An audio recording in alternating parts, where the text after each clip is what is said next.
You can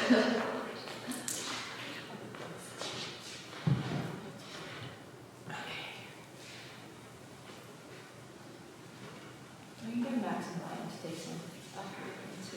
Oh, yeah. It's just I'm having a dinner with my agents. Alright. So it's better if we do it now. Yeah.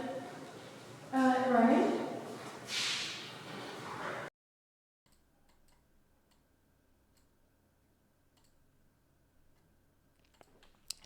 Hello and welcome back, everyone. This is round 6 of the Botez chess camp. My name is Joe. I'm joined once again by International Master Kostya, and we're going to be watching Nemo versus Anna Cramling, who are there at the board. We see the handshake, and the game is about to begin. Kostya, welcome back. Hey, man. Great to be back. Super pumped for this. Wow, long handshake, huh? Wow, really. You can tell they're doing And they the make photo. eye contact, and Yeah, and they even had a little. Okay, I mean, okay. This is the thumbnail. They're doing the thumbnail. exactly. Understood. Look, folks, this is what professionalism looks like. Okay, it's like getting every detail down. I think actually it's a very important part of chess. I've played too many tournaments where there's like they don't even take photos of the event. It's a little sad. There's no evidence the tournament even took place. There's plenty of evidence at this tournament, and we see both players are wearing blue. Nemo's got a dress on, as opposed to yesterday, a little bit more casual. So, yeah, it's good to see the players are there and they're ready and they're taking their photos. This is going to be a big one. Oh yeah, huge game. I think Anna's a half point behind Nemo right now, and both these players trying to see if they can fight their way into a top 3 spot so they could be in the prize money.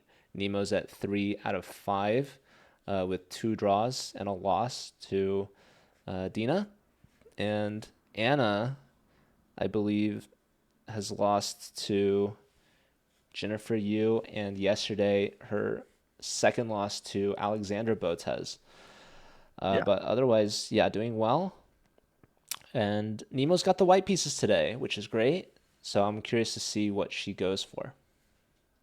So, Joe, is it correct that only the top 3 places get paid? Yeah, top 3 get in the cash money. Top place first is $10,000. Second place is $5,000, and third place is $2,500. So total prize fund of $17,500 on the line. And here we have the actual handshake of the game. Anna starting the clock, and here we go. Move 1 coming in. Oh yeah, much more normal handshake this time. Love to see it. And Nemo goes for her usual e4. Nice. Yes. Okay, so yeah, this game is actually very critical then for the standings. So there's only 2 rounds left, and Nemo's a half point behind Botez and Dina, who are both on 3.5. So for both of these players, it's kind of a must-win game. Like Anna for sure, because she's a full point behind, and Nemo, like she has white in this game. I assume she's gonna have black in the last game. So yeah, she has black against Andrea in the last game. So if she wants to have a strong finish, she gotta win today. Yeah, today will be a huge win for Nemo. And I see we have You're predicting? Yeah, this is going to be a huge dub coming in hot from Nemo playing against. Looks like an open Sicilian. Yeah, it looks like we got some kind of e6 Sicilian on the board. See what Anna goes for. Knight f6. I'm gonna let Kostya keep an eye on the board. I'm gonna see if I can get the DGT updated. Yeah, looks like she's going for 4 knights Sicilian. Ooh, on the board. Okay, 4 knights. Now, folks, maybe you guys in the chat know Anna Cramling's repertoire better. Is this something she plays normally, or? 'Cause I'm pretty sure she's a Sicilian player, from what I've seen. But 4 knights Sicilian, I'm not totally sure.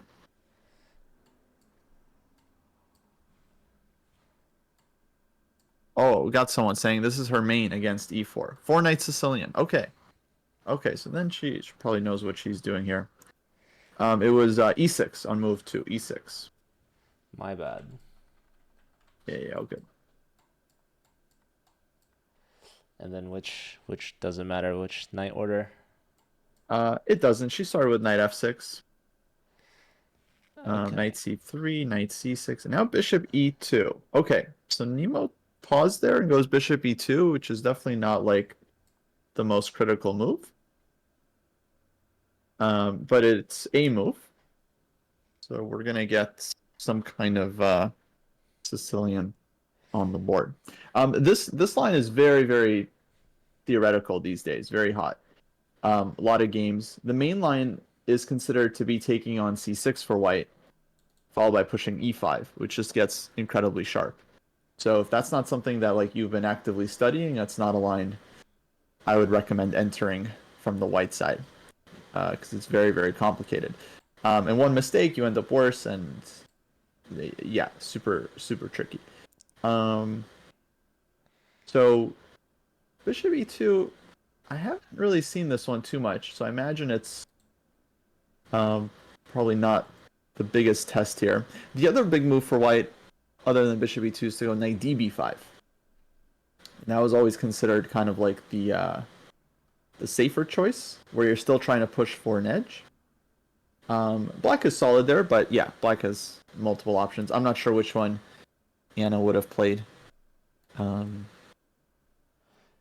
Usually black plays like a d6 there, right? Knight db5, trying to get knight d6 check.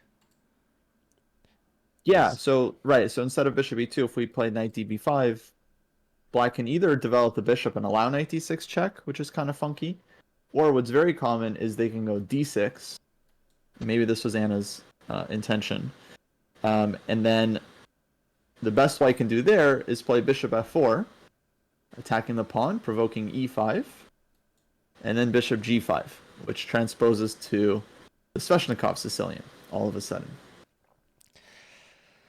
Well, bishop e2 was played by Nemo, so maybe not what Anna was expecting. We see this is her first major pause in the game. Yeah, Anna thinking here, and I feel like I would be thinking here as well as black if I didn't know exactly, what to do. Yeah. Shout out to the viewers tuning in. This is Nemo's first early round of the tournament. She's been the last player in the playing hall every single round, all 5 rounds so far. So today she's playing against Anna, who has her mom commentating. So they've been doing the early rounds. Shout out to Anna and Pia Cramling. Yeah. We're going up against Pia Cramling here, Joe. We gotta be locked in. Yeah, definitely. She's probably already listed like 100 variations. Yeah, although I saw some people in chat were speculating Anna's prep, and Anna said that her mom does not know her prep, so maybe doing her own preparation without the help of her mother, but also perhaps not letting her mom know. Maybe her mom would maybe leak something in chat or something. I'm not sure. Yeah, it's interesting. You would think she would want help from her parents. Exactly. If you got 2 GM parents, might as well. Maybe she's getting help from her dad. Maybe one. Who Juan isn't. Manuel is prepping. Yeah, but shout out to everyone tuning in. I did see we got 20 Robert with a sub. Appreciate that, and Thor Biddles as well to the Chess Dojo, and shout out to my viewers, Percy, Dirkia, Rob, Albert. I see you. Good to see you, by the way.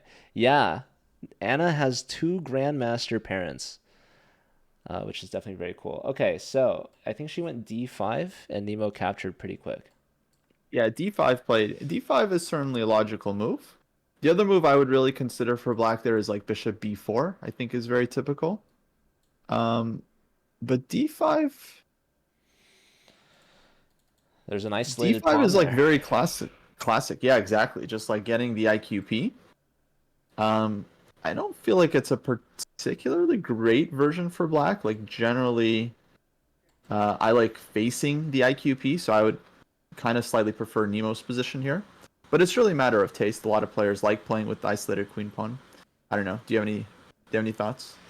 Well, I don't mind the IQP either playing against it or playing with it, I play a Alpin Sicilian with white. So a lot of times I'll end up with an IQP. But here with white, Nemo is playing against the IQP. So I'm really curious to see how she's going to target this pawn and put a lot of pressure there.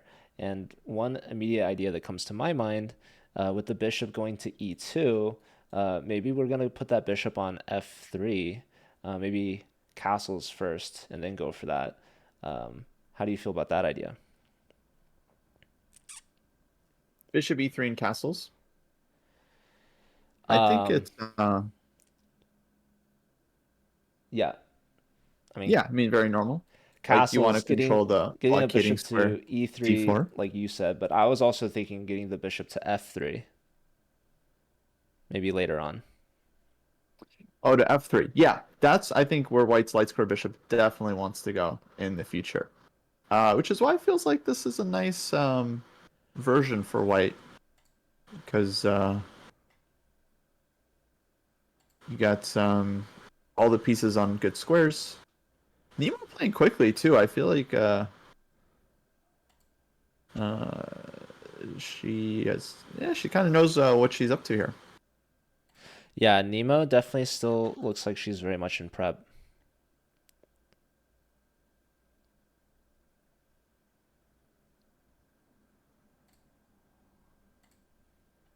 Yeah.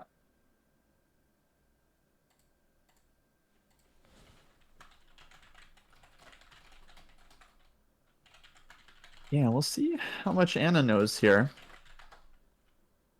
Though this is a position where I feel like it's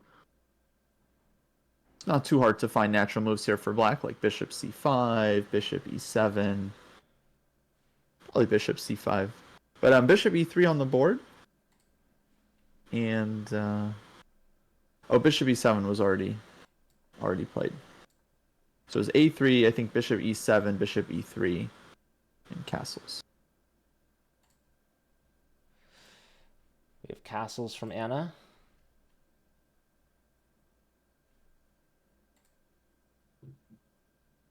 Yeah, Anna's been having some severe time pressure issues, especially yesterday against Alexander Botez. So Anna, I'm sure will play faster today. I think it's going to be hard not to. And yeah, Yeah, Nemo. hopefully time trouble is a big thing if it happens a lot. And it doesn't matter how good you are, time trouble is always going to get you to make mistakes. But of course, that was a very difficult position, I think, or game she had against Alex yesterday. Basically, just like added the opening, she had a tough situation. So, yeah, I wouldn't really blame her too much for that one. But it's definitely a thing. Some players, they just get into time trouble like every game, and it's not good. It's like just every game, and then random stuff happens. Sometimes they win, sometimes they lose. But it's just like every game they're in time trouble, and it's just like a total lottery from there. Mm-hmm. Which I think is not good. I mean, you don't want to be playing too fast. That's also bad. That's what I do. Like I rush, I play too quickly. But yeah, if you're in time trouble every game, that's just going to lead to lots of, unnecessary mistakes. Yeah, and that might be part of Nemo's prep, going off book a little bit. Wow, huge raid from Joey Chaotic. Welcome. We're commentating Nemo's game. This is round 6 of the Botez chess camp. They're playing out in Malibu, and she's playing against Anna Cramling, who hopefully some of you already know and recognize.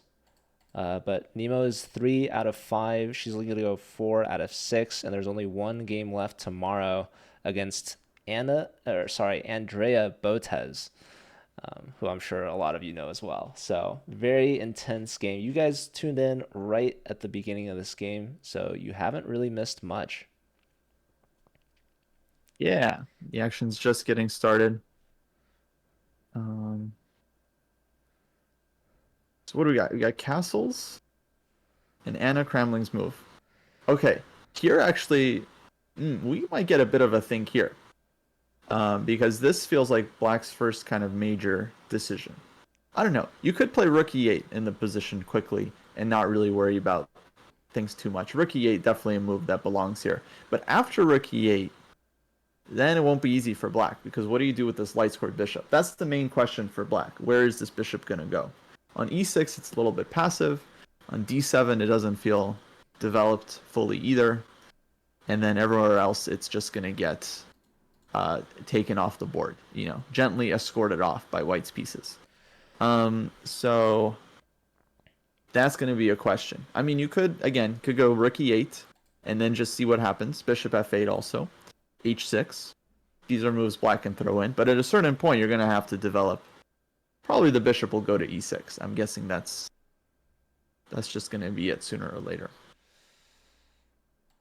We have some updates to the board. My apologies. All right. Board is up Great. and live. So we have the clocks and the live moves. Why is she Nice. thinking so much? So this is a classical time control game. So usually if you tuned in to one of these two players' streams before, probably you've seen them playing online, playing some speed chess, which is blitz, or even faster with bullet, especially for Nemo. But this is a classical over-the-board FIDE rated. It's an officially rated game, and the players have 90 minutes to start, with 30 minutes added after move 40, with 30 seconds added after every move. So Nemo's had the longest games in the tournament so far. She had one of her games lasting 6 hours. Another one was over 5 hours as well. Yesterday might have been her shortest game. It was, I think, just at around 3 hours. So this game is going to last a while. I think probably a bit longer. And so the players have a ton of time to think, and Anna is definitely one known for thinking. She takes her sweet time. You can see actually Nemo's gained time since the start. So that means that she's very aware of this opening. She's in prep, and Anna might be out of prep. So she's really trying to come up with some moves on her own at this point. Yeah, we got to watch Nemo's game yesterday against Jules Gambit, which was an interesting game. She ended up winning that one. And her time usage, I thought, was pretty good. Like, it was a little bit on the faster side, but okay, in general, I think it's better to kind of leave yourself with more time for the critical moments than not having enough later on. They do get a second time control, so they got 90 minutes for the start of the game, the first 40 moves, and then they're going to get another 30 minutes after move 40. And they got 30-second increment. I'm actually surprised they went with like the full classical. A lot of tournaments these days, they just go 90 plus 30 and no second time control, which I don't mind. I actually think that's quite a nice time control. The game still feels long. It doesn't feel too long, especially if you're going to have 2 rounds a day. Then I think you got to have 1 time control and not 2. But with 1 round a day, you do have the flexibility to do like a little bit longer. So it's cool that they decided to do the full classical. Yeah, I mean, this is legit. As you said, this is like a serious FIDE rated event. Yeah, Anna is definitely going to get into time pressure, especially as we get in later into the game. Right now, we're still very much in the early stages, the opening. Someone asked, is this theory? I'm sure this position isn't unique, right? But would you call this theory? Yeah, I bet that there is still some theory here, but the real question is if the players are really familiar with it, and I think they're not, just based on their time usage. That said, the position is like it's kind of like a textbook position with the isolated queen pawn. So both of these players have had these kinds of positions before, with isolated queen pawn on d5. And so, yeah, like they're familiar with the idea. So it's not like this is their first time seeing this structure. So, yeah, for both sides, the moves are kind of natural. But at the same time, you don't want to just blitz out any random move, because you want to kind of get into the position, because there's nuances, there's move orders. Maybe it makes sense to start with one move over another. And you really want to try and start like analyzing and getting into details, so that you avoid making a mistake or an inaccuracy. That said, yeah, from Black's point of view, like I mentioned, Rook E8 is kind of the first move I would start with here, just because it looks useful and it looks like it doesn't really have a drawback to it. Like, in what situation is the Rook not going to be better on E8 than on F8? But I could see a move like H6 here from Anna. Like H6 also is reasonable. Well, what about A6?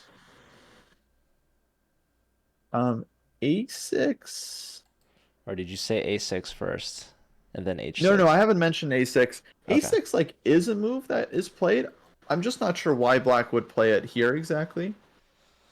Yeah. Like a lot of times the reason this move is played is so that a bishop on C5 can go back to A7. But here I don't really know if Black needs it. And the drawback of A6, other than the fact that it's like a tempo, is that when you play A6, at one point White might take on C6, and then your C pawn will be weak, and your A pawn will be a bit of a target too. That So makes it's sense. like it's a possible drawback, yeah, in the long run. H6 is also possible drawbacks. Like for example, if you played H6 here as Black, and the next move you go Bishop E6, well then maybe White will take on E6, and then you'll have a problem on the light squares on the king side. You never know. You have to be a little bit careful about that. Yeah, Michael, we're discussing Rook E8 as one of the top choices for Anna. It's hard to think in these moments like what Anna's exactly looking about or thinking deeply about. Usually, long thinks are needed for moments of lots of trades, captures, calculations. This is kind of still the opening stages, so Yeah. My friend Grandmaster Jesse Kraai from the Dojo recently scored second place U.S. Senior Championship. Very proud of him. But yeah, he goes on and on and on about how you shouldn't spend a lot of time in positions that aren't extremely tactical. Because number one, you'll need it. Number two, it's like you're not exactly gonna figure it out most of the time. And there might not even be something to figure out, right? For all you know, Black has multiple moves here. They're all about equal. You can play Rook E8 first, you can play H6 first, you can play Bishop E6 first. It might not really end up mattering. But later on, of course, the time will be... I mean, I think we're getting a little bit ahead of ourselves. Like, she's still got 80 minutes on the clock. So she's got time. But okay, we've seen Anna play before, and she does have a pattern of, like, getting into time trouble. So I wonder what Pia thinks of all this. Doesn't Pia talk to her? Like, Anna, you're spending too much time. You know, I can't sit and commentate for 30 minutes while you're tanking. yeah, I don't know if there was any pep talk yesterday of like, all right, we just got crushed by Miss Botez. You got arguably an even stronger opponent tomorrow, Nemo, and you have the black pieces. So maybe got to pick it up a notch here. Expecting E4, playing the Sicilian, and Nemo comes up with bishop to E2. And yeah, this is not really a high intensity moment for Anna to be spending too much time on. As you mentioned, there's a lot of good moves for Black that pretty much hold an even position. So she just has to pick one and go with it. But, you know, that being said, you are mentioning this capture on C6. I think the biggest problem for Anna right now is that her light square bishop is not the best piece. It's going to be very difficult to develop this piece. Yeah, the bishop could go to D7 or to E6, but both of those moves definitely have their own drawbacks. It leaves more to be desired, right? On E6, you're potentially allowing that knight to capture it. D7 is a little passive, and you do have the issue of the isolated queen pawn on D5 that you have to worry about. Every pawn push comes with a drawback.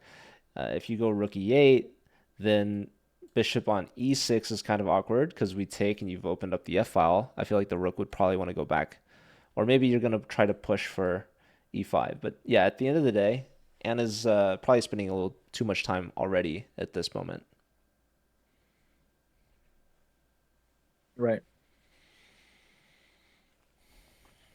I mean, I don't know. Maybe she'll come up with a move we haven't considered yet. Um, We have One blunder maybe we could point out is bishop c5. And then you got that runs into knight takes c6 tactic. which move? Bishop c5 for black would be a big blunder. Oh, okay. Yeah. The discovery. Yeah, moving the bishop that's already been developed, maybe not to c5 because of the blunder you pointed out, but maybe bishop to d6 is another move to consider. That is a move that can happen. And that would even be a reason to play a6, to put your bishop on d6 and then not worry about knight b5. But yeah, she could have put the bishop on d6 earlier, like in the opening, so doesn't really feel like she would do it now. Like as black, you kind of don't want to waste time.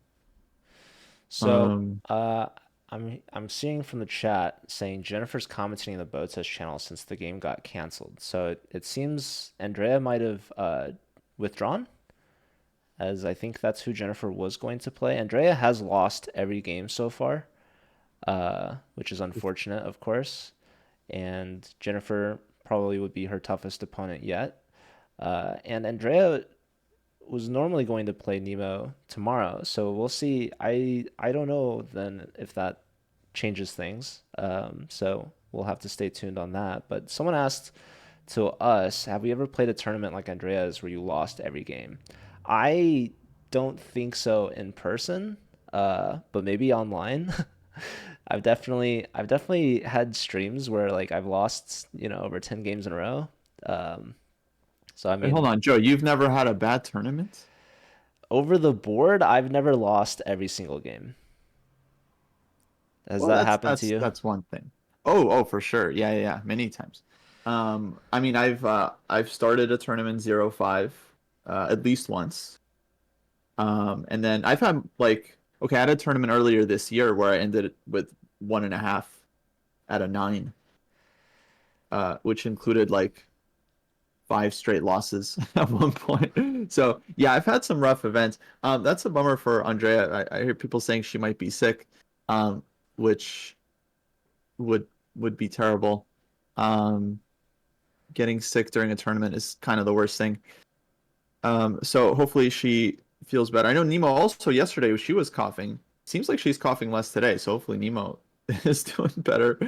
Um, but yeah, no, I think it's a really good question because it is a thing that can happen. I mean, to anyone, honestly, anyone can have a bad tournament. Um, and I don't know if I really have any like magic bullet solutions for it. It's rough.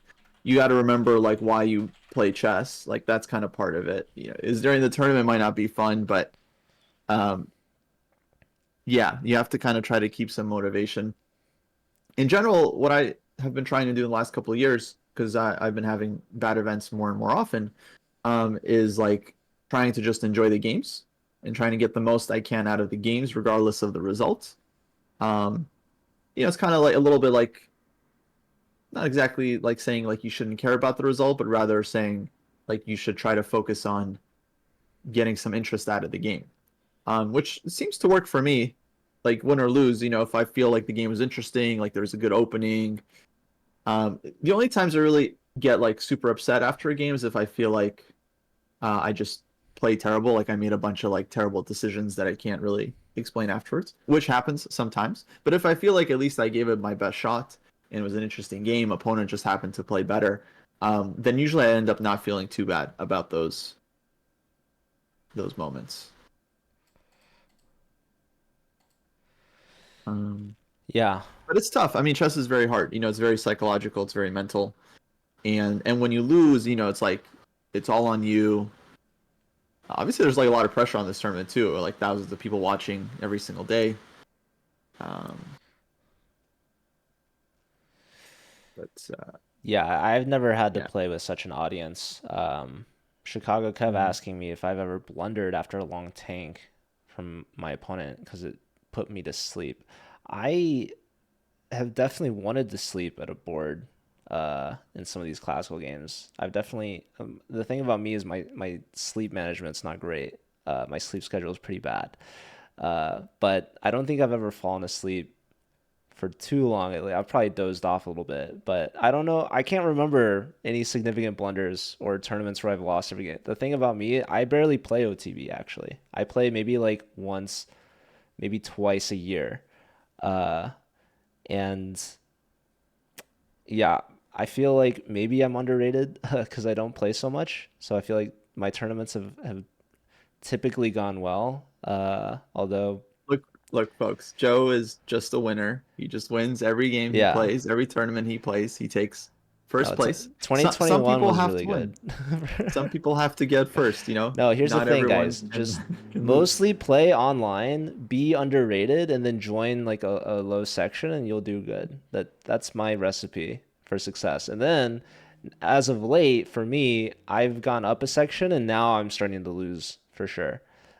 So yeah, I think if Kostya could play in my sections, like he would do much better than me. That's also something to keep in mind. I'm only a Not for lowly. long. Yeah, Kostya has to play against the IMs, the GMs, the top open sections. So when he goes, 0 for 5 to start, um, he's losing to strong players. Whereas when I lose my games, I'm losing to like 1200s.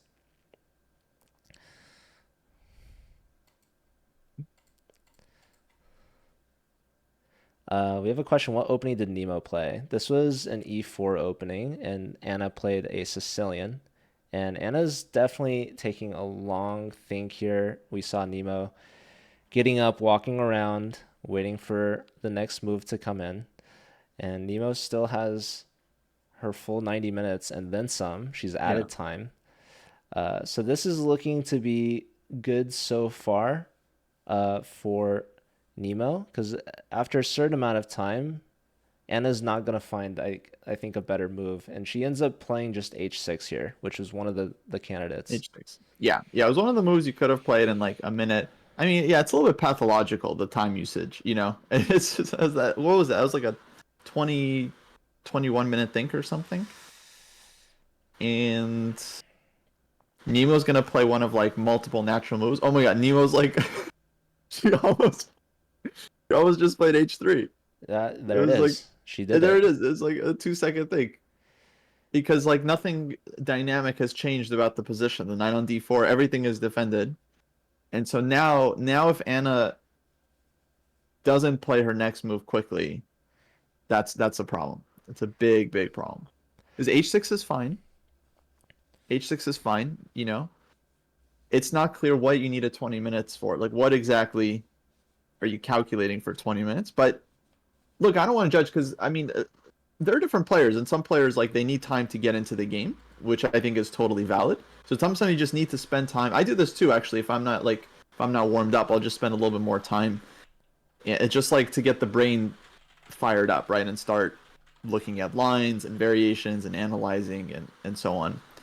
But you can't do this every turn. That's very important. So when she comes back, okay, white played h3. You have to recognize that this isn't some kind of devious move. He's not going like g4 and trying to like destroy you. So like rook e8, bishop e6, like you gotta get the Yeah. game going. Yeah. We need some moves from Anna. She can't afford another 20 minutes off the clock after h3. Nemo's really not pressing any issues or anything revolutionary here in the position. So I'm curious to see if Anna will feel this time pressure and pick up the pace a little bit. She's not even at the board right now. So so far so good for Nemo. I do want to shout out Foos Chess had a question. Is 95 a candidate? And I feel like that is definitely a move. I don't see anything necessarily wrong with that right now. How do you feel about 95? Yeah, definitely it's another one of those moves Black could play. It is a little bit loose in the center, and you might want to wait for white to play bishop f3 before playing 95. Like that might be a better timing for it. But definitely a move that I think Black can be looking at. Probably I would start with something like Rook E8 first, Bishop F8, Bishop D6,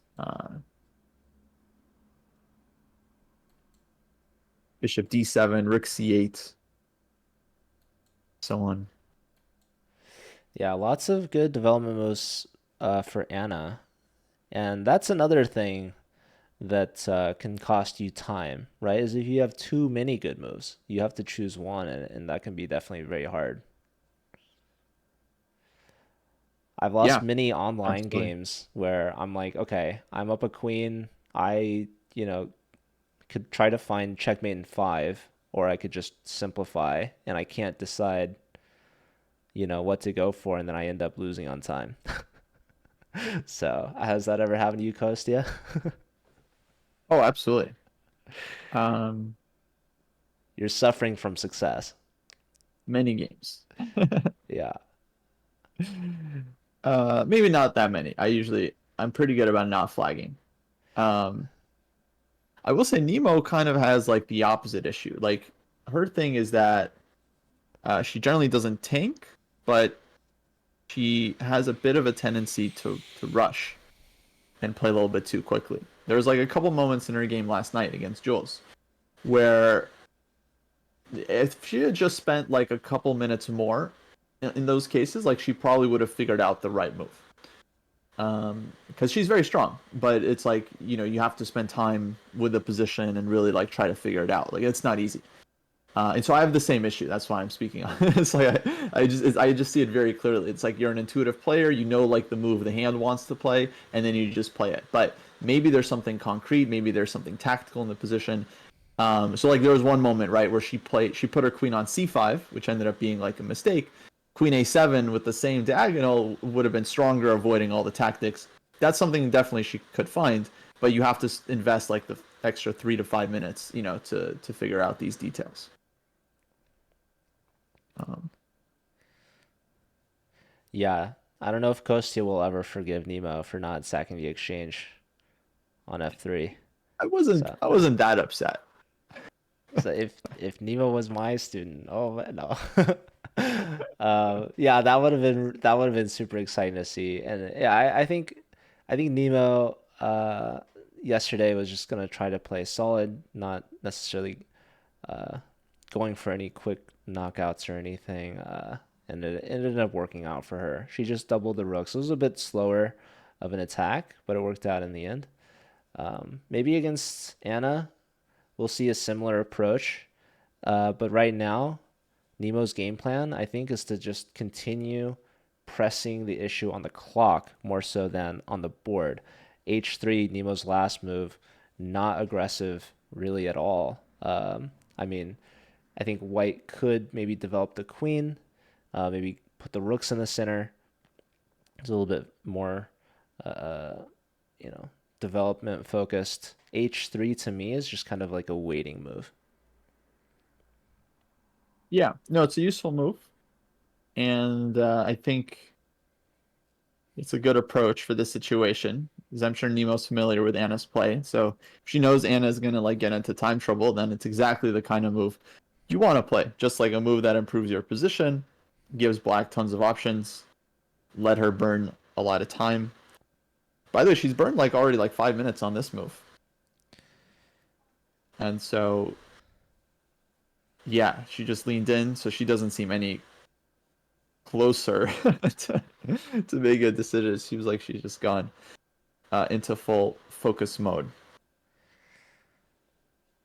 Yeah, Um, I see Acratic saying h3 preps queen d2. So I was mentioning mhm. developing the queen, right? And it looks like why play h3 and guard the g4 square? We have the queen and bishop already lined up there. Well, if you play queen d2 too soon, then you give up control over g4. Maybe the bishop finally can come out, or maybe the knight comes out with an attack on the bishop. So h3 is definitely very useful, um, and helps alleviate the queen from helping guard g4. It also makes a long-term flight square.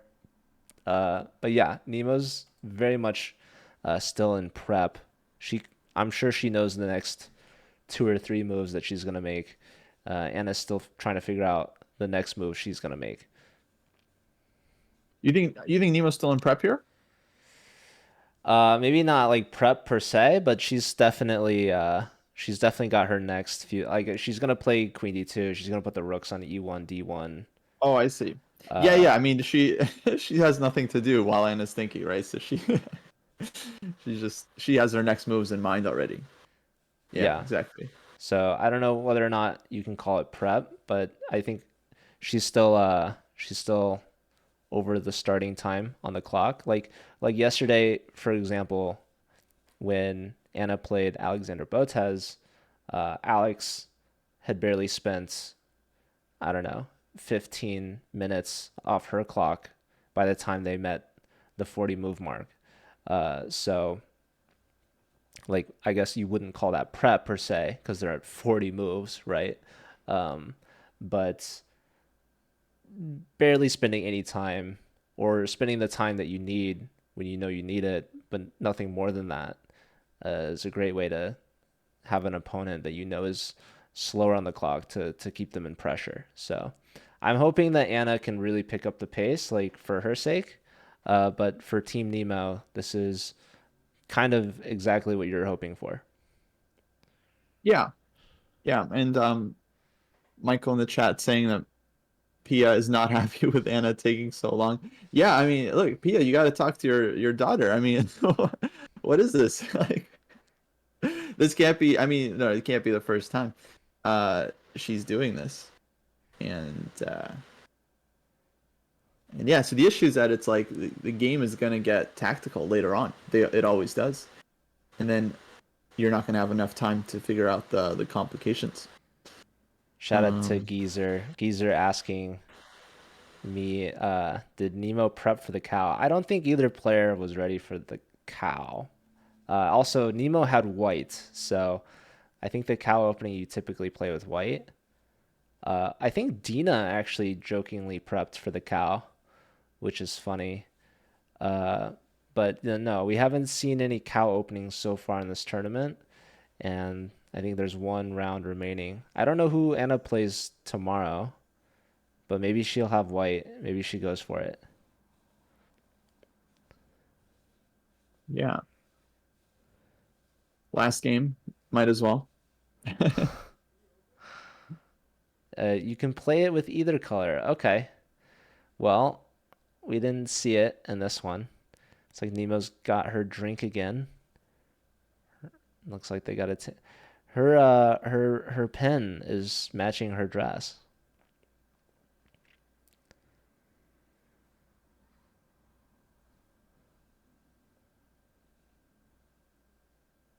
Yeah. Okay. So for anyone that just tuned in, rook e8 would be like the normal move, and then you kind of see what white does. From there, you go like bishop d6, a6, bishop d7, rook c8.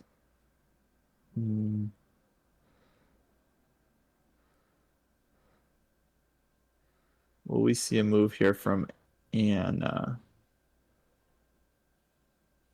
No, it feels like she's really digging into the position. I saw a question if I think chess should be in the Olympics.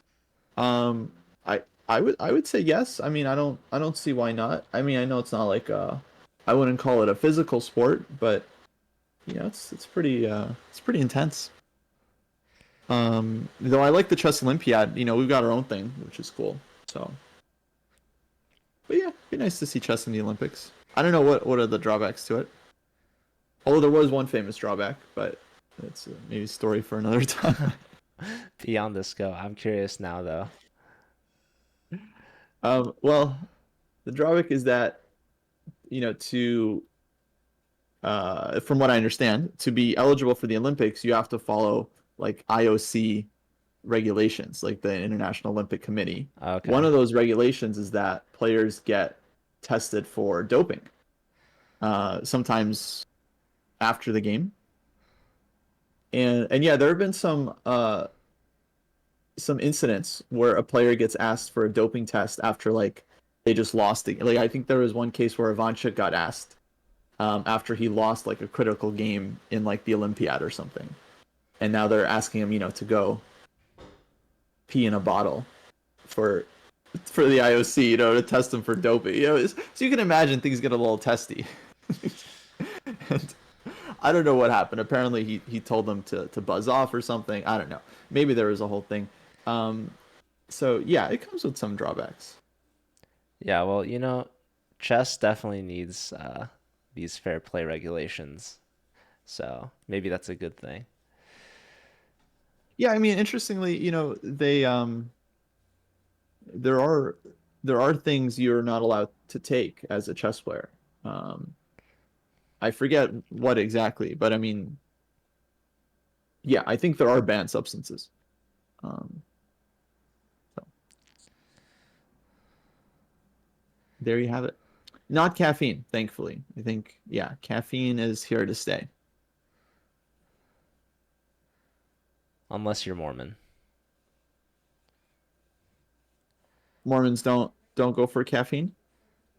Apparently. I feel like Maybe it I was depends. hanging out with some Mormons recently, and we were definitely talking about coffee. I'm not sure if that's true.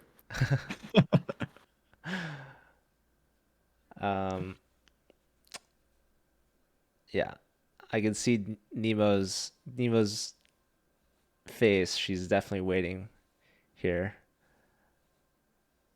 I'm impressed with Nemo's patience. I would have been hiking by now if I was her. I would be making like laps around the building. Nemo is well known for her disdain of classical chess. She's made it very publicly obvious. She's actually been saying this is her last ever tournament. Yeah, Nemo's just looking around like, all right. But yeah, you can get a sense of her I guess her patience and why perhaps she would prefer faster time control. Yeah.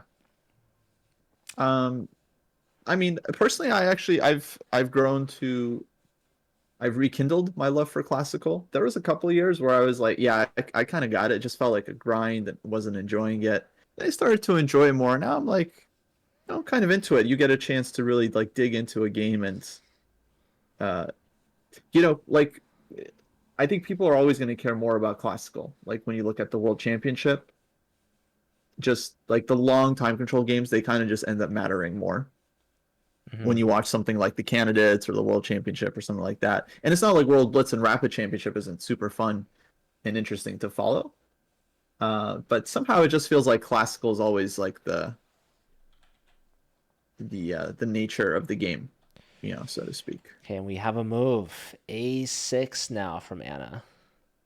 All right, A6. And Nemo's already played A3, so we're not going to see that quick response from her. But maybe a quick Queen D2, which is the top recommendation, by the way. Queen D2 and yeah, Rook E1 also very solid. She's played that super fast. Queen D2 looks fine. And these moves Wow, are all already. good. Like doesn't really matter the order. So yeah, now let's see. So Anna's just gotten below an hour on her clock. I think that last move was it like also I'm not usually the That was like 14 minutes. Yeah, she had like 109. And then Nemo made a move. That was like basically 15 minutes. So 35 minutes on H6 and then A6. But what Nemo is doing is not right, in my opinion, because she played Rook E1 way too fast. Even if you already had this move like ready to go, like, okay, if she goes A6, I'm going Rook E1. If you want your opponent to burn more time, I don't think blitzing in response is the way to go, because now like you kind of like invite Anna to start playing on your tempo, which is faster. But you don't really want Anna to play faster. You want Anna to start burning more time, which maybe she'll do regardless. But what I would do in this case, because I'm often up on the clock, is even if I know I'm going Rook E1, I would just spend like 2-3 minutes just to kind of invite the opponent to like spend a couple minutes of their own.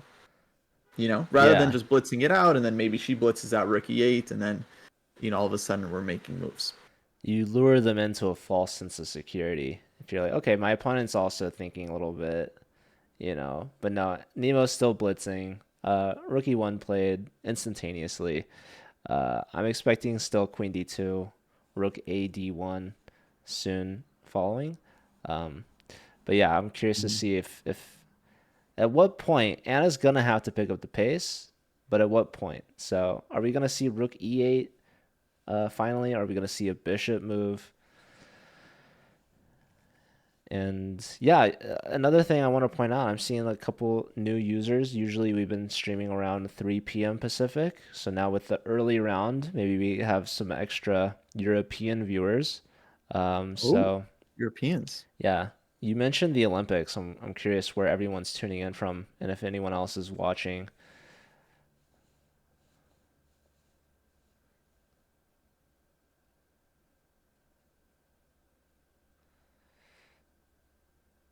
Neorad from the UK. Akradik from Istanbul. Wow. That's in Turkey. Fun fact. Yeah, 10:30 there apparently. Yeah, assuming a lot of Americans, of course. We had some Canadians yesterday, I remember. Geezer's a historian. More fun facts. Geezer also relatively local.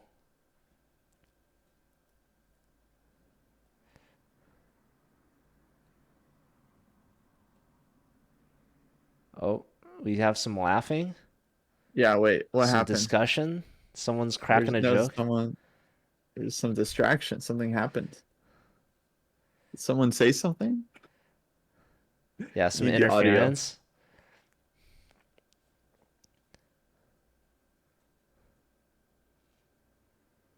I don't know. We need some insight. Is there anyone on the scene that can provide us some intel? One of your boys from chess.com. Alex Levo's not there today.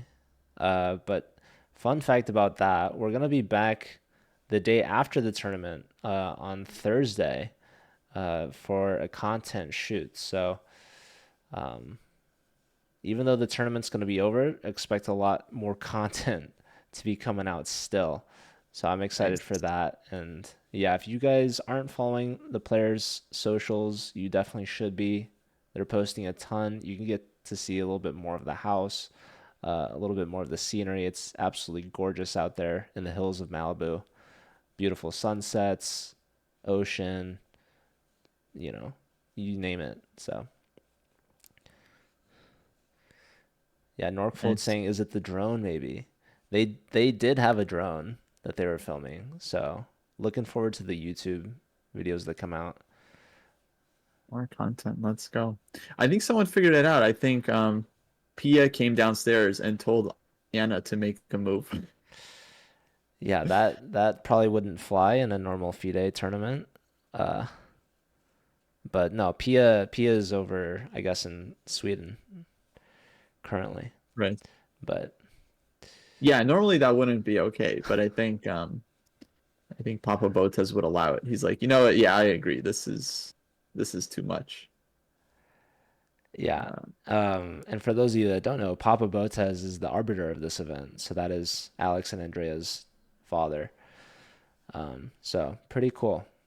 Pretty cool. You know, we've got all the parents in support. Anna's mom is commentating. Alex and Andrea's dad is arbitering, which again, I don't know if that's the right word, but okay, we have a trade, a knight capture in the center. And I can't help but feel that this maybe isn't the most pressing move, but maybe what Anna wants is to clear up the C6 square, for her bishop, maybe bishop d7 to c6. Or another idea is maybe she just wants to push the b pawn and fianchetto her light square bishop. yeah, I don't love it. I don't like knight takes d4.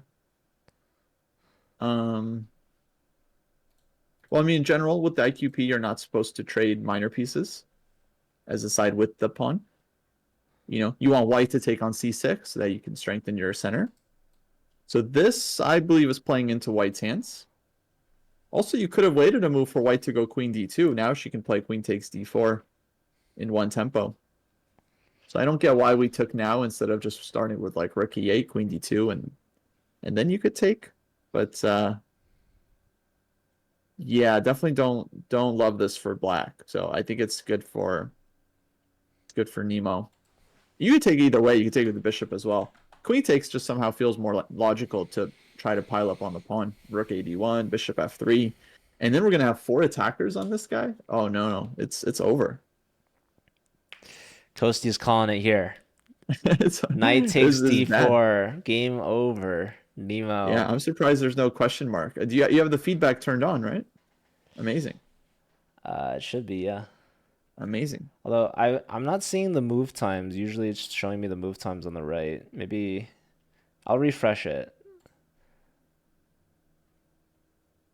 There they are. All right, that was worth it. I know the board might have disappeared for a second, but yeah, I can see. So the last 3 moves, her longest think, Anna, was 19.5 minutes. And then the next move, after Nemo played h3, Anna spent 15 minutes. And then Nemo spent 25 seconds on rook e1. And Anna played her knight takes d4 with 5.5 minutes. So she is getting a little bit faster. So maybe you're right. Maybe Nemo could have slowed down a little bit and lured Anna into spending even more time. But yeah, but it's good she's thinking now. Yeah, Nemo has a choice. She has to take back this knight with either bishop or queen. There is some differences. Queen takes makes a lot of sense, developing the queen with 1 move, getting rook ad1 ready to double up on that d pawn.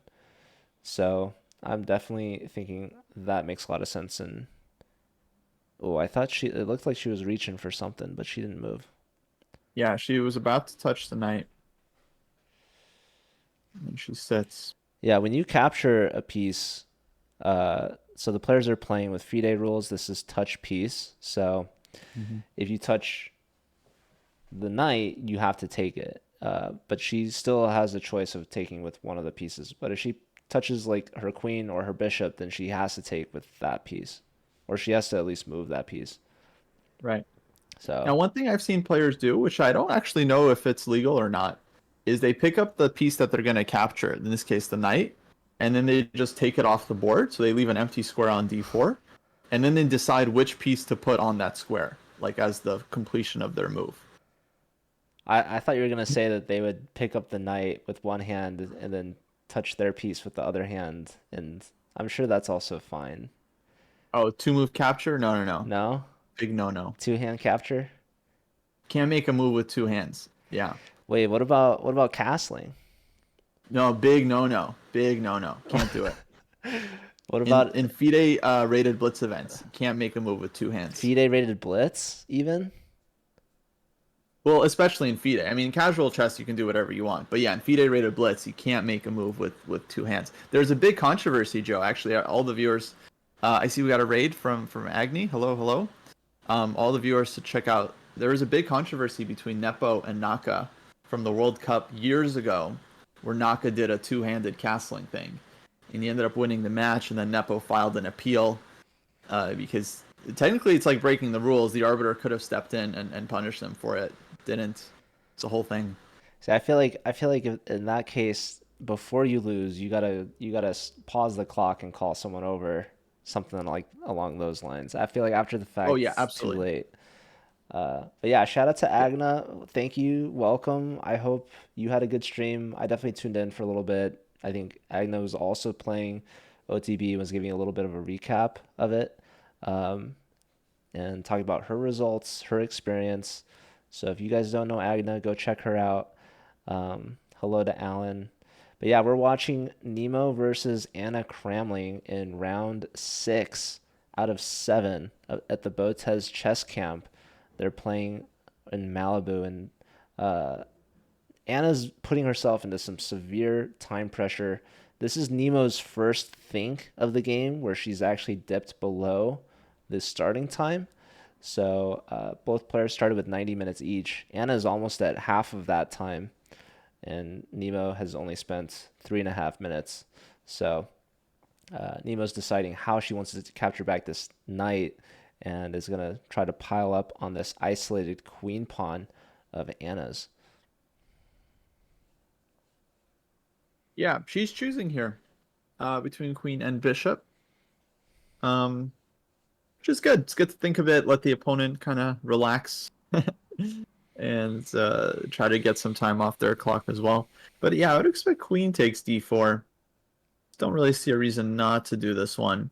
Normally, you wouldn't want to bring your queen out in the center if your opponent can kind of harass the queen with some tempo or something, but there's not much black can really do to white's queen on d4.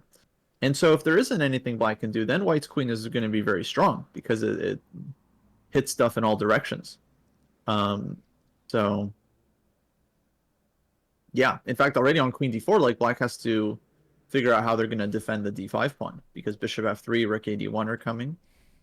And black might need to just immediately go bishop e6, queen d7 to defend this one. Okay, I'm realizing maybe she's thinking about queen takes d4, bishop f5. And she wants to just kind of have something in mind against this one. Because that's the move black could play, trying to counterattack the c-pawn. And so maybe she's thinking, okay, am I going to defend that one with the rook, or should I take with the bishop now so that I can put my queen on d2, and then this one's not a problem? Maybe this is what she's considering. Yeah. Queen takes does leave the c-pawn a little weak, and here she does take with the queen. So we're going to see, does Anna develop that last minor piece with a tempo against the c-pawn? And you don't really want to defend the c-pawn with a rook. It's a little passive. You would much rather have a rook on the d file, right? And we've already moved the rook to the e file. So bishop to f5, rook c1, I think is a little bit of a concession. And it looks like Anna, she's played her fastest move, bishop to e6. So not going for the aggressive idea, more so going for the defensive, supportive move.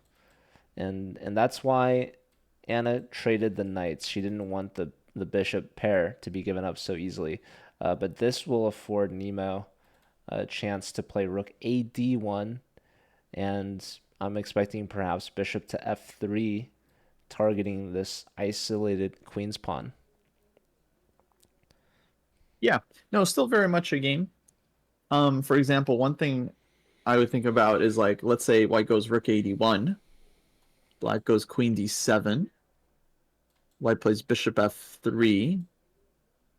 Then black goes like rook f d8 to defend this one. And then the point would be that black's second rook can go to c8 and to c4 and harass white's queen.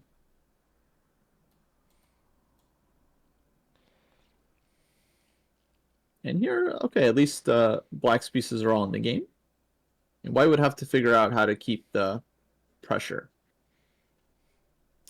Yeah, so this pawn attacked by 4 of white's pieces and defended by 4 of black's. So it's not obvious where the breakthrough is going to come from. But okay, Nemo keeping up the pressure on the clock. She doesn't go rook a d1, which I think is a little surprising. She starts with bishop f3 first. And the reason why I think rook a d1 is a bit more natural is because we've already developed the bishop and we haven't developed the rook. So bringing the second rook to the center, I felt like was definitely the move. But, you know, we could still see a transposition of the same thing. Like you mentioned, queen d7, putting a rook on d8 to help support this pawn makes a lot of sense. Yeah. Seems about the same, whether white went bishop f3 or rook a d1.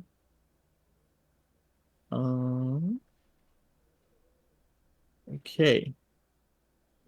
Now I'm hoping we see a quick queen d7 from Anna here. She's reaching. She's reaching. Rook to c8 played. Rook c8 also fine. Going for some rook c4 ideas. Or seeing some speed from Anna. Question, what move are they on? That was move 14. So we're about to hit move 15. Players will have 25 moves left to make before they reach the 40 move mark and get an additional 30 minutes added to their clocks. Okay, so here's a critical variation, Joe. Let's look at rook ad1. I'm sure P is already analyzing down this line. Rook c4. Queen takes c4. Wow. Because if this works, it could be very important. Takes on d8, rook takes. And here, maybe white has an option, but let's just say bishop takes b7. There's rook b8, exactly. Bishop takes a6. The whole line is very concrete. That's why I feel like this is quite important. Take rook b2. And white is up a pawn, but white has 2 pawns hanging. And I don't see such an obvious advantage here for white if we have one at all. Okay, so queen c4 I think is not working. Which is good. I'm sure this is what Anna was calculating on her 40 minutes of h6, a6, all these all these variations. But that means that we'll have to find a different square for the queen. Maybe that means queen b6, maybe queen e5.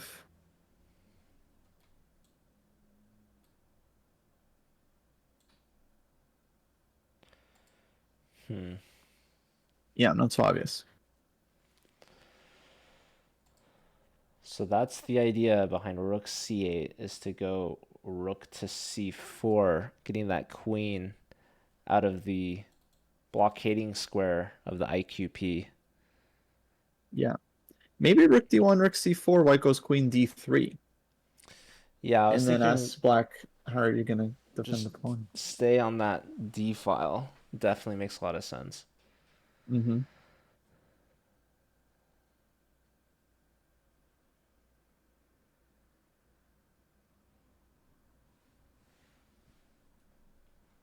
Then Anna might regret not having played queen d7 so that she can follow up with rook f d8.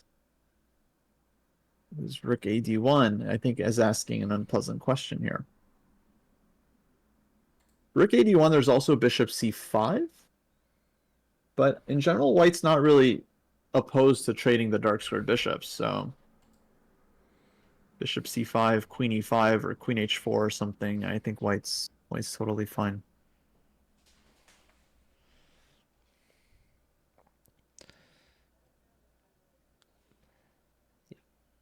All right, so yeah, Nemo's out of prep at this point. Mm-hmm. She didn't blitz out rook 81. Although she might still play it. I'm kind of hoping for that. I mean, it makes the most sense to me. Rook 81. She just has Yeah. to be ready. Now, when you are blockading the pawn, usually in IQP positions, the side that can control the pawn, or the square before the pawn, can do well. So if black could ever push this pawn, that would be really nice. Rook c4 would help support that. So queen d3, let's say in that instance, black is not quite ready to push. Or are they? Is rook c4 and then playing d4 a threat? Is that a fork? Well, kind of. If it's not, if white can put a rook on d1. Well, and that's exactly what's been played. So rook ad1 has Right. happened. Yeah. Now Good rook move. c4, queen d3. There's no d4 pawn fork from Anna. But rook c4 is still a very strong move, hitting the queen. We're looking at this potential queen sack to open up the d file, but a lot of queenside pawns get traded off there, and maybe white can strive for more in the position than trading everything. So probably going to leave queens on if we see rook c4. I agree, queen d3 makes a lot of sense, keeping all the pressure on the d pawn. So we might not see rook c4. We might see something else here. Another idea, when we traded knights on d4, you were mentioning the queen in the center can oftentimes get attacked. Well, the queen on d4 in this position is very much comfortable. There's no knight going to c6 anymore with the tempo. There's no c pawn or e pawn that could kick the queen away. But there is this dark square bishop, right? So a move like rook c8, not only maybe going to c4, but also maybe preparing bishop to c5 as another idea. Yeah. Yeah, bishop c5, I think white's not too afraid of here, but rook c4, definitely that's a move black could play. Also, I guess since c2 is hanging, it's not clear if white is actually threatening to take on d5. Exactly. Which means black can consider all kinds of moves here. Queen d7, queen a5. You could play queen c7 as well. c7 also looks like a move. Yeah. So rook c8, very logical move. Putting a rook on a semi-open file, pinning the knight essentially to the c pawn. Something's happening. Yeah, Nemo got up and left, and now Anna asking for something. I think there was like an assistant there. I think maybe something going on in their stream. With their camera. Something, yeah, I don't know. Cicello asking, why aren't the other players playing? So Andrea is not playing Jennifer. I think that was the other morning game for today. But I'm sure the other games are going to start in the afternoon.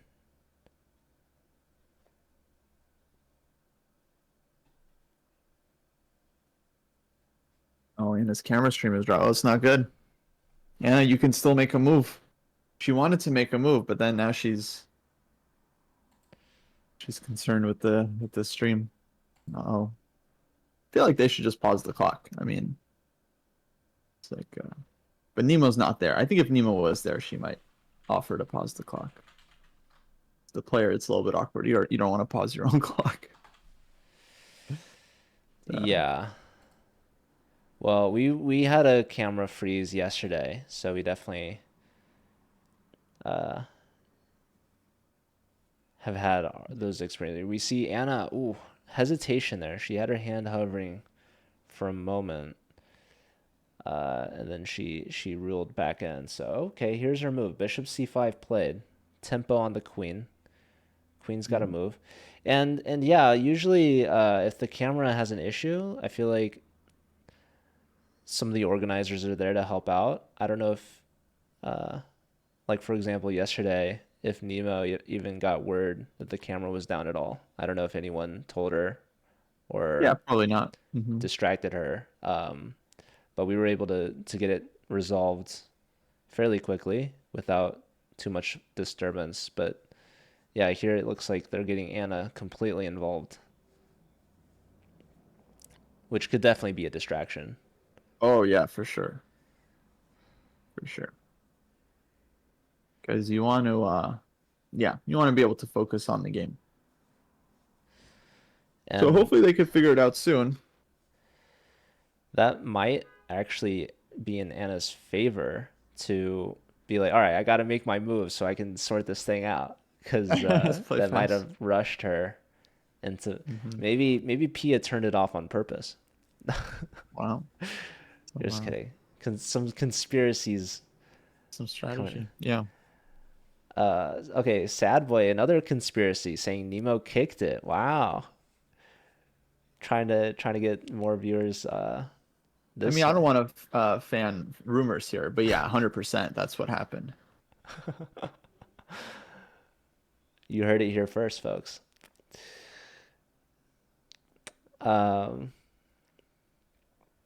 But yeah, there's so many cameras in this house. I think the Botez has had their own cameras as well for all the boards, so it's definitely possible to share. You see, that was Vila and one of their other techs on hand rushing back to I guess the main room where they have all the computers and the technology. So they're definitely working to help sort things through. Anna's back at the board so she can think. Nemo hasn't moved yet. About a 30-minute time advantage for Nemo. Anna with half her time, 45 minutes. And yeah, that was move 15. People asking if you're allowed to pause the clock for stuff. Yeah, when something happens, like some kind of distraction, that's actually the normal thing to do is you stop the clock. Like, for example, you can have a tournament where like the fire alarm goes off or the lights go off, something happens, there's like a big commotion. So yeah, it's very normal to like pause the clock while things get resolved. In St. Louis recently, or a couple months ago, there was a tornado warning during the tournament. So they had all the players go downstairs to the basement during the games. You know, they had to stop all the clocks. Um, so yeah, sometimes nature has its say as well. But not here. The show goes on. It was not too much of an emergency, I guess. Yeah, camera Yeah, we see issue. Oh, that was someone bringing we got additional some wires. cord. Help set up some more connections there.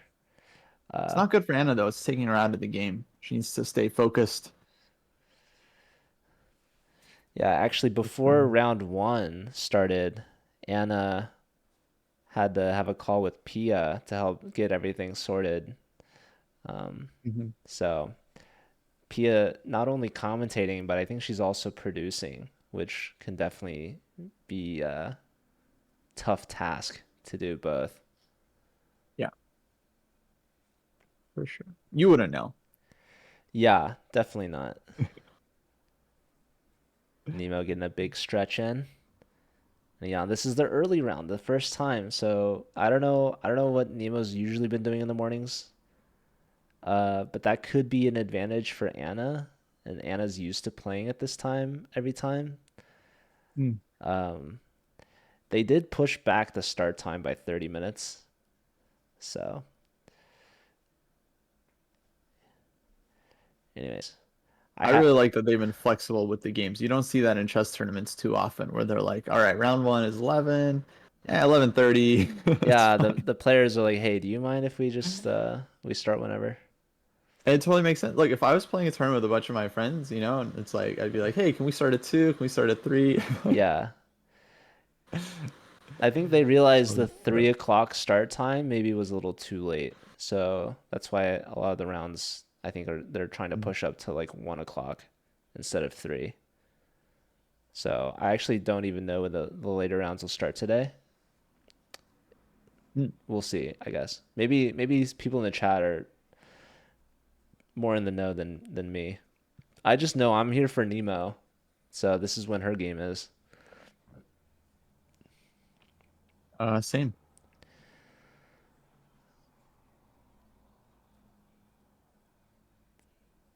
What's the difference between commenting and commentating? That's a good question. They probably have the same root, right? Yeah, I think it's similar. Commentating, I guess we're talking about it. Commenting is like, on a YouTube video, you leave a comment. Yeah, commentating feels like more official, like you're an official commentator versus just like a kibitzer. It reminds me of a recent tweet by the world champion Vladimir Kramnik, where he labeled people as comment creators, which I thought was extremely funny. And I was surprised that he was the first one I've seen use that phrase. I thought that was, uh, just a very good topic. Very Ingenious. good. Yeah, yeah, very good phrase to coin. Yeah. Before I started streaming, I was definitely a comment creator. Proud comment creator. On Twitch, we call them chatters. Chatters, I'm a right? big Twitch chatter. I feel like I watch more Twitch than I stream. Uh, but maybe I should try streaming more than watching. It's tough sometimes. Like, uh, typically before I go live, I'm watching other streamers. So Funny. Yeah, I do that too. yeah, lots of great streamers out there. It's hard sometimes to stop watching, and then because I feel like when I'm streaming, it could be more boring than as if I was watching like Danya, for example, one of my favorite people to watch.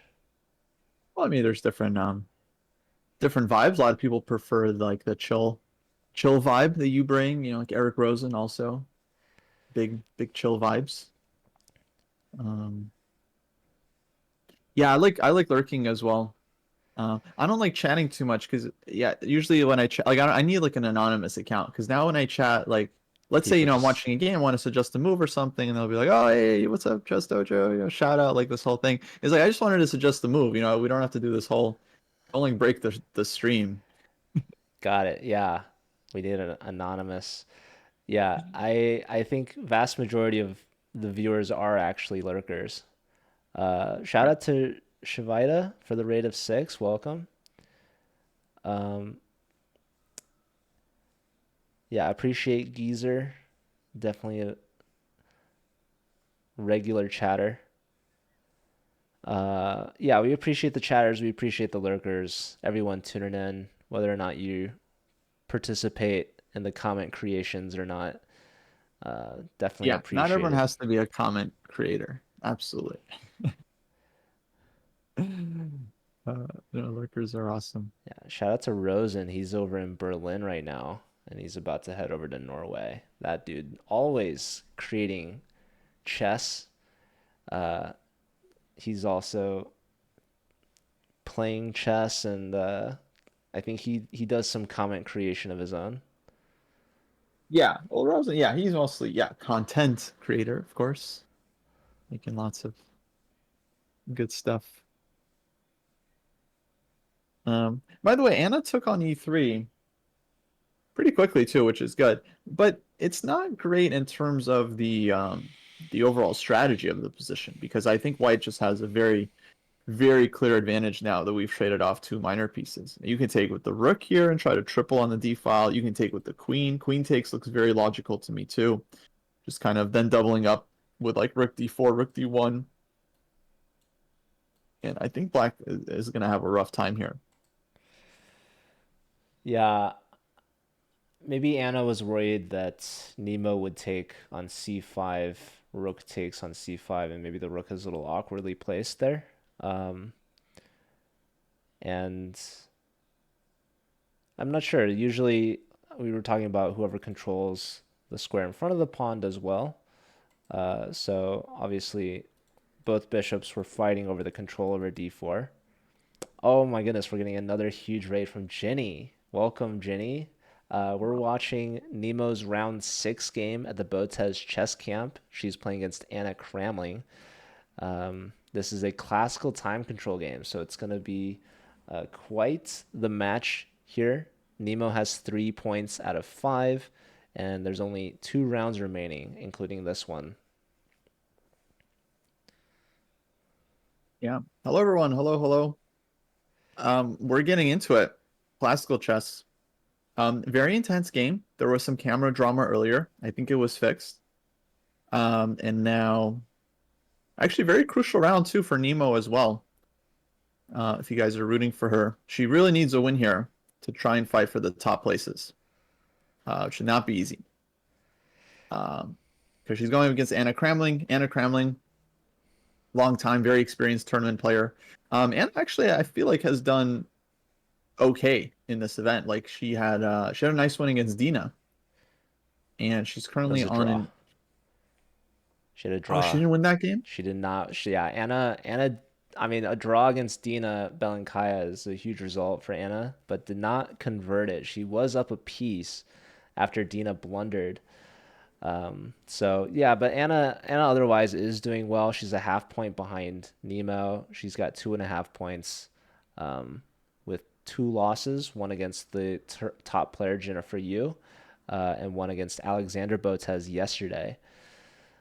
So for those of you wondering, this tournament format, it's 8-player invites. All the girls are content creators themselves, and it's round robin, which means everyone plays everyone. Right. Yeah. And they're locked in. People are saying the camera's frozen. No, the players are just so focused. They're just locked in, folks. We did have the camera freeze yesterday, so it's actually possible that that's exactly what's happening again. So, We'll get it anyways, back. Where's Vila? We got get him um, back. fun fact about Jenny, I actually met her at TwitchCon, and she stopped by the chess.com booth where Nemo Oh, nice. was. So, Awesome.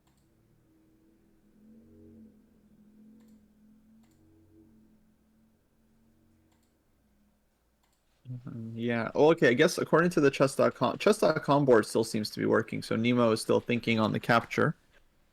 And she definitely has a choice to take with the queen or the rook. Pawn takes, I think, would be very surprising because pawn would be weak. But yeah, she's thinking about it. She's using her time here.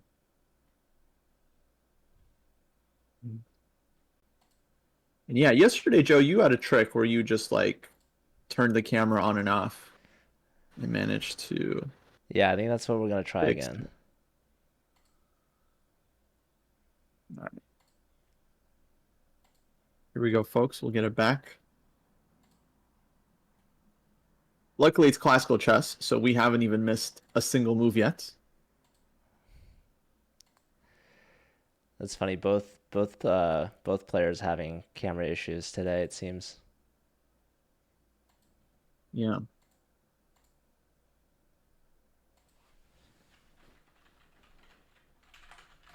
Yeah, I mean, it's a little weird that they're all kind of like, I don't know if they're individually streaming. I would imagine if you got like a people down there, you could just set up like the video of each board and then everyone would have access to it, and then the tech people would make sure that the video is up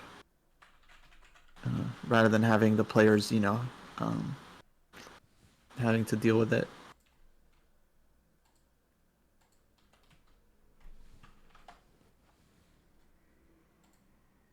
Oh, now Anna's stream is completely fine. That's good for her.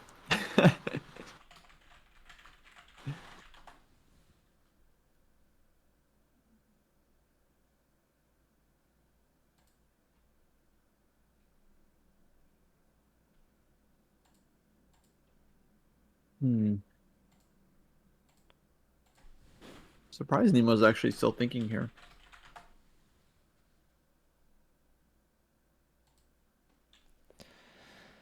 All right, we're going to Yeah, rook try. d3. Mm-hmm.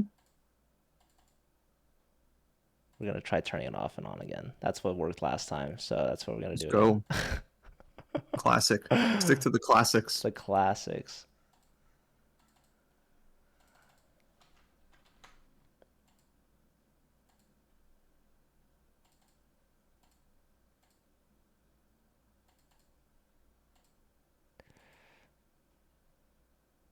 And it worked. Let's go. Beautiful. Look at this.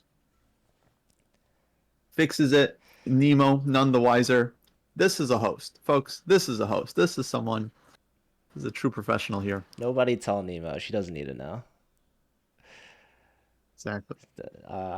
Okay, someone asking, what's Nemo's score? She is 3 out of 5. She's played 5. This is round 6, so if she wins this one, she'll improve to 4 out of 6. She's trailing a half point behind Dina and Alexander Botez, who are tied for second. So there's actually a bit of money on the line in this tournament. First place overall gets $10,000. That's most likely going to go to Woman Grandmaster Jennifer Yu, who is currently at 4.5 out of 5, and I guess not playing Andrea today. but her only draw coming against Nemo in the first round. Otherwise, Nemo's trying to get back into the top 3 to get into the prize pool for this event. Essentially, $17,500 total in prizes, $10,000 for first, $5,000 for second, and $2,500 for third. Nemo's one spot out of the prize money. So with a win here, that could definitely put her into top 3, depending on how Dina and Alexandra do. Yeah, and on the topic, notice Nemo actually didn't move. Her move, she could have played faster, but she waited until the camera was fixed to make her move. I mean, that shows that's talent. That, like, you can't teach that. We're all on the same wavelength here.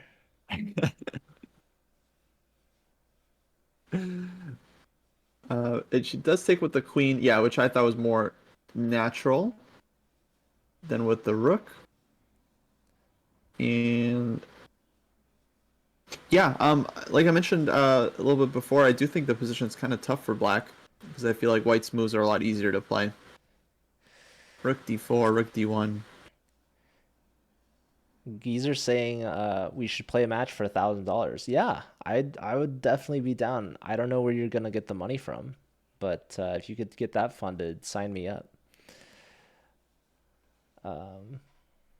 Also, yeah, it's Klaus saying that they don't believe that Nemo waited for the camera. They just played random. I don't know. Do you guys think coincidences are real?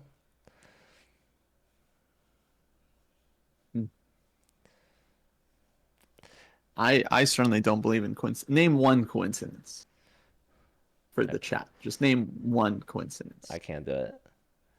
Yeah, not possible. Is the eval bar working? As far as I'm concerned. Yeah, Geezer, if you could find a sponsor. Who wants to sponsor me versus Geezer?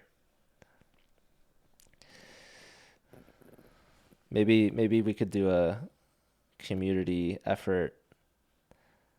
I mean, Jenny just rated with 3,000 viewers. You guys could all pitch in like 30 cents. 30 cents, folks. And you get the match of a lifetime. Joe Bruin against Geezer Chess. Yeah, and we've played for free before, but that's no one wants to watch that. It's basically Clash of Claims too. Energy drink sponsor, that's definitely possible. We need maybe Red Bull. Maybe I shouldn't be naming names right now. I gotta wait till they show us the money. Yes.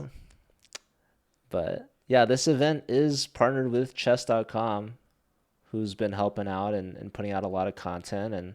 And for anyone that isn't following any of the players on socials or chess.com for that matter, you really should. I would definitely check out Nemo's Instagram, for example.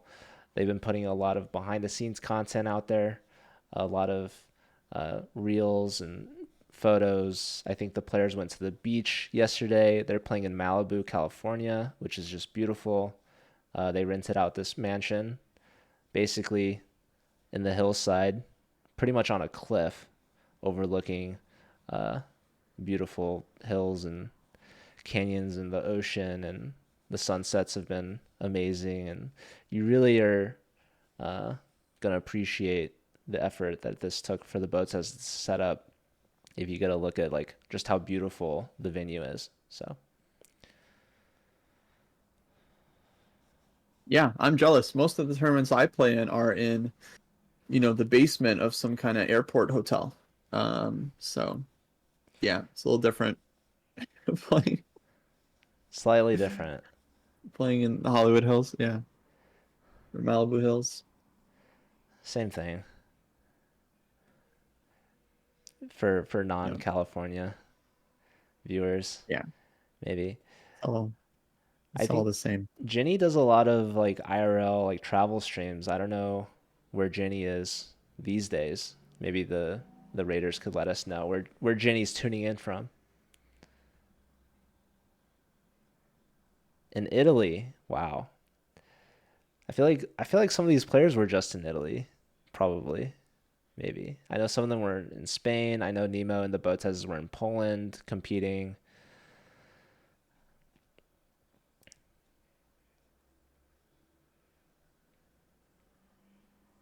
Nice. Oh, birthday Italy, stream. Happy late great birthday. country.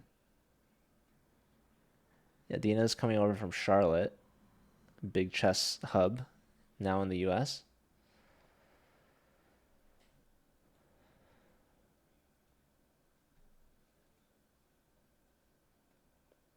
Okay, Anna's tanking again, which is not good. Someone needs to mess with her camera so she makes another move. Because like, yeah, again, the position's not going to clarify itself in the next couple of moves. So you can spend all the time you want, but like, White's just still going to build up Rook D4, Rook D1, and then you're going to have to figure out how to hold it. And yeah, it's not easy. Yeah, Anna, both hands on her head. She's leaning forward, trying to get a better view of the pieces. She's trying to dial in, but we've seen her take some major thinks already in this game, and this is looking to be another one. This last move from Nemo was her longest think for one move. It took her about 9.5 minutes. And we see she has a huge time advantage, about 30 minutes. And Anna against Alexander Botez yesterday had an even worse time advantage. Anna at some points was getting like below a minute on the clock when Alex still had over an hour. So Yeah. definitely expect Nemo to have looked at that game and see how Anna's been doing so far. And that's another thing about these round robin formats in these tournaments where everyone that's invited gets to play against everyone. You look at everyone's games so far throughout the event, and Nemo definitely is aware that Anna can be slow on the clock, and so she's definitely been pressing her. Although she has been taking her time in these last few moves where she has a decision how to take back. But it's looking good because Nemo now is really well set to double up her rooks and try to go after this isolated D pawn. Yeah. Um, it's actually, I mean, it's a nice tournament. I'm sure these players get a lot of experience and hopefully learn a lot from these games. It's also cool that they're pretty close in rating for the most part. So it's like we get to see some very tight battles, albeit with favorites. And yeah, again, Anna spending time. I mean, to be fair, yesterday, she had a very difficult position, I would say, out of the opening against Alex. Who also, just full credit to Alex, like again, for playing just like fantastic King's Indian. Her position today, I feel like, was easier to handle, but the time usage has not been great from Anna. And yeah, it seems like it's just a chronic issue for her, which is a bummer. Because she's very good, but like, yeah, it doesn't matter how good you are. If you use up all your time and then you only have like 10 minutes and the game gets sharp, then it's going to be tricky to continue to play accurately.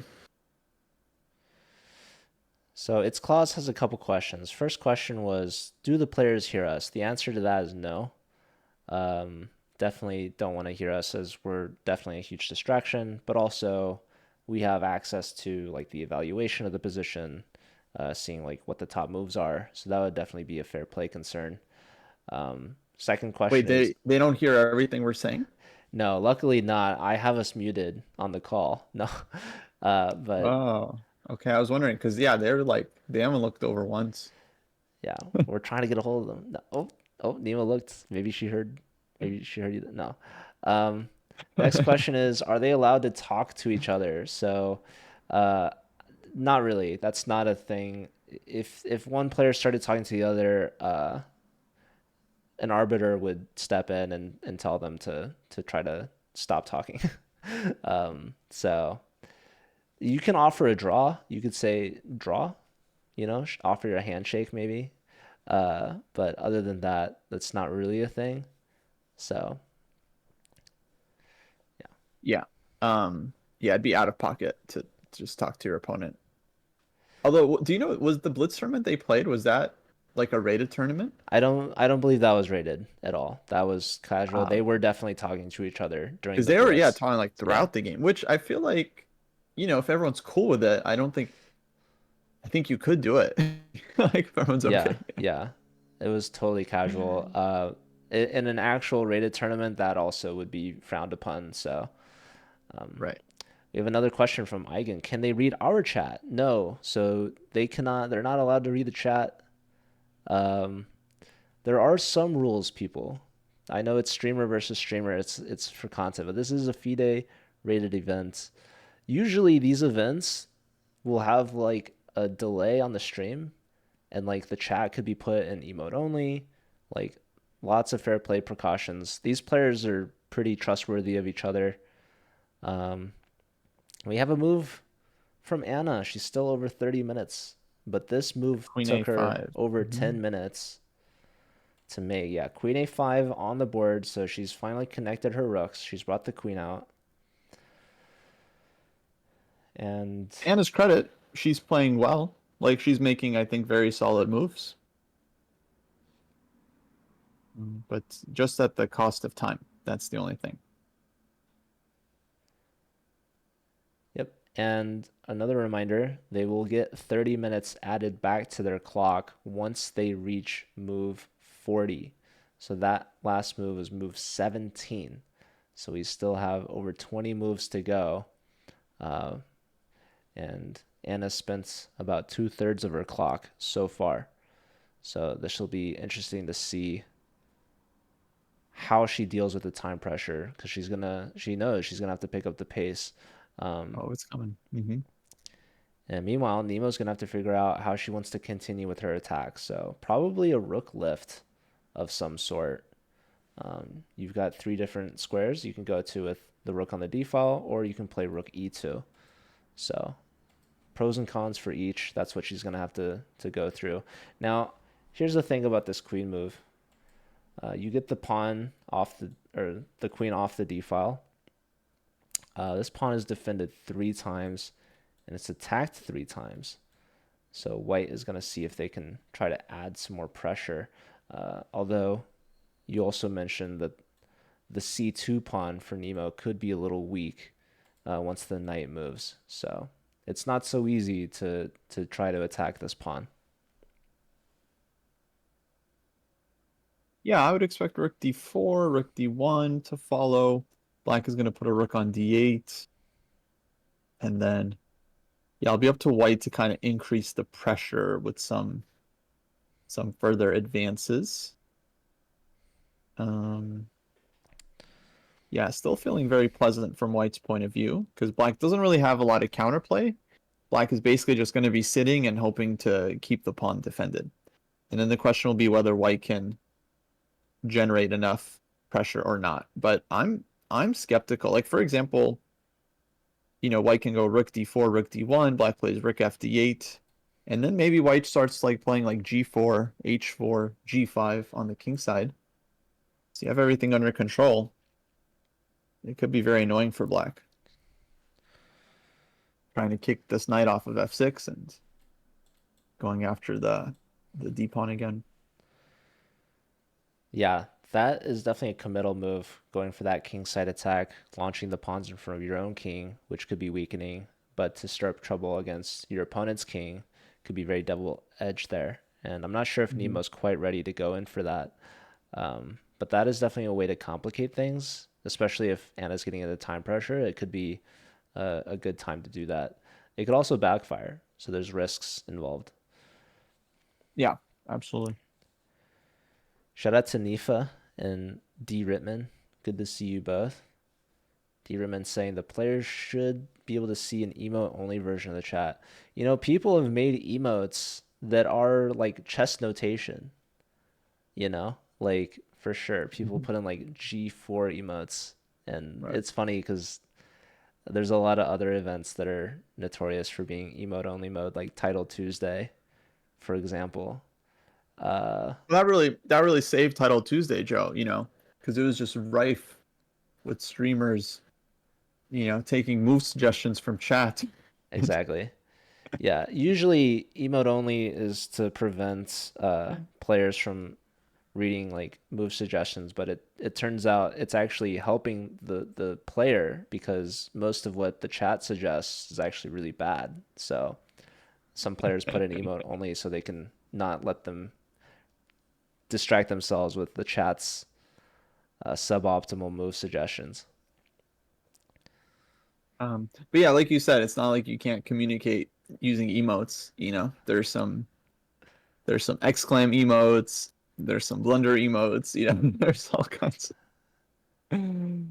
There's still Okay, symbols. chat doesn't like my. It was a joke, chat. It was a joke. You guys clearly most chatters are stronger than me. That's for sure. But I wouldn't qualify for Title Tuesday, so I don't have to worry about emote only. Not live on YouTube. It is Yeah, fun. I'm not sure what It is happened fun. to the YouTube. Um,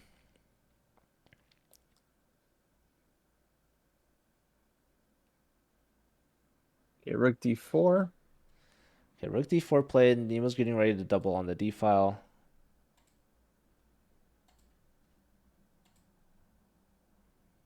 Yeah. So this is a moment where, as black, you just go rook fd8. There's like not a ton to think about. You're gonna want to put your rook there at some point. Probably next move. Might as well just start with this move and then, yeah, save your time on the clock. We see Nemo getting up, walking around. She's drinking. I don't know what Yeah, she's drinking drinking. their own. Something from Kirkland. Is that Kirkland? Okay. I think it was Oh the yeah, one same. of those Kirkland cold brews. Nemo's day drinking on the board.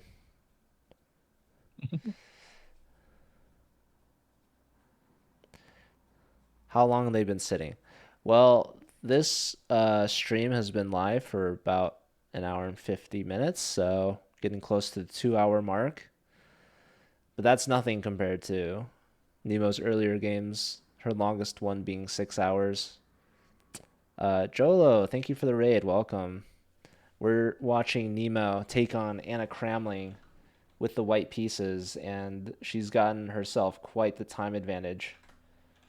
She still has over an hour left on her clock compared to Anna at 30 minutes. So sooner or later, we're going to see Anna get into some severe time pressure and have to blitz out some moves to make the time control. They're trying to go to move 40 for an extra 30 minutes on their clock, and Nemo has just played move 18. So still over 20 moves left before they get that time bonus.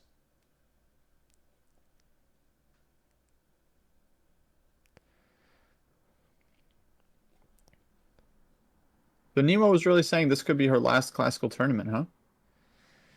Yeah, that's what she's been saying. She's only doing this because that's what they all agreed to for this event. But I think some of the players had the idea that they would love to do this again, but maybe instead of classical, maybe make it like rapid or blitz. And you could even play multiple games in a day, which, if you think about it, you could really save on rent fees. If you rent the whole place, maybe make the tournament last a day or two as opposed to a full week. But True. we'll see. Or a mix, a couple classical games, some rapid. Um, yeah, I mean, I don't know, rapid's fun. I feel like classical though is still kind of cool. But I know she's supposed to play Andrea tomorrow, but Andrea might be sick, right? So this might be like her.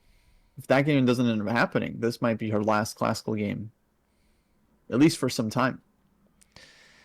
That's a good point. We're not sure if Nemo versus Andrea will happen tomorrow. So this very well could be the last game for Nemo in this event. So We're all tuning in at the critical. right time.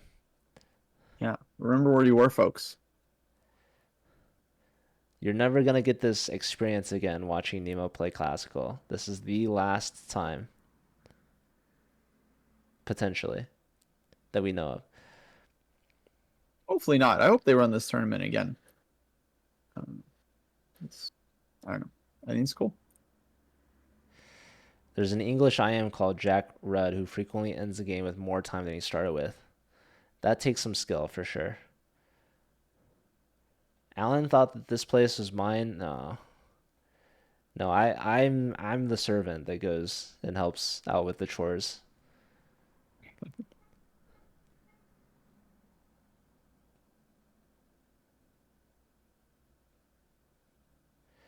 You think that Nemo could become a GM if she kept studying? Yeah. I mean, she is a woman grandmaster. Obviously, the grandmaster title is a huge achievement and takes a lifetime to get, unless you're a child prodigy, in which case it could take 12 or 13 years. But you keep the title for life. But yeah, that's a huge dedication. I think that most players probably don't have the time or energy to spend to get to that level, but maybe Kostya can get there sometime soon. Yeah, we'll see. I got to work on my game. I've been moving fast in the other direction lately, but yeah, the dream is still alive. You know, the dream's still alive. So, do you think you could get GM before Gotham? Not at this rate. He's Oh, like crushing it, and now he's got like time and motivation. I'm behind him in the sense that like his empire is built, and now he can just like focus on just like improving his chess. Whereas me, I'm still building Dojo up, so it's hard. My time is very split. well, So everyone's got he's to way go. ahead right now. He's like way ahead. Go follow Kostya, guys. Go follow the Yeah, Chess Dojo. people could just go follow Dojo, sign up for a training program, work on your game. You know, get access to a wonderful community, get a complete training plan for all levels. Sign up for the training program, then I can focus on my chess. With every follow to Chess Dojo, you're adding an extra elo to Kostya on his journey to GM. Yeah, one full ELO point per follow. Definitely go help him out there. Someone's asked if you've ever played OTB versus Gotham. I'm sure you have. Maybe not classical. Maybe classical. Mm. We played one classical game a few years ago in Canada. It was a good game. He was I was already IM. He was actually FM at the time. But I think he got his last IM norm either at that tournament or like shortly thereafter. So he was an IM very, very soon after that. He was already like 2400 basically.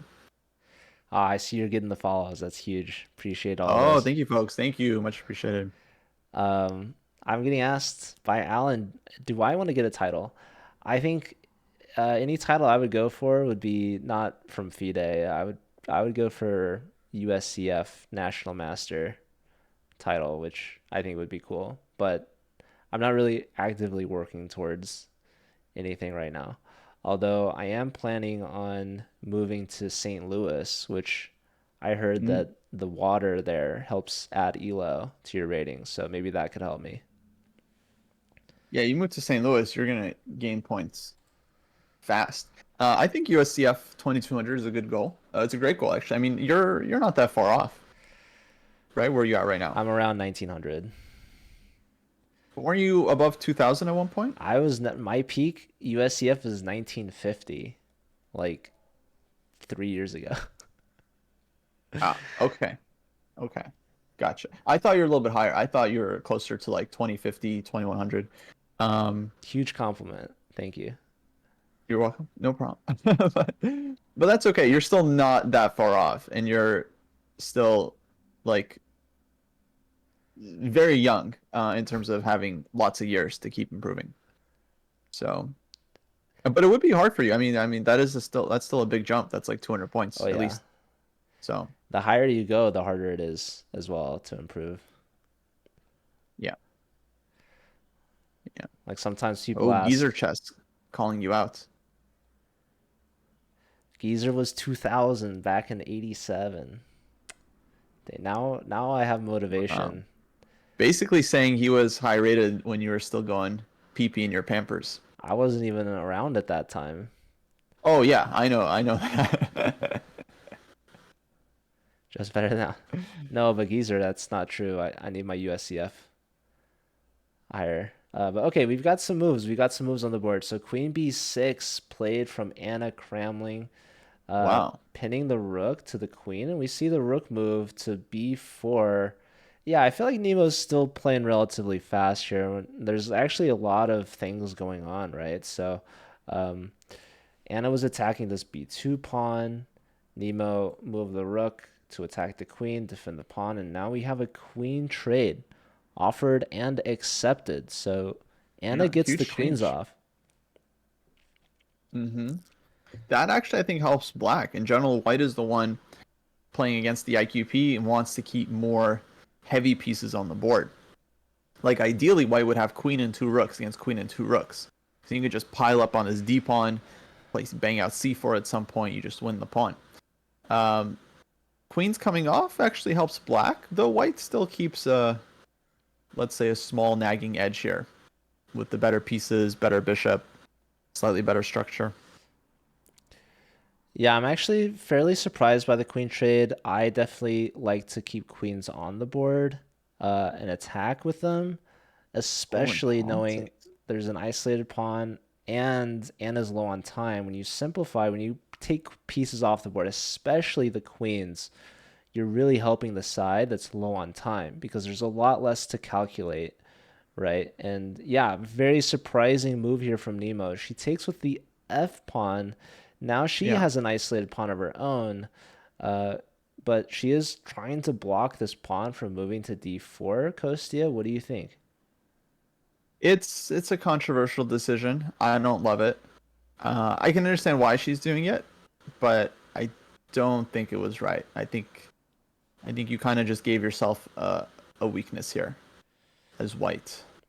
I think she was worried about rook takes c3, black going like rook d8, trying to push d4 in. But what I would say is like you just blockade this pawn. Um, and yeah, I don't know. I don't think it was that scary. Like if we take with the rook, for example, black goes rook d8, and white plays rook d3. I think white is still pretty happy there.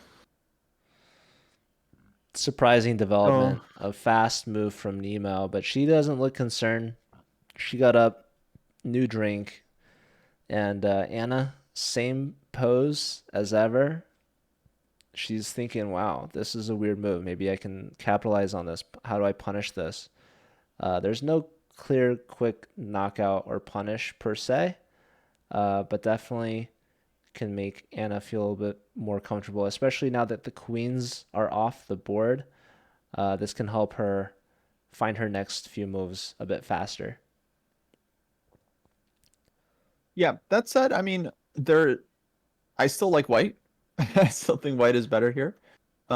You still have this plan of doubling up on the d file, and now you have this extra idea of breaking with e4, which is kind of like, let's say, maybe the one advantage of this decision is that you now have this e4 break.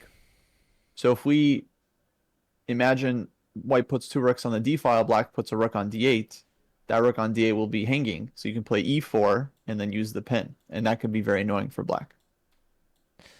Yeah, The other idea for white in the future is just to play e4, let's say just to trade off the pawns, open up your bishop, and then you start talking to that b7 pawn.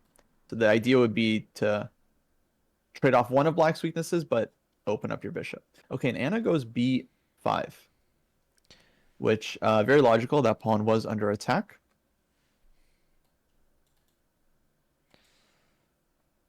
b5 and now quick rook d4 from Nemo, and the plan continues on. She's gonna double, try to put every every piece she has to attack this pawn, and this is another reason why she takes with the f pawn. As you mentioned, she wants to add that pawn as one of the attackers to the equation. Right. So it's going to be slightly awkward for Anna to tend to this d pawn.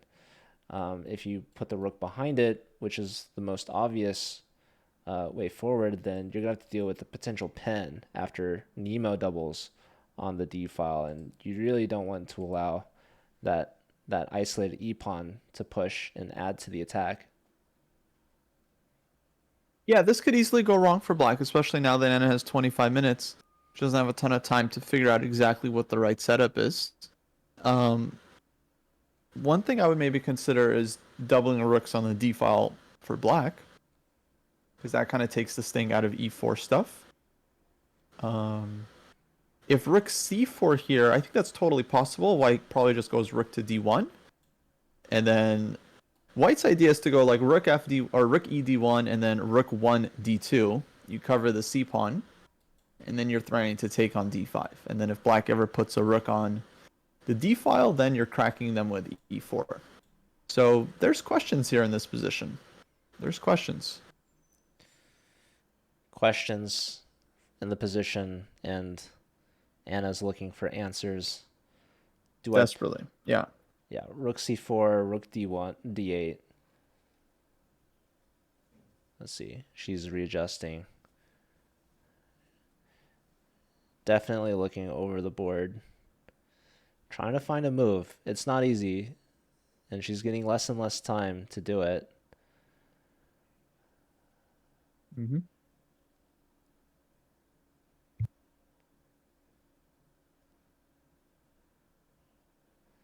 And this was move 21. So they're over halfway to the 40 move mark. So Anna is going to get lower and lower on time until she hits move 40, where she's going to get an additional 30 minutes.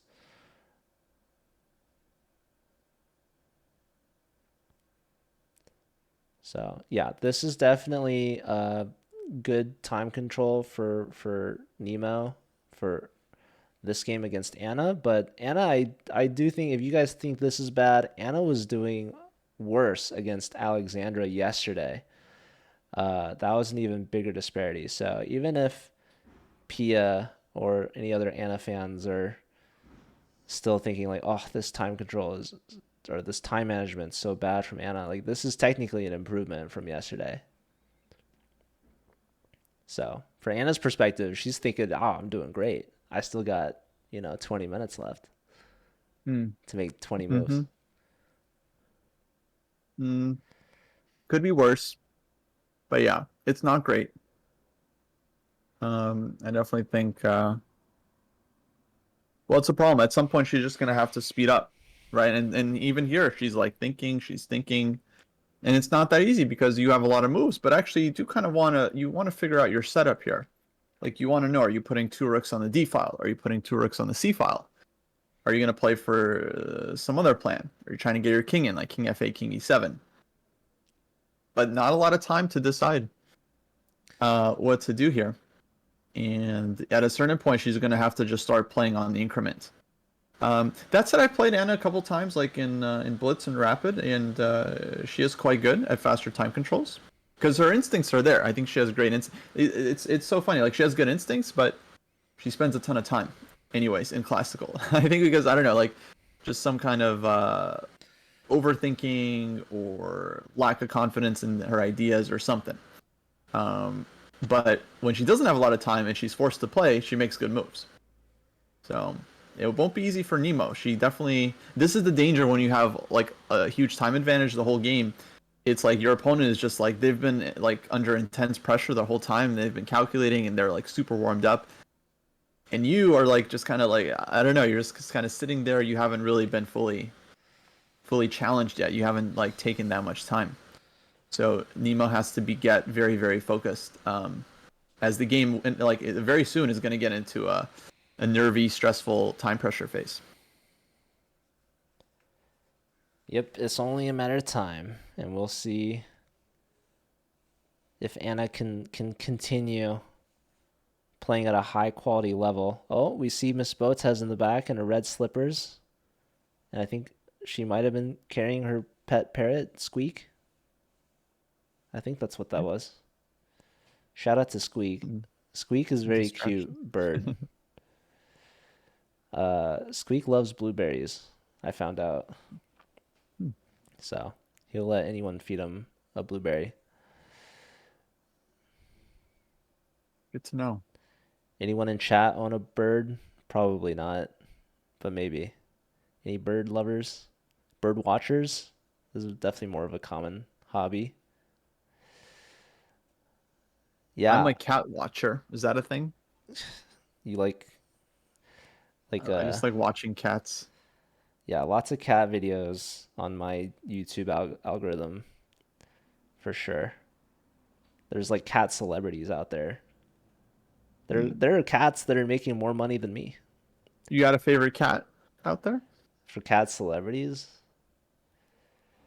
I don't know, but there's a lot of streamers that have cats.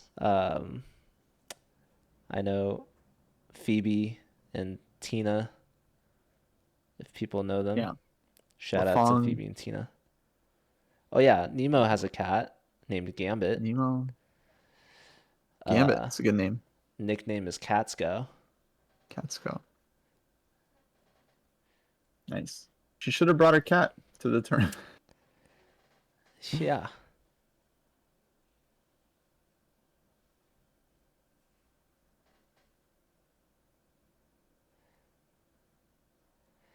Yeah, birds last a long time. Ganji's saying he had one for 23 years. Falco has a bird name and has an airplane. That's quite the flex.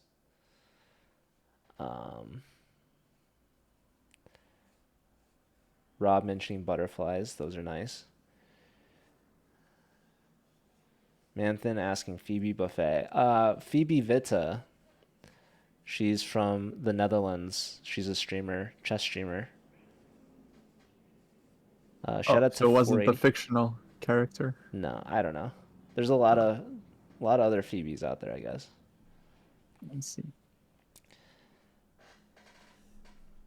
Squeak is not the first bird that Miss Botez has owned. I think she had a budgie as a kid, and then got another like parrot. I guess closer to college, named Nugget or Nuggy.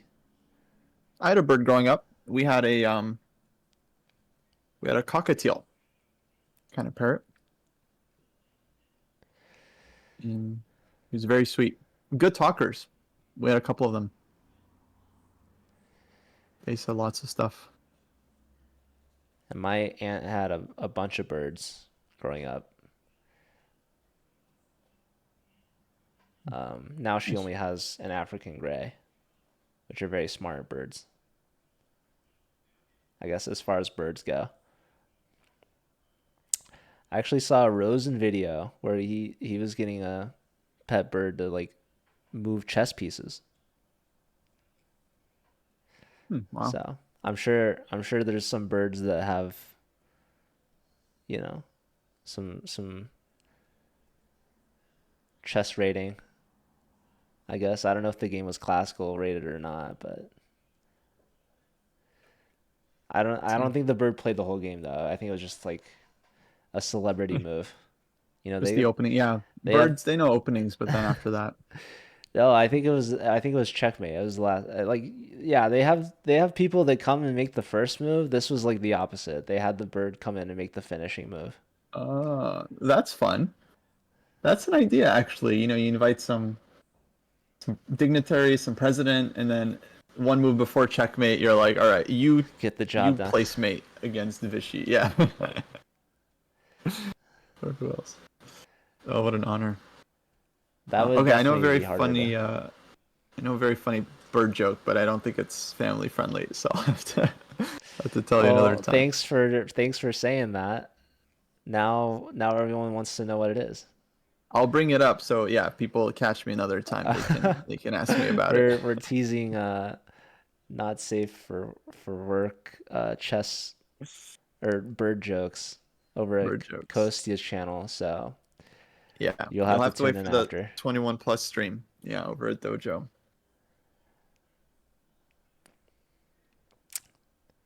Maybe chat Oh boy. can predict the bird joke. Anna's really I think she wants to move, but it's one of those things where it's like you've been playing classical the whole game. See, that's why it's like classical is very different to blitz. Finally goes rook c4. Good. I think as good a move as any. And the thing is, it's not like once you get down on time, okay, you just start playing blitz. It's really hard actually because you have to transition. You're used to spending like 10 minutes on your move, and now all of a sudden you're gonna have to just play on seconds. So at some point, yeah, she's really gonna have to speed up sometime soon. And I think Nemo's just gonna blitz out rook ed1 here. I think it's just gonna be fast. Like, So 16 minutes left on Anna's clock for 19 more moves. So she's got less than a minute per move. She does have the 30-second increment, but Nemo just under an hour left on her clock. And like you said, she very well could blitz out from here. I think Geezer said earlier, this amount of time is an eternity compared to what they're used to playing in speed chess. So yeah, Anna, as you mentioned, has good intuition. She's a very talented blitz player. I mean, just speed chess in general.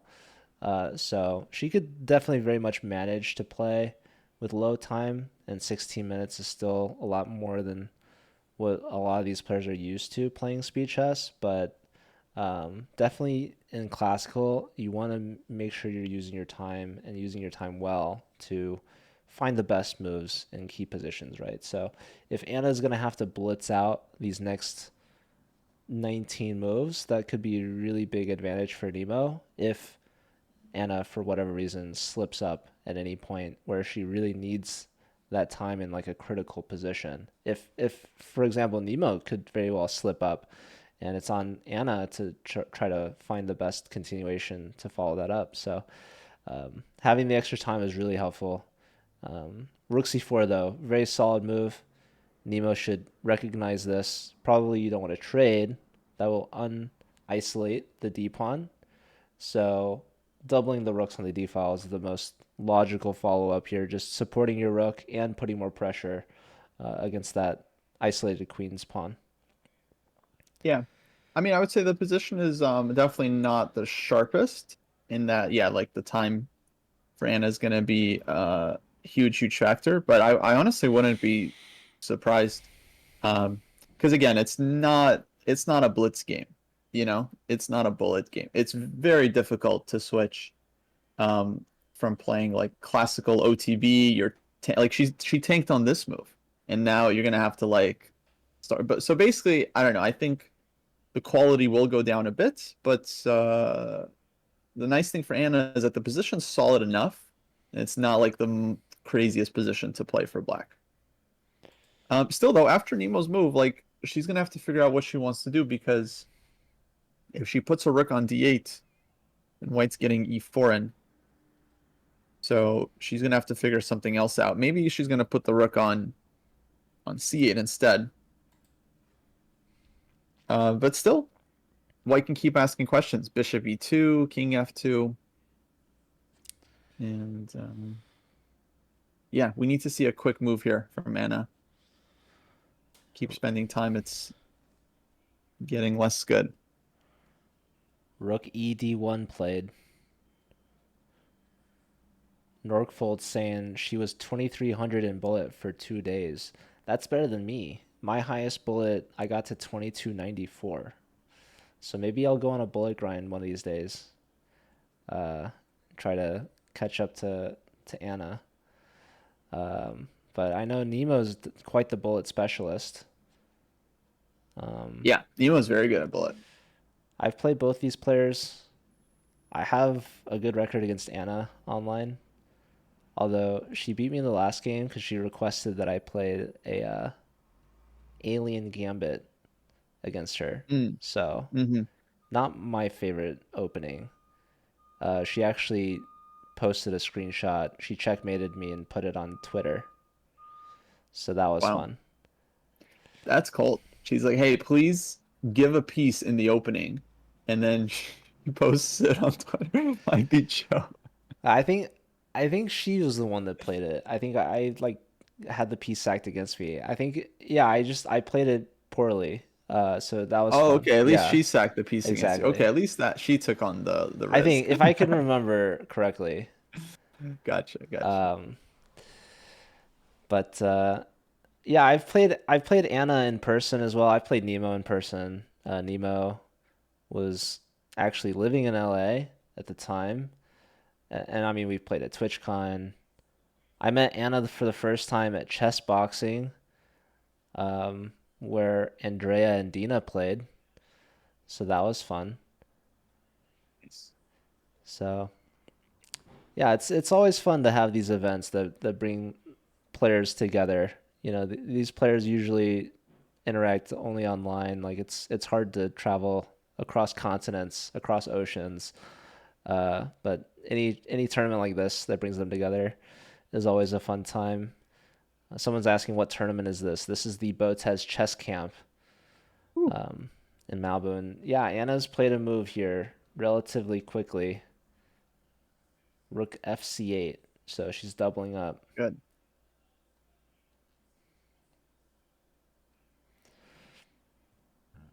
Paparazzo asking, how come Nemo has her own commentary? Well, all these players are pretty much streaming their own games.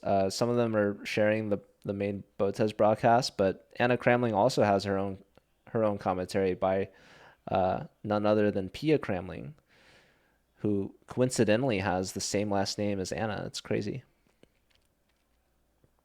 Hmm. Yeah, it's like a lot of streamers have live at the end of their thing. That checks out. Mhm. That was one coincidence that I just found. True, that is a coincidence. Yes, actually, correct. That is a major coincidence. Branding. Shout out to Albert, who's been why, yeah. Who here's been watching all 6 rounds of this event? Maybe chat could say me with like a smiley face. If you, I guess technically I have. So I don't know. Have you been watching all rounds, Kostya? I think I've caught some of every round. I don't think I've seen Nabokon. like every because there's like there's 4 games going on. There's like 12 streams covering the action, so I haven't seen like every single stream of every single game. Oh, I mean, of course. Um, but yeah, I think I think I definitely tuned in for at least every round. Any super fans out there that has had every player stream on? Like a poker dashboard, like a I'm sure, multi-table. yeah, some people probably got a lot of tabs open right now, tuning in. Oh yeah, there's SEC going on as well. Um, yeah, some people falling asleep during these shows. I mean, these last a while. When I was commentating with Canty, he was like, "Listen, we're gonna be here for another couple hours. Go do what you got to do. You know, leave us on in the background. But you know, you could take a nap. We'll be here. We'll be here when you come back. So, Mm-hmm. if you need to get a snack, maybe put on a movie and something, like we'll still be going. So, yeah, this game has quite a ways to go still. Even though Anna's low on time, uh, we are expecting them to reach move 40 at some point in the next 18 moves, and they'll get an additional 30 minutes each. So, yeah, plenty of time left. I guess you could be another 2 hours even, depending on how many moves they make. Yeah, so I'm trying to figure out how Nemo is going to prosecute this because right now we should point out White could take on D5, but then you're just kind of trading off weaknesses, and that's 100% fine for Black. So yeah, she makes a move that you kind of tend towards in these situations where you just calmly improve your situation, Rook D2.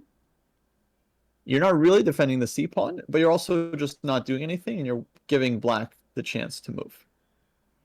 So from here, it'll be curious how she thinks about improving her position. Maybe one idea would be to try to bring the king to D1, cover the C pawn that way. can also think about bishop e2, tagging the rook, maybe some a4 ideas. That could be a potential weakness that white can go after. So Plotter is asking if black plays rook f to c8, which is the move that was played, by the way, are they planning a positional exchange sacrifice on c3? And that's a good question because last game we were watching Nemo double her rooks and try to sack an exchange. She had a chance to sack an exchange before doubling rooks, but ended up passing on the opportunity. Here, Anna has a very similar idea or position where she could definitely sack an exchange for the knight, but the two examples are very different. In the other game yesterday that we watched Nemo play, her exchange sacrifice would have been on, I believe it was f3, where the king was, right, along the f file. And that would have really damaged this king structure, making the g pawn have to recapture. In this instance, the knight is on the c file, opposite side of the king. And so I think that this exchange sacrifice is probably not considered.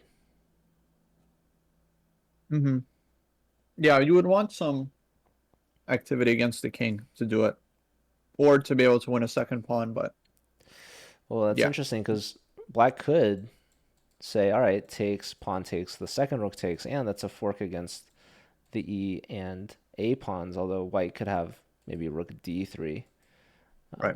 So instead we have king to f8 played from Anna. This is the top move, getting the king into the center. And usually you don't see this happen, but the queens have been traded off the board, so the kings are actually a lot more comfortable going to meet in the middle of the board where they're going to contribute near like an end game. So there's still plenty of material left on the board, but there's not much else I think Anna can really do to improve. So bringing the king toward the middle makes a lot of sense.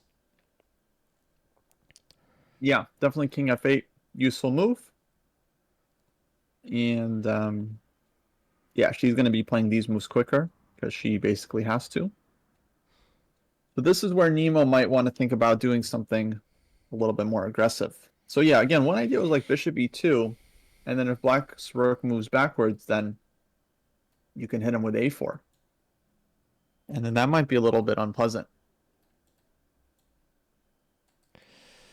Yeah, it's definitely a solid idea. Bishop would go back and maybe alleviate some pressure on the d pawn, but it looks like black has kind of neutralized any of those threats and definitely not playing into this d file pin. So e4 kind of is off the menu for the time being. But yeah, the computer wants to just copy essentially and play king f2, bringing your king into the middle. Right. Yeah, king f2, totally normal idea. Just bringing the king closer. We do have an endgame, so the king wants to be involved. It can help out. Here, white's king does have a job where it can go to d1, c1, and help cover the c pawn. Takes a lot of time, but it's not like black is doing that much here. Black is just kind of staying put. We'll see what kind of approach Nemo goes with. One idea is to try and be like kind of sharp and put some pressure on the opponent. The other is to just take it slow and not give black any obvious moves, and so force Anna to just make decisions on her own, which could induce a mistake as well. Because you know, black doesn't have a ton of useful moves here. They put the king on e7, and then what? King goes to d6, then white will push with the e-pawn. Exactly. So someone's asking, is this going towards a draw? Well, it's definitely an even position, but it is way too early to say a draw or not. I think we'll have to get through the time pressure that Anna's about to experience and see if she can manage. And Nemo, with plenty of time, is going to be able to think through a lot of these moves and ideas. And even if the computer says it's equal, it doesn't matter if the humans don't play the equal moves, right? So someone's very much capable of blundering or making a mistake at any moment. and we just have to see Yeah. and find out what the players do. Yeah, it's always equal until it isn't. And this position for me definitely feels easier for white to play, especially with the time. That said, I mean, in order for Nemo to win this, Anna's going to have to make some kind of mistake, but all the elements are there to make a mistake. You know, low time, position's not that easy, lots of pieces left on the board. So, They're on move 24 now, so 16 moves next is exactly right. And yeah, Anna has less than a minute per move, so we're gonna see moves coming in. And yeah, Anna's last move, King F8. If the king continues, he's gonna run out soon because you never want to go to the D file opposite the rooks. You're gonna walk into E5, like Kostya said. And yeah, I mean Anna copying as well, bringing the king in. I'm not sure how much the king can really help that much, but maybe you help defend C2. yeah. Yeah, exactly. That I think makes that's where your white's king is going, over to D1. And then you're actually threatening to take on D5. yeah. See how white has all four pieces attacking this D pawn. This D pawn's only defended twice, right? But the reason why we're not capturing is because the knight is pinned to this C2 pawn. So even though Nemo looks like maybe she's just copying the king moves, her king has a very clear path, very clear idea, and a purpose to defend this pawn that's a little weak. Whereas Anna's king can't really defend this D pawn. We mentioned the king trying to get to the D file, then Nemo can just add another attacker because the pawn gets pinned. So lots of problems potentially to come up, and Anna only has 10 minutes. Uh-oh. She's still tanking. She's tinking. She is tanking.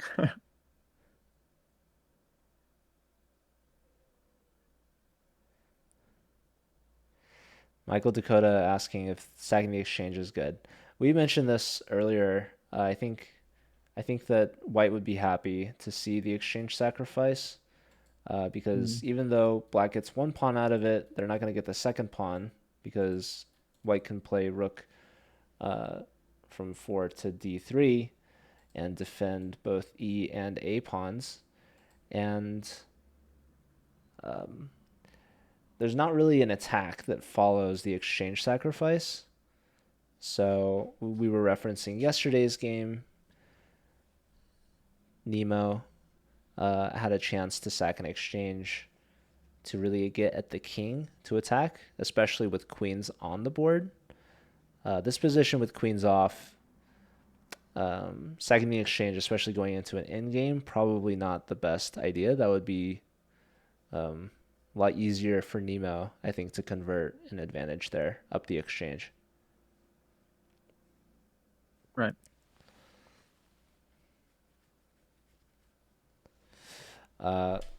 Call me Lyndon saying, is Nemo okay? She's coughing a lot. She's been coughing all throughout this tournament. She has had inhalers with her at the board, so she's dealing with some asthma for sure.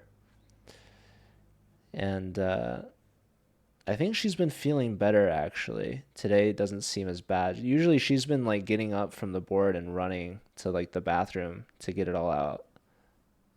Although maybe today it's less bad, or maybe she's like not coughing as loud. Or I think there's also like less players playing in the room. I know Jennifer and Andrea would have been playing. But I guess Andrea's also not feeling well. So who knows? Who knows if there's something going around, but also like when you travel, especially like comparing Toronto to LA, like that could also do some things. I know like when I traveled to Las Vegas, for example, it's super dry there. Like LA is kind of dry, but I mean LA or Las Vegas, especially the huge desert. I know, Kostya, you've traveled to Vegas many times. Do you Mm-hmm. do you feel like that's something you experience? Traveling's tough. I often get sick when I travel, especially if I have to fly somewhere. Thankfully, I'm okay in terms of like the smog in the air and stuff. It doesn't bother me too much, but yeah, I got my own issues when I travel. You know, I get bad sleep and all this stuff. So it's a grind. It's hard. And look, Anna's down to 8 minutes, and she's like tanking again. It's just like, oof. It's not. It's not the good position to tank. Like you got to make like 15 more moves. Yeah, computer says it's pretty even. Just play king e7. I don't really see the full follow-up, but white has a very clear plan. Defend c2, and then capture on d5. So it makes a lot of sense why Anna looks like she's, both hands on her Yeah, because face, she leaning she forward. anticipates this idea, so she's trying to like she's a real chess player. She's trying to figure it out ahead of time. But yeah, you kind of have to play king e7 and then use your opponent. At this point, you have to use your opponent's clock to think on what you're gonna do. Because yeah, at this rate, she's just gonna go down to the increment, and she's not gonna flag. She'll get moves off, but she's gonna have to make like 5, 10 moves here with on the 30 seconds, and it might be tough if Nemo sets a big decision for her. This is move 24. So 16 moves left, 6 minutes to do it for Anna. Do we think Anna's going to lose on time? No. Anna's not going to get flagged. There's 30-second increments, so after every move she makes, she's going to add an extra 30 seconds. And once they reach move 40, she's going to get an additional 30 minutes. But what we do expect is the time pressure is going to play a huge role as to whether or not Anna will make a blunder or a mistake, especially considering this is a tough position. We see a rook trade here. So Mm. Anna feeling pressure, especially on the d file. She trades off one pair of rooks, and Nemo takes back with the rook, keeping pressure on the d file. And a very fast, easy response from Nemo. She had a chance to take with the pawn. She already did that earlier, which would have been really questionable in this position. But yeah, let's see. Mm-hmm. Anna can't afford to have too long of a think still. But Yeah, I feel like rook c4 is a natural follow-up, but on rook c4, you have a question. If white takes, how do you take back with? so rook c4, rook takes. Probably you're expecting d takes. And then the reason why you're asking is because now that opens up this bishop to get to b7, attacking the pawn Exactly. chain from behind. And if that Mm-hmm. pawn pushes, then that drops the b pawn. So rook c4 looks like if you trade, then probably you take with the b pawn. Right. And that Which looks, maybe is playable, but it's a little ugly for black structure. yeah, your a Yeah, pawn knight becomes a4, knight weak. c5. Yeah. Yeah. So yeah, if you don't play rook c4, I mean, you still have king e7 as an idea. Mm-hmm. We were also mentioning even a long time ago, maybe there's this bishop to f5 idea targeting the pawn. But we could still bring the rook back to d2, bring the king over to d1, Right. and then go after the d pawn again. Yeah, bishop f5 looks okay.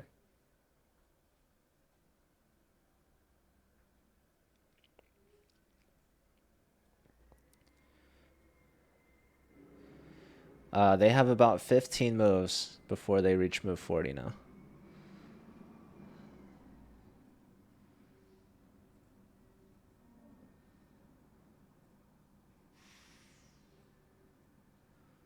And yeah, Approaching 4 minutes for Anna. and she goes in for rook c4. This was the top recommendation.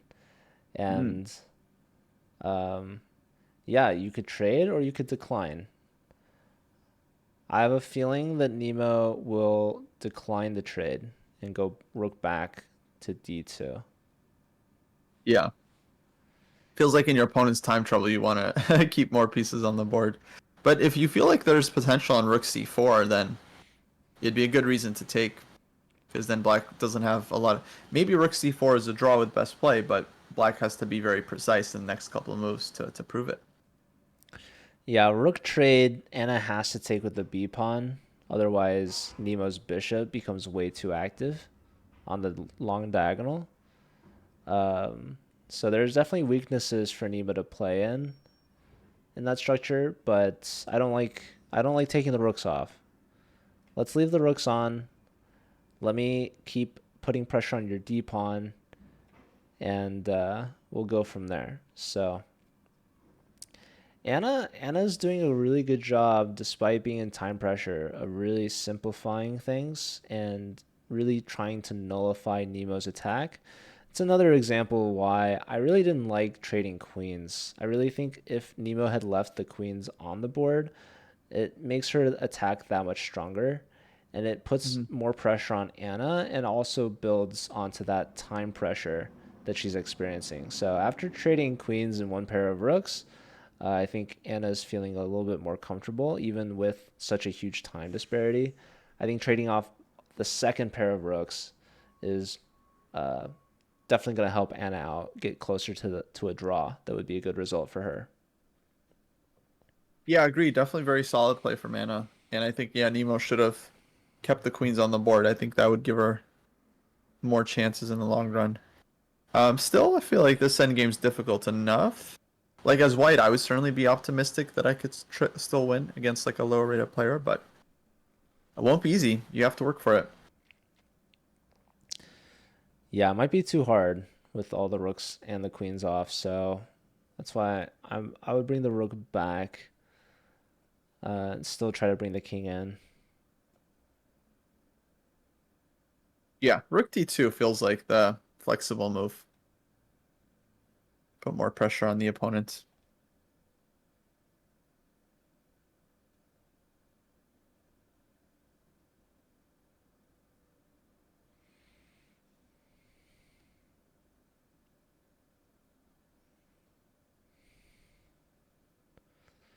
Plenty of time for Nemo also to figure out, see how deep she can look into the end game and what she wants to do. Do I trade off rooks? How does she take back? She takes with the isolated pawn. Then I'm going to get in with my bishop and damage her structure. But she doesn't have to stay like that. She has an option. She could take with the b pawn. And then from there, I don't really see how to make a breakthrough, how to get in. So do I really want to go into that end game? Or do I want to leave the rooks on the board if I have some alternative move? Yeah, I think that's what she's trying to figure out. And if you are going to go for the rook trade, then you want to kind of plan your next few moves here while Anna doesn't know your intentions versus taking on c4 and then starting to think. I think, yeah, if you're going to go for the rook trade, you kind of want to plan out your next idea to put more pressure on the clock. Or you decide you don't want to, and then you go rook d2, but then you still have some thoughts in mind about the next couple of moves.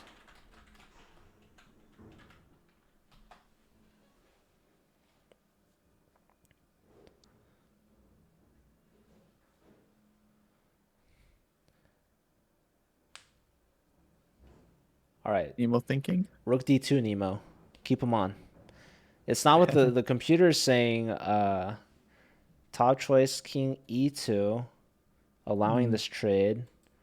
Or No chance. taking on c4 and allowing b takes. Right. It's also saying king e1. So none of them are calling for rook d2. But if I put rook d2 on the board, let's see if the computer agrees or disagrees. Okay, what did she play? She did trade. Okay. And Anna does take with the b pawn as we were expecting. Good. So quick move there from Anna.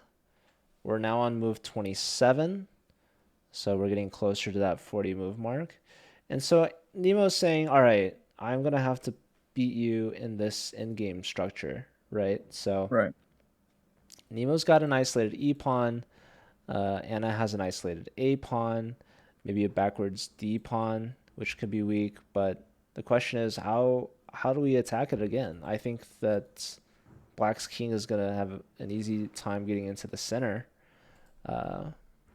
easier than White's king. So maybe at some point, what Nemo wants is maybe we're gonna go for this e4 idea, like you said, try to break down Black's center and activate our bishop. But I think something that's rough about this is if we play e4, then maybe Black plays d4.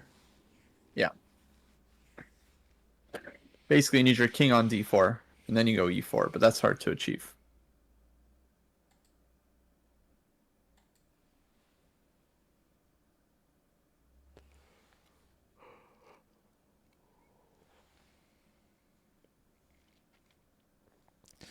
So going into this endgame, I'm curious how much Nemo likes her chances to convert, because it's looking pretty dead even.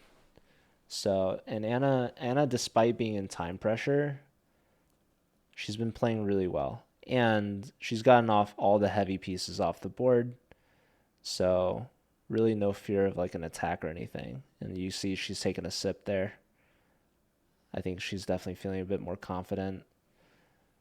You know, she's Yeah, I mean, it's certainly not over. I mean, I think there's lots of room for Black to go wrong in this one. And I would definitely take White. I feel like if either side can lose this, it's probably Black. So for me, although the engine says it's equal, I guess, like, it kind of feels like White is the one that's playing for the win. That's really interesting. And I know some people earlier, and you even mentioned it yourself, like White has a G4 idea. Maybe with the queens and the rooks off, maybe it's not as good. But okay, we see the kings taking the e file, e2 and e7. But yeah, you're saying that White has the chances. So how are you attacking here? What's your plan? Yeah, so I would look for like knight a4, knight c5, bring the king to c3, d4, somewhere play b3 or b4 to get an outside pass pawn on the queen side. And to me, I mean, yeah, again, it looks like Black is the one that has some serious questions. King d2 also fine, setting up for either knight e2 or knight a4, or knight a2, knight b4. And I don't know, it looks optically it looks tough for Black. Maybe she's in time. Maybe just king d6, king c5. Maybe her king gets in. Yep, the kings continue to move. So King now d6. maybe a knight move from Nemo. Computer likes b4 here, like you mentioned, trying to get an outside pass pawn. That is a huge advantage for sure. But she doesn't go for it. She plays knight back to e2. We're going to reroute the knight, vacating c3 for her king. Yeah, she's trying to improve her pieces first and then go b4 later, which I think is very human. Like king c3, knight d4, and then b4 once everything is in position. Yeah, I think it might have liked b4 move earlier because it keeps the king out of c5. But computer's not calling for c5. I mean, if king c5, you could still go b4. True. So less than 5 minutes for Anna. We're on move 29. So after this move, she'll have 10 more moves to make before getting the extra 30 minutes. So we'll see. Can she hold on in the next 10 moves, or is she going to mess up in time pressure? Yeah, we'll see. It's gonna get spicy. Gonna get spicy. Anna's deep in thought, Yeah, Anna trying to figure really it out. leans over the board when she's thinking. She's trying to get that top-down aerial view so that it's as similar to what she's used to in chess.com. You know, Is that why? That top-down view. Yeah, for sure. She's trying to get that 2D pieces look. That OG 2D look. Yeah. You know, a lot of players, especially younger players, they learned playing online as opposed to over the board. So it's like what they're used to, right? Okay, but we're talking about Anna Cramling here, the daughter of two GMs. They didn't have a wooden board in their house. What's going on? No, they also got their titles online. Just kidding. Anna is always in time pressure. No, I think it's funny. Nemo didn't really play online that much, to my knowledge, until she started streaming with the Botezes. So she was like pretty much just purely classical OTB kind of player. And like Yeah. I think she did a bullet match against Alex, and she didn't even know what like pre-moves were. So Wow. they've come a long way. Sheltered with OTB classical. Yeah. So Nemo is coming back to her roots here for this. But yeah, Anna, 2.5 minutes. 2.5 minutes, Anna. Uh-oh. And she hasn't quite looked at her clock yet. I know she knows, but it's time to feel the pressure. Time to feel the heat. Yeah. She's on the hot seat. That might have been a glance at the clock. I know in her head she must be thinking, all right, Anna, just time to make a move. That's what I'm thinking. That's what we're all thinking, right? Yeah, she's like, move, move, move, move, move, move. Does it stress you guys? I mean, she doesn't really even look that stressed. She's just staring at the board. Stresses me out when their clock is like at 4 seconds, their hand is still not moving. And I'm just, what are you Okay, okay. doing? She leans back. I think the hand's gonna come up. There it is. Oh. Uh, uh, She's getting ready. Here she goes. The king moves. do it. King Play it. c5 on the board. Nice. Ah, now we can all breathe. She's back over 2 minutes. Oh, and Nemo just blitzes out. Knight d4, and Anna responds. Knight back to d7. See, again, it's not good that Nemo's blitzing here. See, on King C5, she's got like 40 minutes. She should have just spent like 3 minutes there, 5 minutes. It's also just torture for the opponent because your opponent is sitting there nervous. They got to stay focused. If you take 5 minutes, you just pull them out of the intensity, and then you make your move. I don't know. Yeah, I think she definitely should have spent a little bit more time. She was really ready for the knight on e4, though. And to Nemo's credit, as Anna's thinking, so is Nemo, right? She's ready, and the computer really liked this b4 pawn check. She could still play it. It's definitely still in the cards. So she's prepping. She's put the king onto c3, and now Anna's back on the clock. Yeah, now b4 is coming. We're on move 31, so Anna needs another 9 moves with less than 2 minutes. She does have that 30-second increment, but once they reach move 40, Anna can breathe again as she'll get to the 40 move mark and get an additional 30 minutes added. That is the time control of this tournament. So 9 moves on the increment. Knight e5 seems like the logical extension of knight d7. So I felt like that was her idea to go knight e5. You don't really want to take the bishop on f3, I think, but at least you improve your knights. But anyway, b4 is coming. Knight e5, there's that b4 check, and there's en passant. I am worried, though, if knight takes on f3, I guess we'd have to take back with the knight, because if we take with the pawn, we're going to lose that h-pawn. So the knight doesn't go to e5, it goes instead to b6. Okay, that was the other idea, but this one can be kind of neutralized with a cool b2, b3. You can go b4 check as well, actually. Maybe either one is fine. But b2, b3 is tricky because then your opponent doesn't know if you're going to go b4 next or not. But I'd be worried if I played b4 as white that black doesn't take and goes like king d6. So yeah, she just plays b3. b3, another fast move here.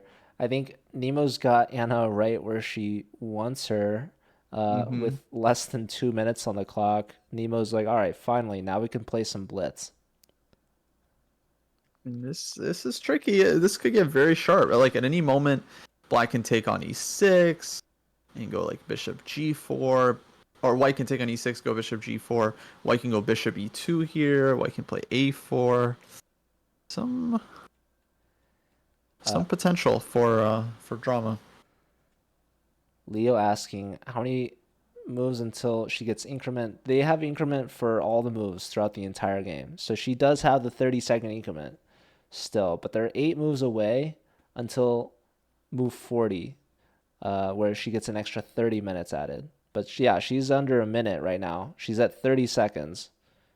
There she goes. A pawn push. G6. So Anna's really trying to find some of these non-consequential moves that she can make and trust that she's not making a huge mistake. But it's hard sometimes because you'll make a move that you think could be like that and it ends up potentially burning you. So here with this pawn push, I actually feel that the F pawn is now overloaded. I want to play E4. E4, Joe, I was just thinking this line. E4 is very scary.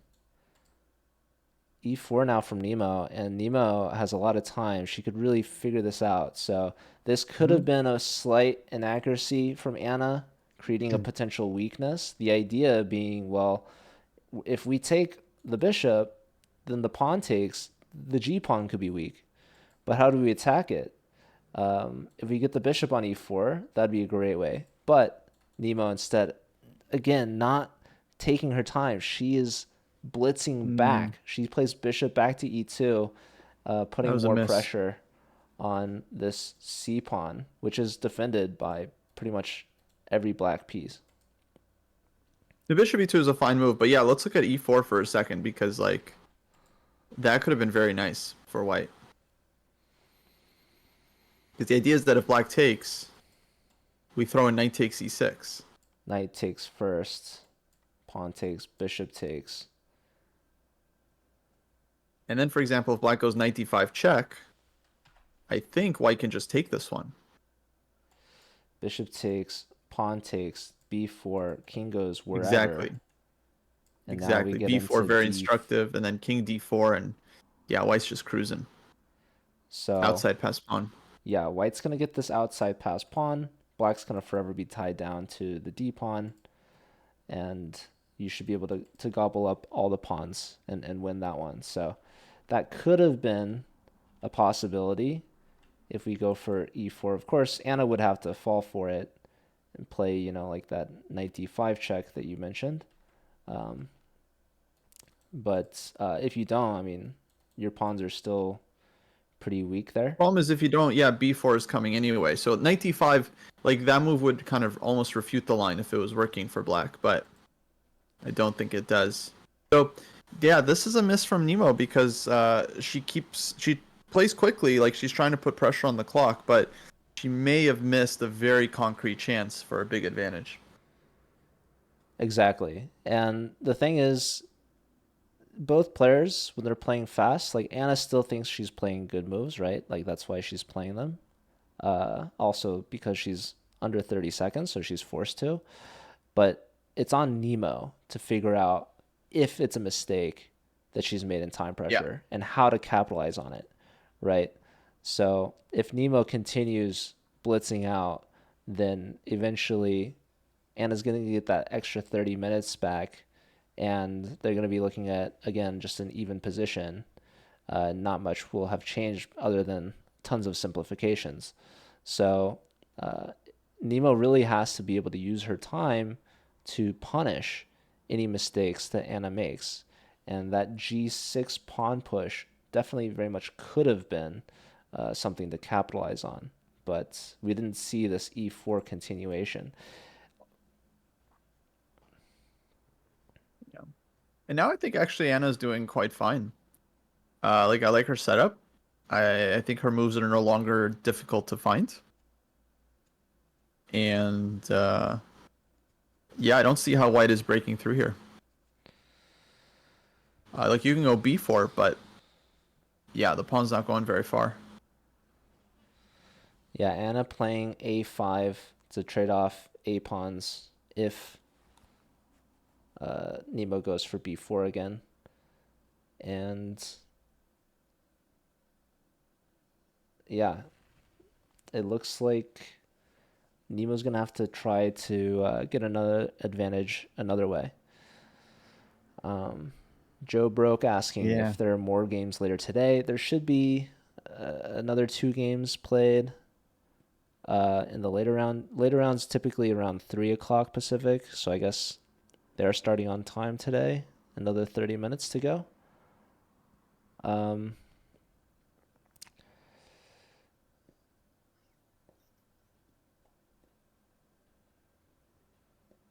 Yeah.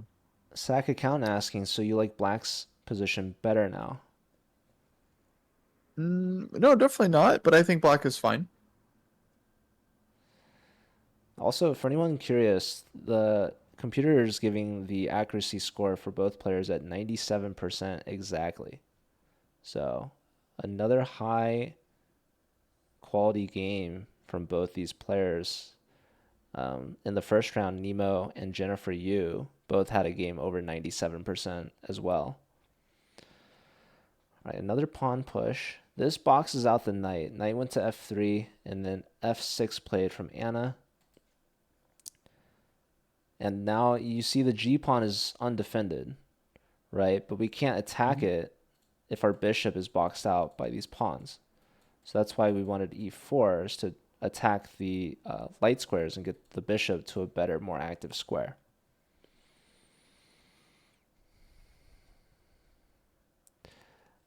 Michael asking, odds that this game lasts over 100 moves. The odds of that are extremely small. Maybe extremely is a bit exaggerated. But yeah, Nemo's game against Alex lasted exactly 100 moves. They reached move 100 and then resigned. Or sorry, not resigned, they drew. But that was a long rook and pawn endgame that it dwindled down to. This game, a lot of the pieces already traded off. No rooks, no queens, just minor pieces. And yeah, Nemo is I think she's happy to be getting a lot of fast moves from Anna, but she's maybe not going to be happy if this game just dwindles out to a draw that she couldn't find any chances to convert on. But bringing the knight back, inducing a pawn push, putting the knight back, another pawn push, some trades. Yeah, Anna's move is now coming very quickly and easily. So a very curious moment in this game. Like we have the tail of the tape of Anna spending way too much time in the early middle game, making a very serious mistake. Move like 35 or so with g6, and then Nemo not pausing at that moment to take advantage. And it's like that was her one chance in this game, basically. Because I think Anna has played very, very solid overall. So. Yeah, and this is move 38. 2 more moves. Not going to be a problem for Anna. She brings the king back, curiously. But yeah, even after the 30 minutes are added back, players are still prone to make mistakes. So it's definitely not through the end of it just yet.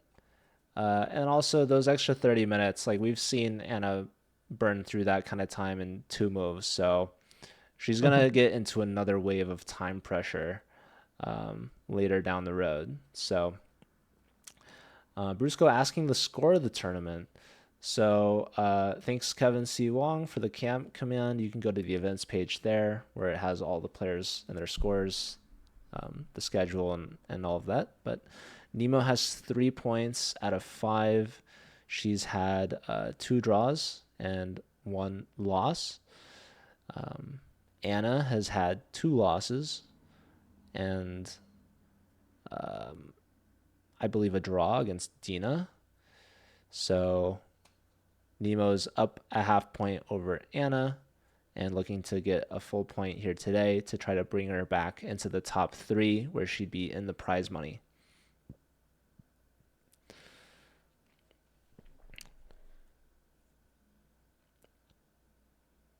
In my chat, big game for Nemo. Try to win. the Botez command, I've linked it there as well. But what's the idea behind bishop to h5? Well, I think the bishop's trying to reroute, right? We were saying that the C and D pawns are really taking away some key squares from the bishop, but maybe you can go to like g6 and put like a piece on f5 if you wanted to as a possibility.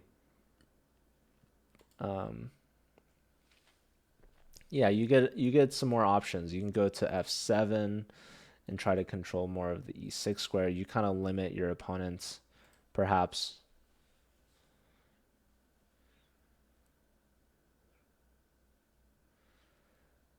Vatcake saying, you guys are relaxing while I lose league games. Anyone else doing some hobbies on the side? Maybe people are playing chess or playing other games.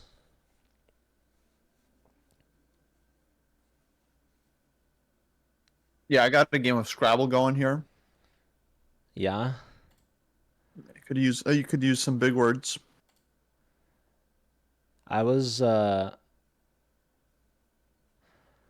watching Eric Rosen before this playing Entitled Tuesday, and some of the rounds have breaks in between them, and he got in some Wordle and some Chessel. Nice. I know he's also a Scrabble player. That's true.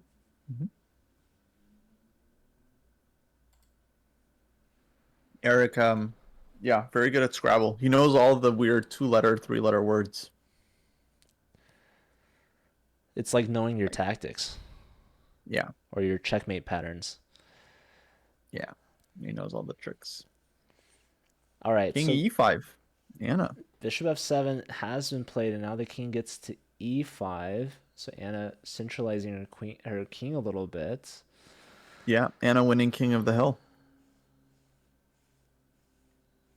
And maybe going to e4. Maybe getting a little ambitious.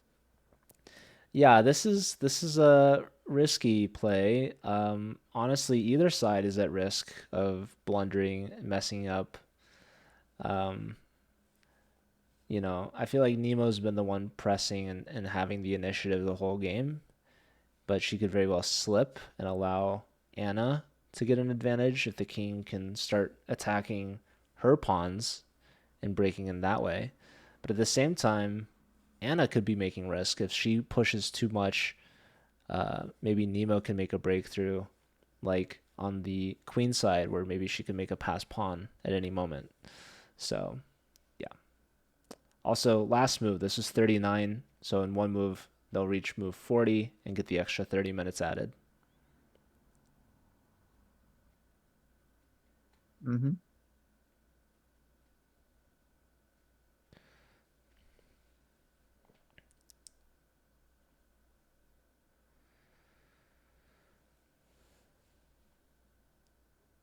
See a couple people doing some chores on the side. That's always good. I know when I do chores, it's always nice to have like a stream on in the background. I know a lot of people are podcast listeners, but I don't really have any podcasts that I listen to. I know there's a couple good chess podcasts out there. But Dang, there's so many good podcasts. So many. Zuka asking, would Nemo be winning if she traded her bishop for Anna's knight? Winning is a strong word for sure, but I see what you're saying. You want to go into a knight versus bishop endgame because your knight's on a dark square, but the problem is Anna's knight is also on a dark square because our bishop's on a light square. Same with Anna's. So light squares are the only squares that those bishops could go to, so anything on the dark squares, they could just never touch. Yeah. Hard to achieve, of course. Black's knight is sitting very comfortably on b6. Now, I think Anna has a good setup here. She's just kind of holding steady. Hard for white to advance on the queen side. And black is doing well on the king side. Yeah. Nemo needs to be a little careful here not to over push.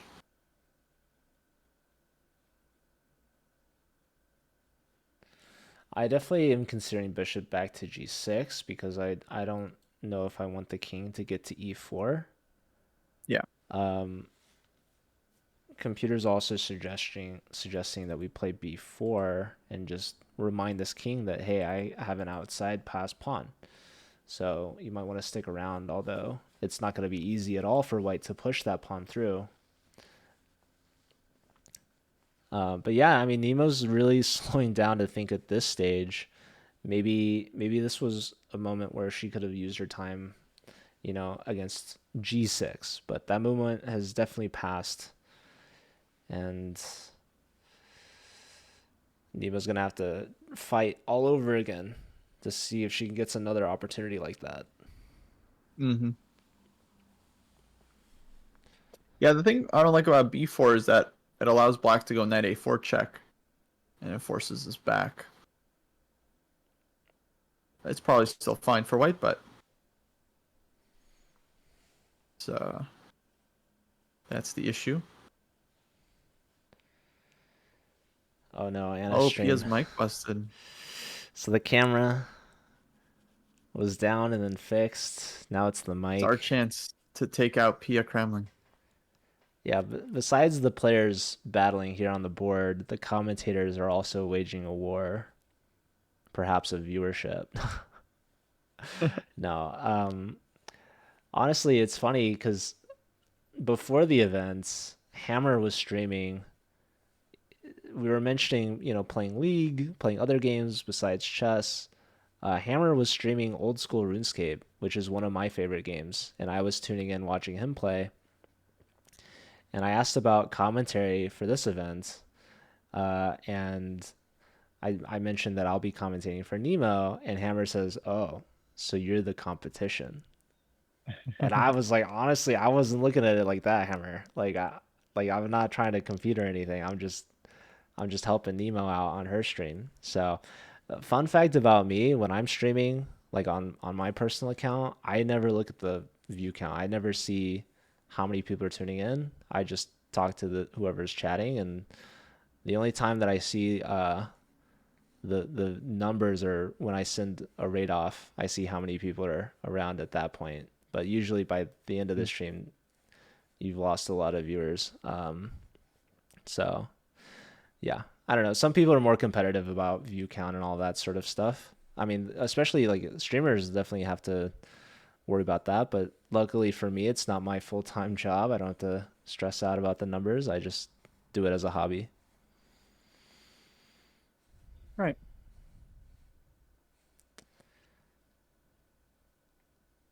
Yes. I think that's more fun. Hammer does stream old school RuneScape. He also streams Football Manager. All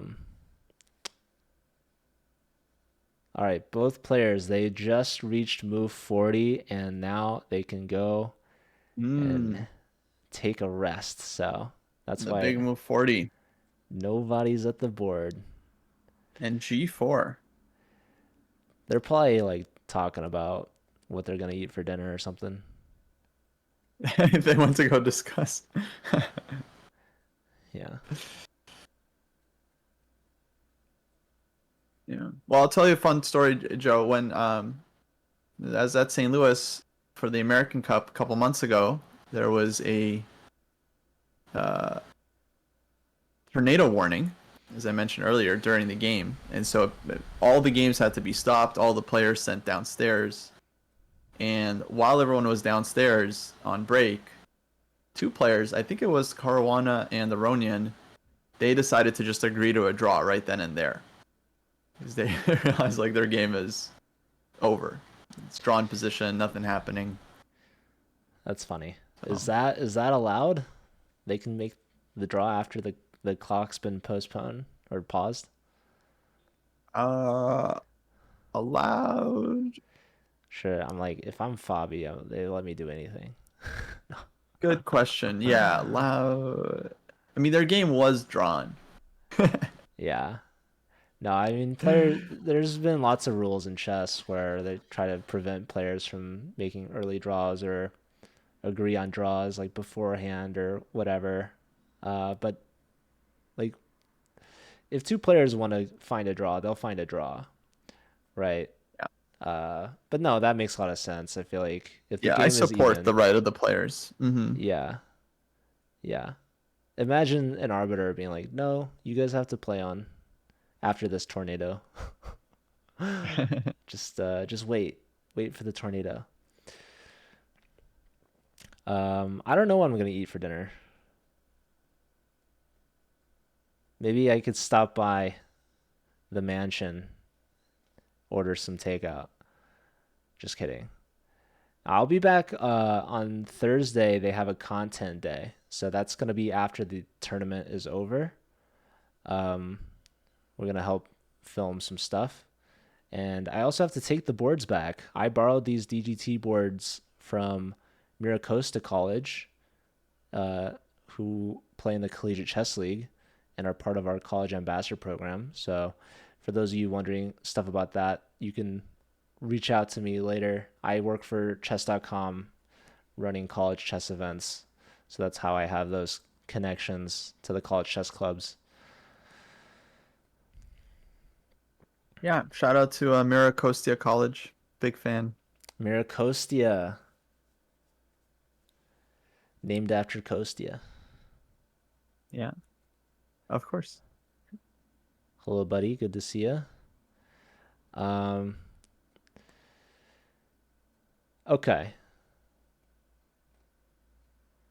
So they reached move 40. They get the extra 30 minutes. They can breathe a little bit more.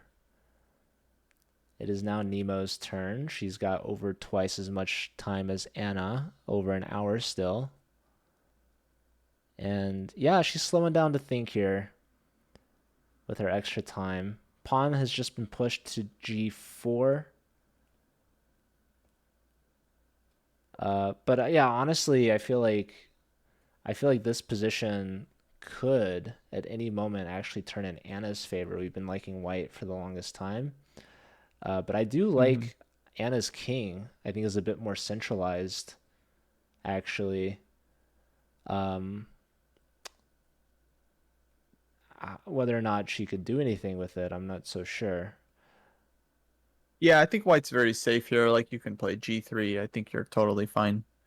But I feel like Nemo is still, her body language indicates she's still trying to win to me.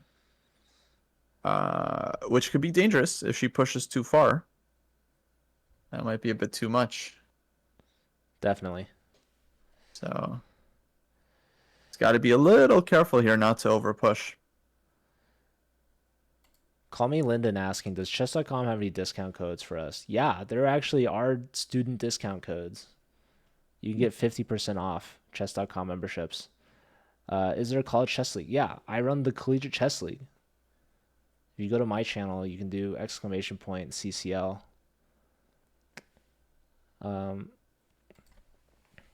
We're actually going to announce our next season very soon, early August, which is coming up. Oh, nice. How many seasons have you had so far? You know, I should know off the top of my head. There's been so many because we've been doing like 2 seasons per year. We started in 2020, so I'm pretty sure we have had 8 seasons. Ah, okay. So I'll expect season 9 for the announcement. Yeah, we've basically gone away from these like season numbers because it's like confusing that we have multiple in a year. So we just call it season, like this is going to be fall season 2024, something like that. Fall 2024 season. Can you play in the CCL Geezer? If you're a fully enrolled student at a university, then yes. But you can't play as an alumni. Although we are definitely wanting to make alumni leagues at some point. I think Webster would be pretty good. Yeah. Yeah.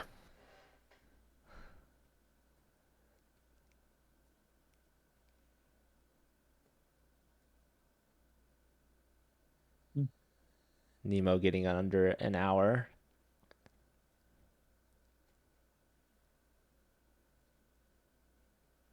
Yeah.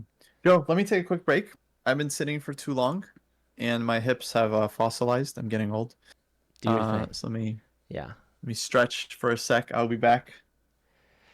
sounds good. We'll watch the rest of this endgame. The players All have right. been getting See y'all up soon. and moving, so you Yeah. get a break too. Yeah, we need a break too. Yeah, I advise everyone stretch your stuff, get some water. We're gonna be in there for a long haul. Nemo could play for 100 moves. You never know. Okay, BRB. See ya. Also, people asking about chess.com memberships. Some streamers give them out regularly for free. If you could play, like sometimes they'll do an arena with prizes. I used to do that every week on Tuesdays. We would do tourney Tuesdays. I've since stopped doing that. But chess.com also runs the college ambassador program, which gives out memberships completely for free. If you're a club leader at your school, you can join the ambassador program and get free diamond. You could also get free diamond by joining the streamer program, although that's probably a bit more difficult. But also ambassadors in our program can give out free gold memberships every week. So maybe your school's part of it, you get a free gold one. And there's also other like random promotions. I think we have a summer promotion going on because there was the International Chess Day on July 20th. I think that's another 50% discount that you could get. So it's a good time to get memberships. And this stream is partnered with chess.com. So shout out to chess.com helping support this event. I think a lot of people forget that chess.com memberships do a lot more for the chess community than just upgrading your account, getting access to different things. So, I'm a staff member at chess.com. Part of the reason why I'm able to organize college chess events is because they pay me to do it. And it's thanks to chess.com making money through these memberships. So yeah, events like this as well. Any event that chess.com runs, it's all thanks to people that are paying for the memberships. So, all right, A4 has been played from Nemo. So she spent a solid 9 minutes on this move. This tournament is the Botez Invitational. So yeah, it is 8 women chess players, all invited by the Botezes to compete.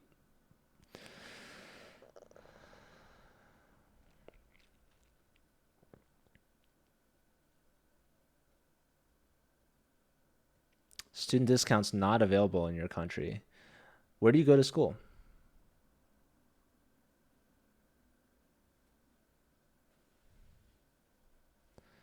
Maybe you could use a VPN.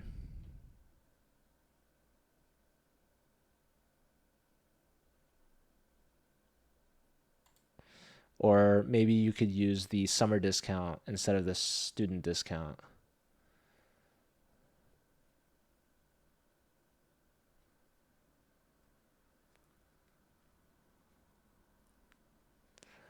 All right, so Nemo has made her move, and now she awaits Anna's response. Anna, with an extra 30 minutes added, she's played pretty much perfectly so far. Can she continue?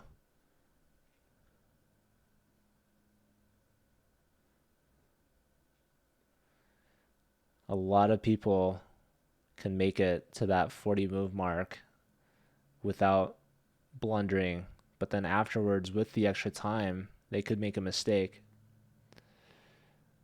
Here the computer is actually starting to like Anna's position with the move f5, and I was looking at f5 because if you think about it, black has brought the king to e5 and is now threatening to put the king on e4, so that's why we saw Nemo bring the bishop to g6 to try to cut that king off. But you can cut the bishop off with f5, and that's exactly the move that Anna has just played. And the king is going to cause some issues for Nemo. And now at this stage, I'm contemplating if we have to bring the king back. Computers doesn't want that. Computer wants a bishop move, saying h7 or f7 or h5. But you see this bishop has just been completely cut off. I mean, maybe the threat isn't to go to e4. Maybe the threat is to now put the king on f6. And now you're down to 2 squares. And if you go here, you're actually trapped. Well, I guess the king would have to keep defending the f-pawn. So I guess position's still relatively even, but it is starting to favor Anna for like the first time in this game.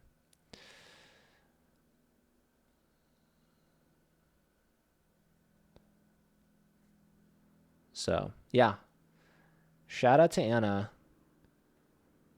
navigating some serious time pressure.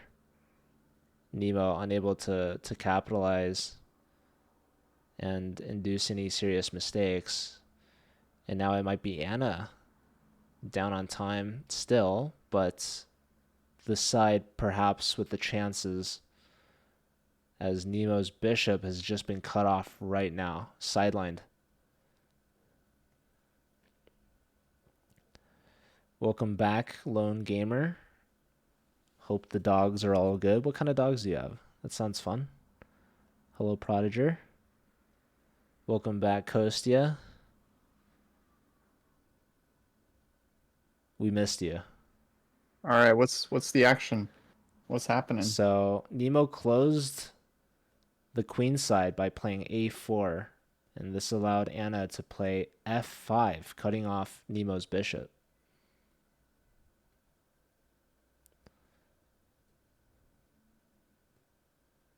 Uh-oh. So yeah, maybe now you can share your thoughts and I can take my break. Yeah, go for it. All right. Okay, so a4, f5 on the board. Now, yeah, I mean, starting to look comfortable for black. She's got a couple ideas. I guess one is to try and go after white's bishop, king f6. The other is to push f4, takes, king takes. And then getting the king over to g3, closer to the g-pawn. So knight e2 from Nemo, I think this is aimed at preventing black from being able to play f4. I don't feel like white's in any huge danger here. Like king f6, you can always go knight f4. But to me, this still feels very drawish as earlier. But okay, we'll see if Anna can come up with something. Compio not liking knight e2. Wait, maybe there's king e4 now?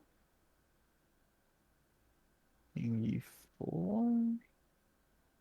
King d2.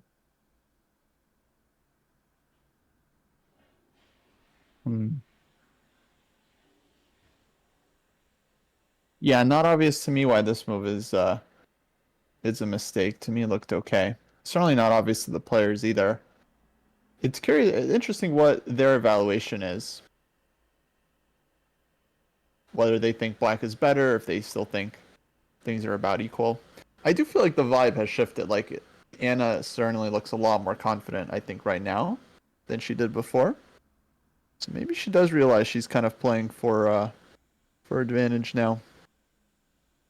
Always tough to say. Engine, of course, points it out for us immediately, but yeah, as far as the players are concerned, they're just seeing the same board. Why is it a question mark? Exactly. Yeah. I don't really see why. So I don't think black has anything obvious.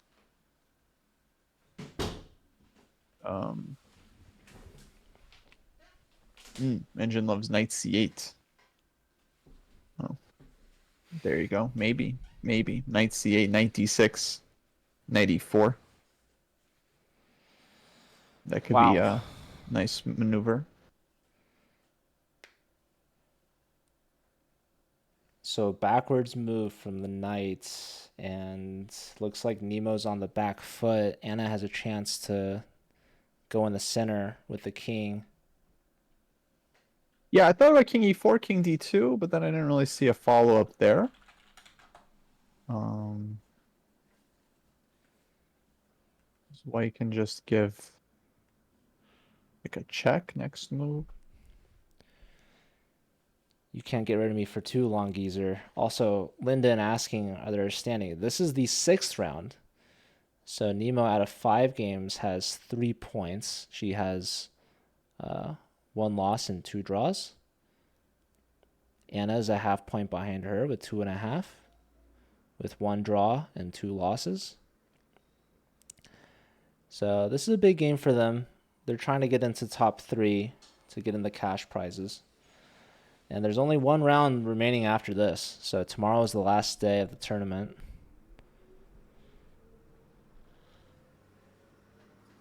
Big mug there for Nemo. Yeah, Nemo. Well, Nemo. almost comically large. Okay, take an inhaler. Help her breathe. They should get the girls some like really giant mugs. Like bucket size. I think that'd be Buckets. wonderful. It's like a So, bucket of yerba mate. so what was maybe the move besides? I guess the computer wanted B4 instead of A4. Yeah, A4 is definitely questionable from Nemo because I just don't see why this helps white. Yeah, the problem is you lock the queen side, and now black can shift attention to the middle and to the king side where Nemo's king is far from. So if you play a move like b4, you create a pass pawn that keeps things relevant on the queen side. Maybe your pawn isn't going to cause too much problems, but it keeps the pieces tied down a little bit over there. Whereas a4, you're never really threatening b4 anymore. Right. Because knight takes with check. So you're kind of far away now over on c3. So black can immediately go to e4. We can put the king on d2. But yeah, as you mentioned, it's not so easy. Maybe there's potential for like, I don't know, bishop e6. I guess the knight could go up to like f4. Question, where's Kostya from? You're originally from West Coast, right? California? Or no? Yeah, I grew up Los Angeles.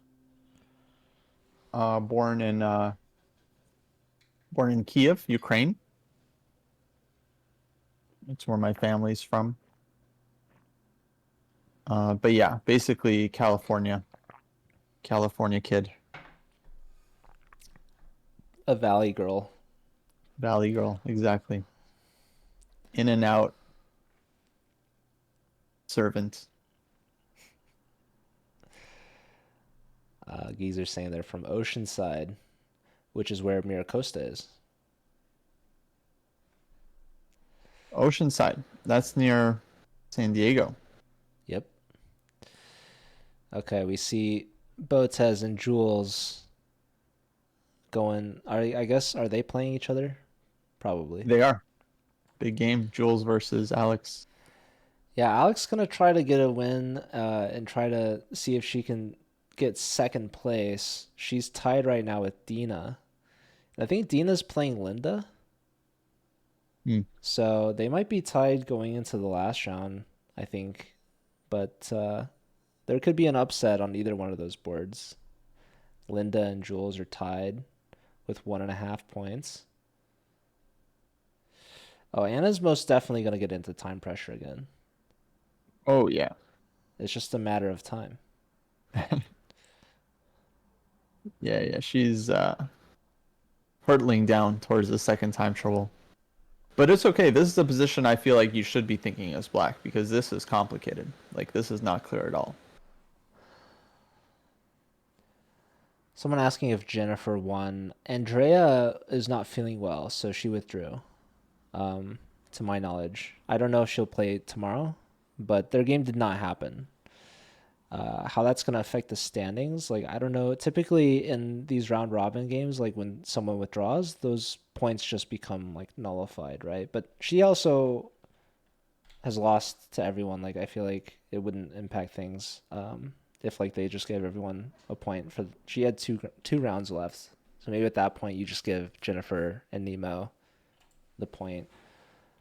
Yeah, that actually kind of works out fairly. But yeah, I think there's some FIDE rules in terms of how they deal with that. That'll be a question for Papa Botez.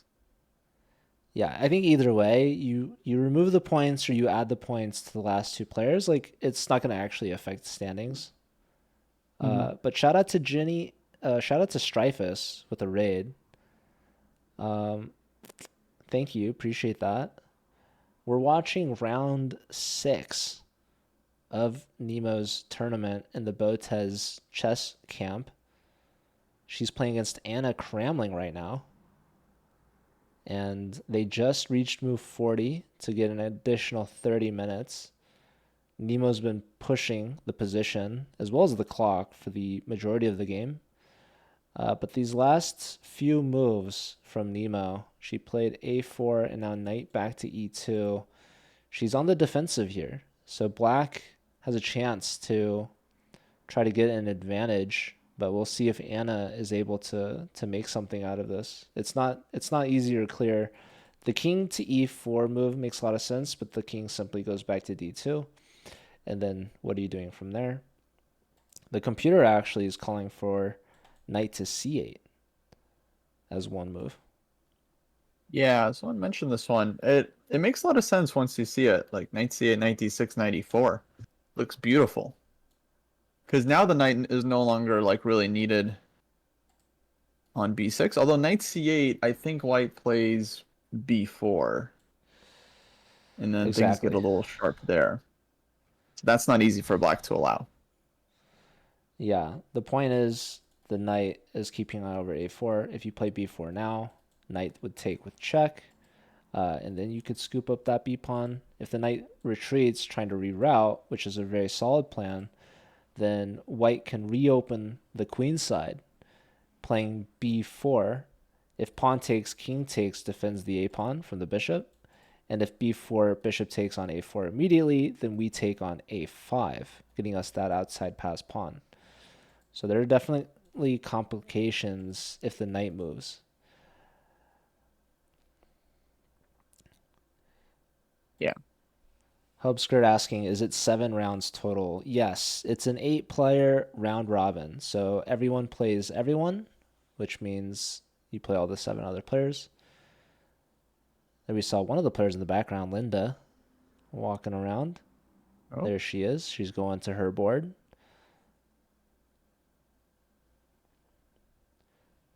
King e4 played. Solid move here. And now king to d2.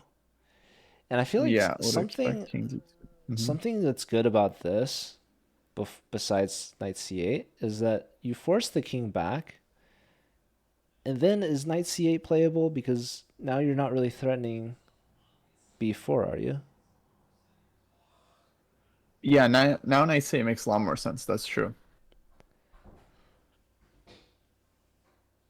That's true. I see people saying in the chat like knight c8, knight e7 was trapping the bishop. It doesn't look that obvious to me. Like the bishop goes to h5 and black still has to work to actually win it. And so I can see why Anna didn't want to allow b4.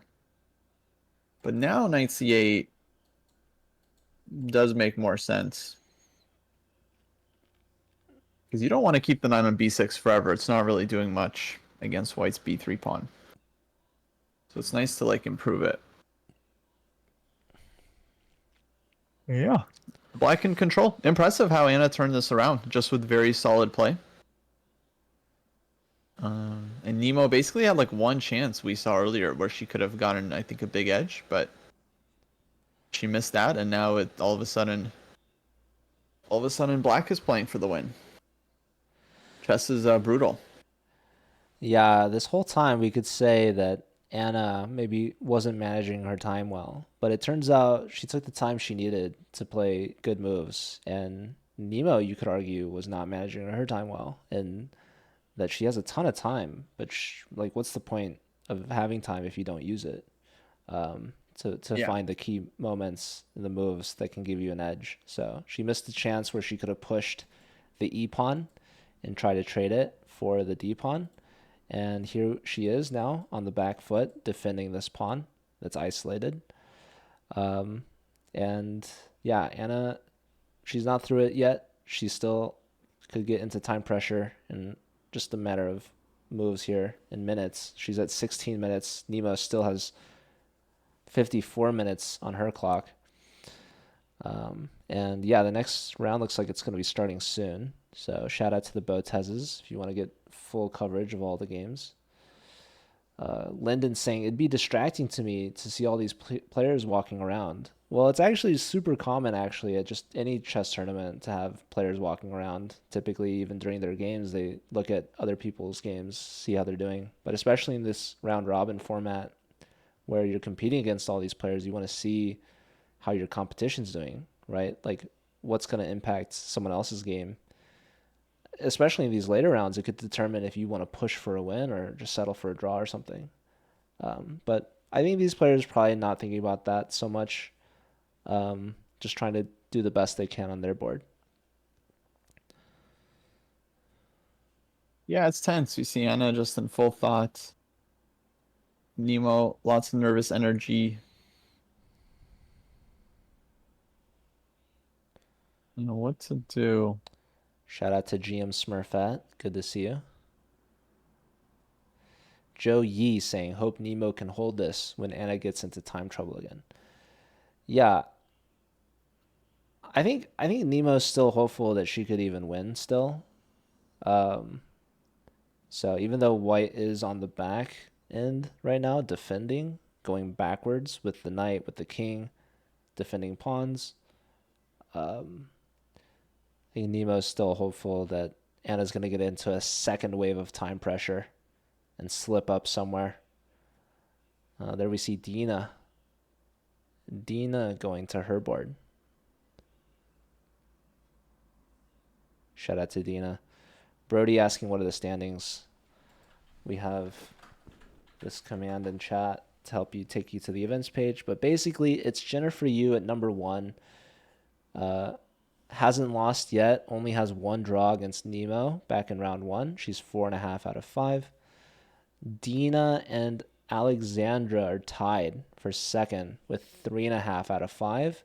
And then Nemo has 3 out of 5. Below Nemo's Anna with 2.5. So she's got a 50% score.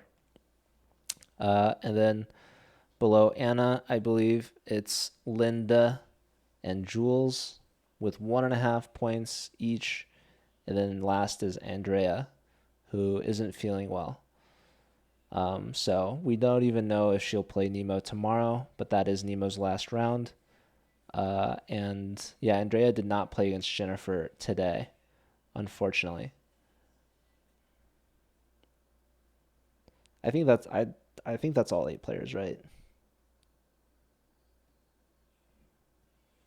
Yeah. Mm-hmm. I think you got everyone. I might have missed someone. Cool.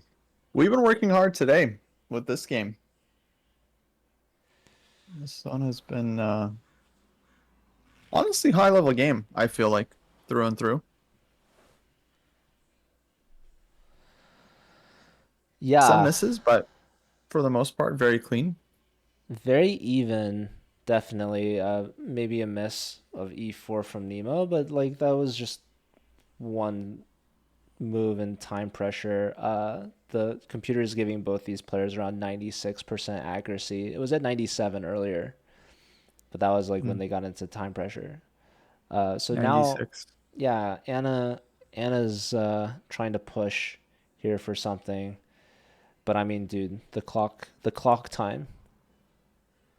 She's in the think tank here. She's those extra 30 minutes. She's gonna burn through them in 5 moves.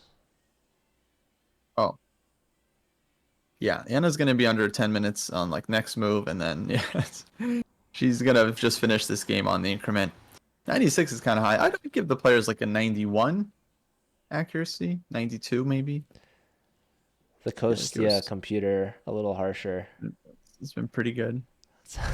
Yeah, I mean 96 is high. I mean that's saying like, okay, not that the chess.com accuracy number should be taken with any grain of seriousness at all, but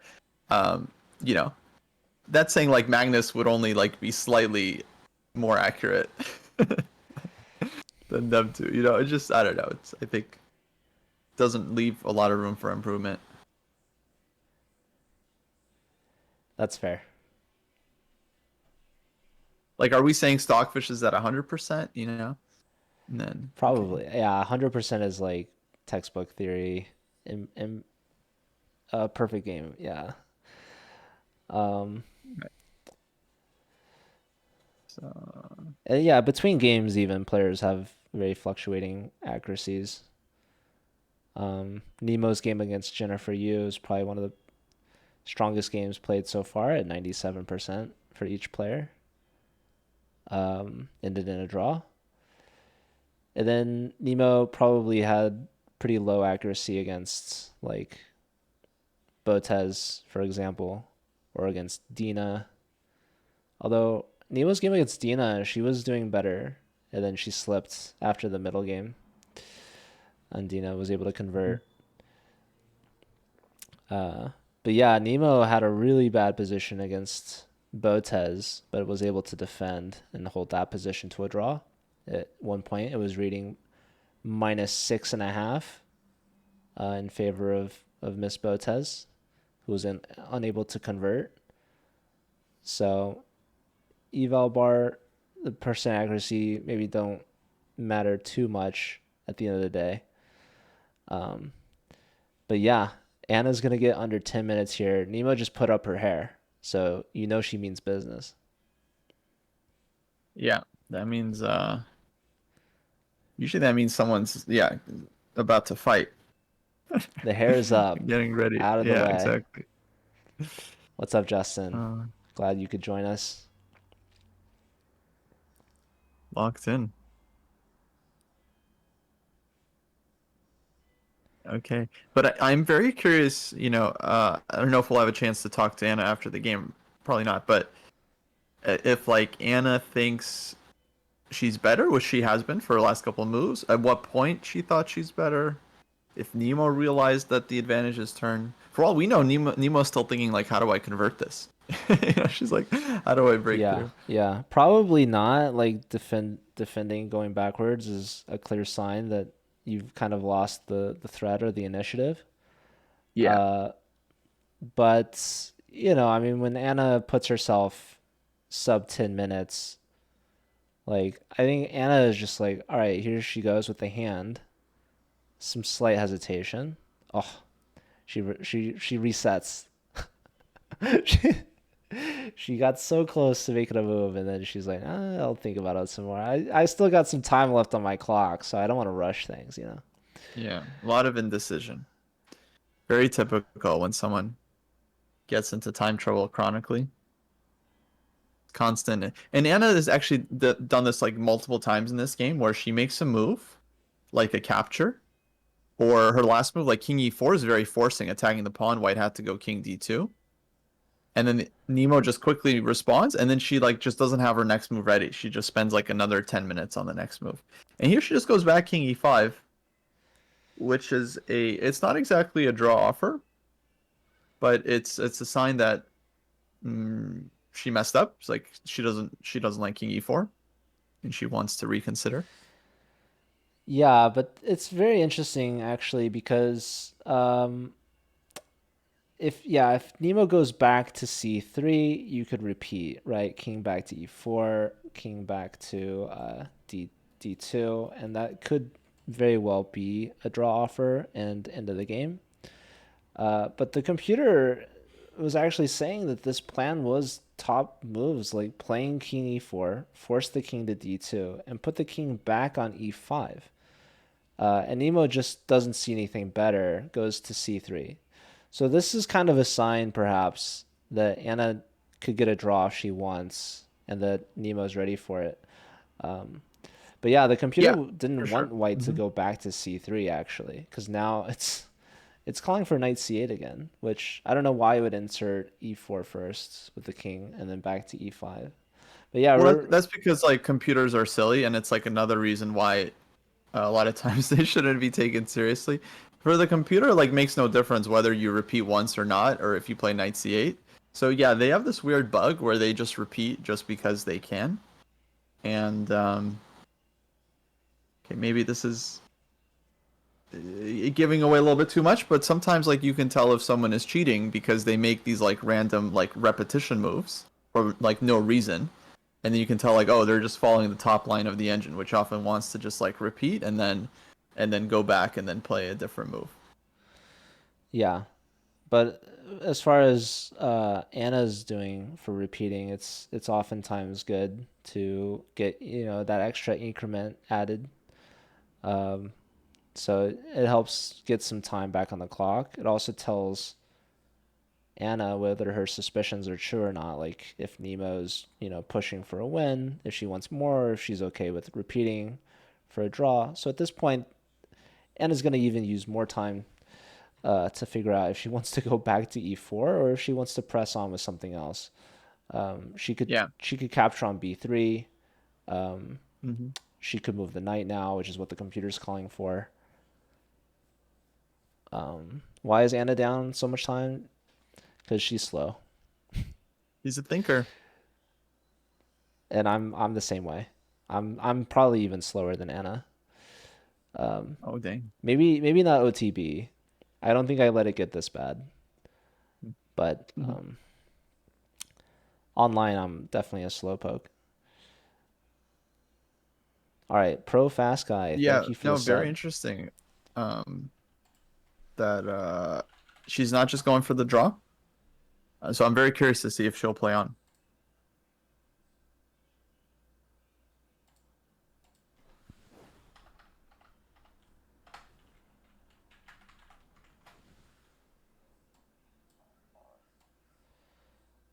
I think Anna should play on.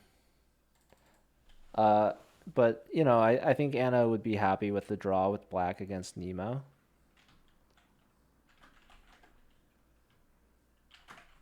Yeah, on paper, definitely a very reasonable result.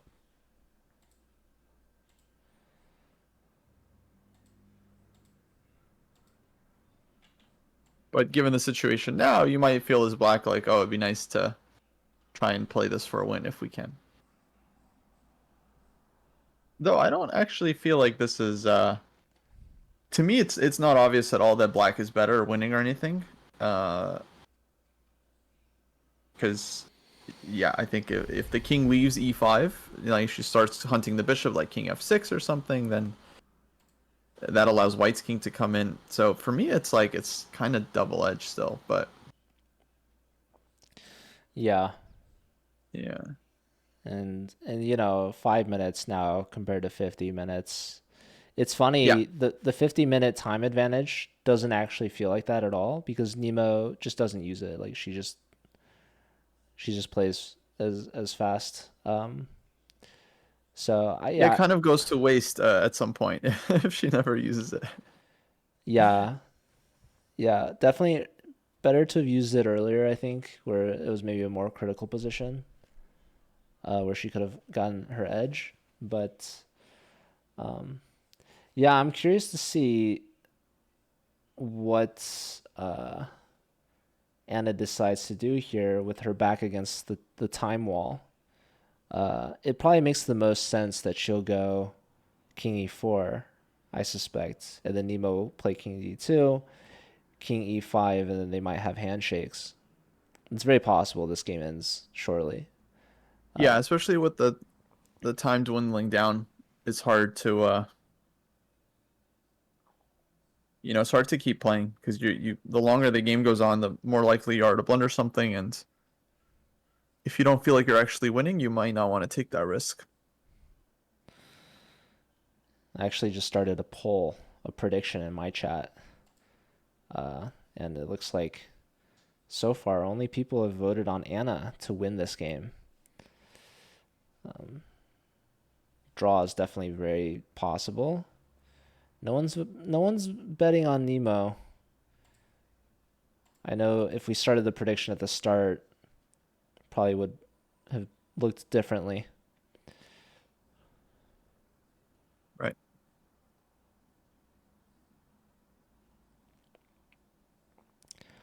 Yeah, Geezer, it's a prediction maybe at the top of the chat. What move is this? This is move 44. So Anna's basically cleared through 2 hours of her clock. We're getting close to the 4-hour mark of the stream. Oh. Under 3 minutes now is Anna.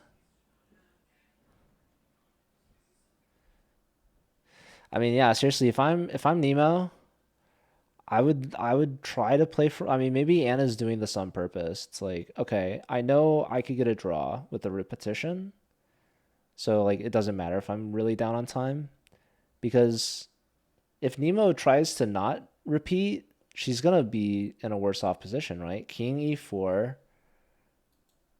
Oh, yeah. King d2, King back to e5, and then what do you do as Nemo? Like, do you play King e1? Go to like f2 or something? I'm not so sure.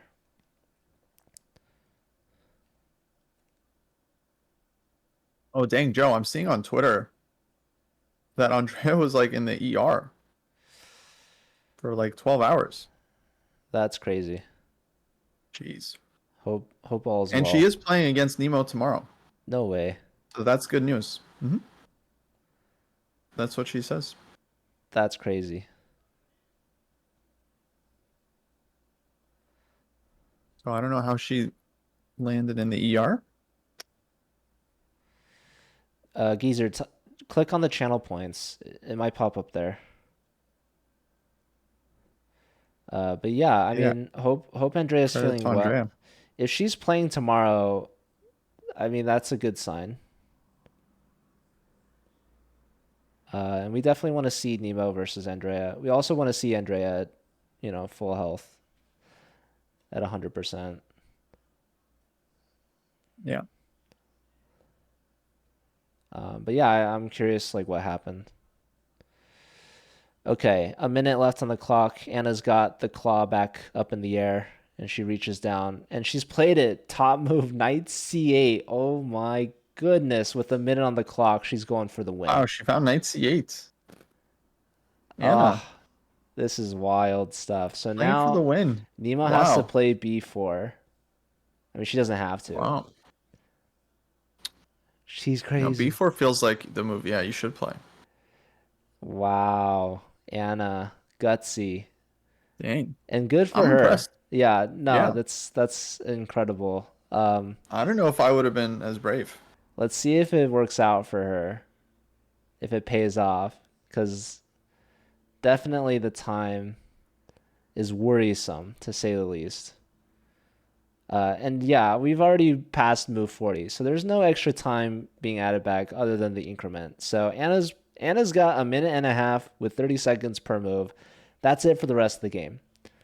Nemo's got a full 50 plus minutes, but she is worse on the board, according to Stockfish. But yeah, knight c8. I mean, lots of ideas for this knight. It's a backwards move, but the knight has a future.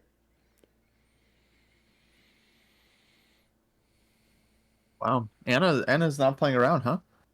I feel like this just got very serious. Anna giving Nemo a test. Anna, don't play. Nemo says, all right, I got my work cut out for me now. She means business. And that's why Nemo put her hair up. She means business too. She's ready for this. Yeah. So now it's her turn on the clock. Let's see what she comes up with. You could maybe move the knight forward. You could push the b pawn. But yeah, I'm also curious, right? You have to be aware of these knight moves, right? Knight e7 hits the bishop. Knight to d6. You're going to e4 potentially. Another thing that we should point out for sure is that maybe white could take on c4, but of course black could still take on a4. So Yeah. there's options here. Pawn will hang. And b4 feels like the critical move, because you give yourself a passed a pawn, you create some counterplay, you give black something to think about. And I am curious what Anna has in mind on b4, because for sure, I mean, for sure she saw it coming. That would be kind of the only reason you spend time on knight c8 is because you're afraid of b4. Yeah, knight c8, Anna must have looked at b4 and said, you know what, bring it on. I'm not afraid of your passed pawn.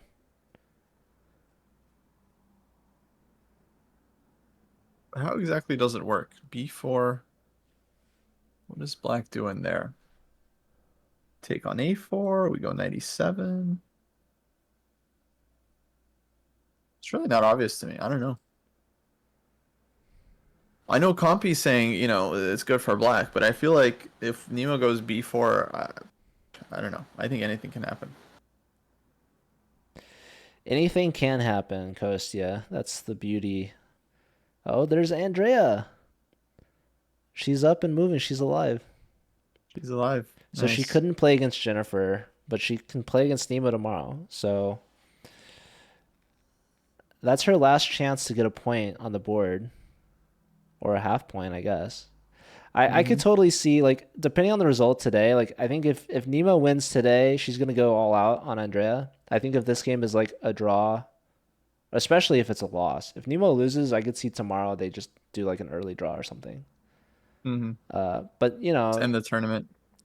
Yeah, like, if this is Nemo's last classical tournament, like, I don't know how much she actually cares about her FIDE rating.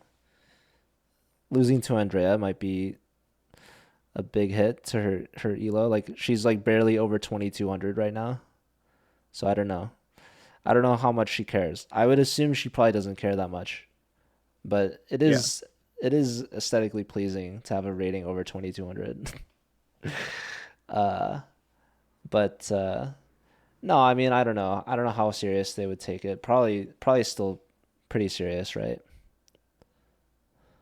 Well, it's funny, you know, you have this thing about like retiring from classical chess, never playing classical again, but then you still kind of care about your classical rating regardless, right? So we'll see. I guess we'll find out. I don't know. Yeah, I Andrea, hope they play. It's always better when people play. of course. So yeah, it was a shame Andrea and Jennifer didn't play their game today. So I guess Andrea's recovering. So Foo's Chess saying that if b4, Anna will take on b4. I'm not so sure. And go king e4. Yeah. No, actually, I think that's a very solid idea. She has played the move b4, so Nemo is putting Anna to the test. Ooh, good. b4. Are we gonna find out? And now, yeah, lots of options. Wow, 97 instantaneously. Well, I mean, it had to be somewhat fast. She only had a minute. But okay, attacking the bishop. It's getting a exclamation point here. A great move. Okay. What's the big idea here? White moves the bishop somewhere. Apparently the bishop, I would be tempted to go to h7 to keep pressure on f5. but the computer really prefers f7 the most. Bishop f7. Oh, that's not easy to. That's not an easy move. I mean, Because that just walks into king f6. if you look at the moves, there's only 3 squares the bishop could go to. I was also thinking maybe you could play knight to f4, but maybe you allow this trade and then the king gets in. Maybe you have knight e7. See, with knight f4 at this point, I mean, things are getting really sharp. At this point, it's like the bishops are better than the d4, knights right? here. So if knight f4, I think black will trade on g6 and go king e4 and just like, okay, d4 might Yeah, be a d4 just kind of big problem. big But yeah, problem. even knight g6. Yeah, so knight f4 is off the books. Knight f4, d4 hits. If you take, well, there goes your knight. Yeah. And if I you was thinking take, bishop h5. so let's see, bishop h5. Then it does want this capture on b4, and then king e4. And then king e4, right? Yeah, so I think the idea is Yeah. Wow. you Wow. need the bishop putting pressure on either the d or f pawns, because yes, you'll lose your e pawn, but you could use your knight maybe to get a pawn back. But I mean, holy smokes, Anna, finding knight c8 to e7 Yeah, she might be winning this one. with a minute to go. Because this, yeah, starting to feel very, very rough for white. This would be very impressive.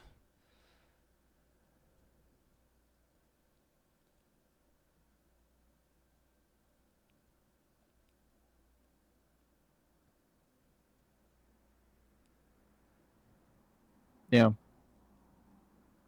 Yeah, this just got very tough for white.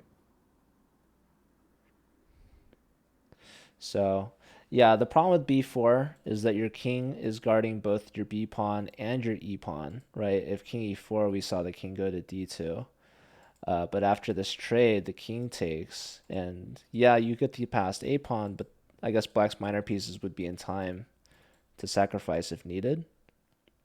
Meanwhile, black's gonna push pawns through in the center. This e pawn is holding back the d and f pawns, but if the king scoops it up, that really releases the gates for the black pawns to push forward. You could actually see there's like this symmetry, right? Pawn on c2 and g2, pawns on g4 and c4, this pawn on e3, holding back the pawns on f5 and d5. But once that guy falls, then the rest of the pawns can push through. Yeah, position's almost like a painting, isn't it? Yeah, I was thinking it's more like those alien ships from the game Galaga, the arcade game. Oh, okay. I don't, I don't know why I'm thinking white versus black. Anyways, oh yeah, thanks, FR. Galaga's my favorite arcade game. Haven't played it in a while, but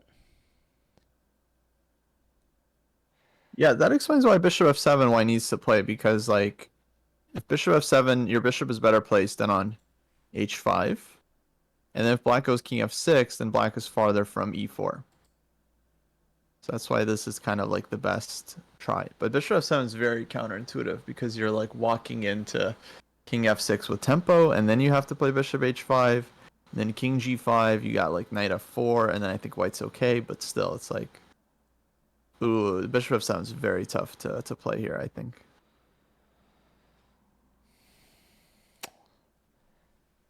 And of course, Nemo's first instinct, we should mention, was to sack the piece, right? Just go b takes a5, but too slow. It doesn't work. Yeah, or just pushing b5. The bishop's in time to cover it. So, yeah, bishop f7 is pretty much an only move here. And it's still reading, if she plays it, at -1.5 in favor of Anna. Anything else she does is reading almost a full piece actually more than, it's reading minus 3.7 if she goes bishop h7, which she very well could do. But bishop So h7, I don't totally get what white does there. I guess, okay, it's very, actually, bishop h7 is very sharp. If black goes after the king, or the bishop with like king f6, king g7. Oh, she played bishop f7. Wow. so she's played the best move. Dang. And Nemo fish. well, I mean, it's a battle of two fishes here. I mean, Anna finding knight c8 to e7. Nemo putting up the best defensive try here. I figure after king e4, attacking. I mean, you could either take on b4 or play king e4. But the idea is, well, let's put b takes or a takes b first. Mm-hmm. Okay, never mind. Anna's Oh, played, she does go king Anna's e4. played king Wow. e4. So king e4. Anna has barely any time, by the way, so we're gonna see Anna play pretty much instantly. So we could see this trade Wow. here on the queen side, but also I was thinking, the idea of putting the bishop on f7 is to put pressure on the d pawn. I guess we still don't have this knight f4 idea because just d4 right away is just super annoying. So that is really sad.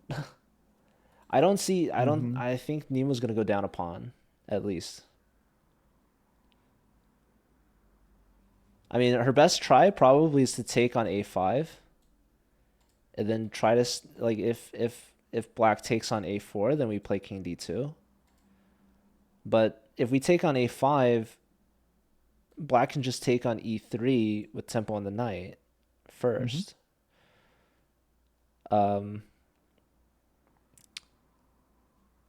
yeah, the f pawn is the issue at that position. Yeah. What's up, No, it looks Cheesy? very nice for black. King takes e3 is coming, then king f2. I mean, still sharp, but it's messy. But yeah, objectively, it looks nice for Anna here. Brody making a good point. Nemo fish. They could make a movie out of that.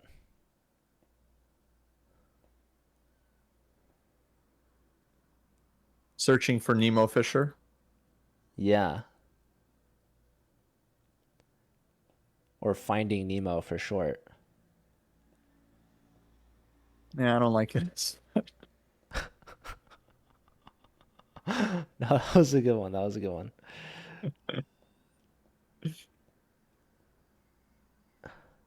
She's searching for a move, but she needs like a really good move here. She needs to take on a5. I mean, I think it makes sense. I think it makes sense. You don't want to go king d2 and allow a takes b. Yeah. Yeah, taking on a5 looks like only chance. But then king takes e3. Then I guess you just play knight d4.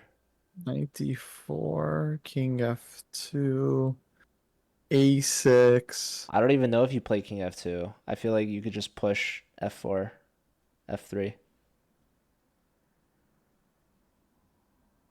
It's also complicated. Because white can give a piece somewhere, but then try to, run with the a pawn. There would always be chances like that. I feel like the a pawn just gets caught every time. Caught, yes, but eventually white's king will walk in as well. Like if Okay. black's king has to go over to the king side. Huge kudos to Anna for pressing, for pushing, despite being down a minute. She felt that something was off in the position, and then Nemo was giving her chances, and she decided to take those chances. So this is her risking it with the time pressure. And I mean, so far Nemo's been putting up the best defense, but at any moment she could crack. I mean, it's not easy.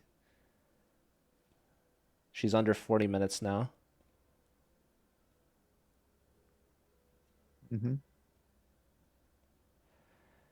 Knight f4, d4, king takes. Yeah, it goes in the wrong direction for white. Knight f4, d4, king takes c4, pawn takes on e3. I guess we have to play g3, but no, king f3. Maybe we have king d3, or I don't know. I mean, yeah, the e-pawn's just too powerful. I think this line. I think, yeah, the knight moves d4 is going to hit, and it's going to hit hard. We can't take because the king will take the knight. So we take here, and d takes. This pawn is super close. The knight's now hanging. Maybe knight e2 is what's needed. So this could potentially be a line. This actually very well could be a line. But yeah, f4 and f3 hits hard now. Mm-hmm. So, yeah. That's the problem of losing the e pawn that we were talking about earlier, is it frees up the f pawn and the d pawn. And if the knight goes to f4, the d pawn gets pushed immediately. So, Nemo's turn.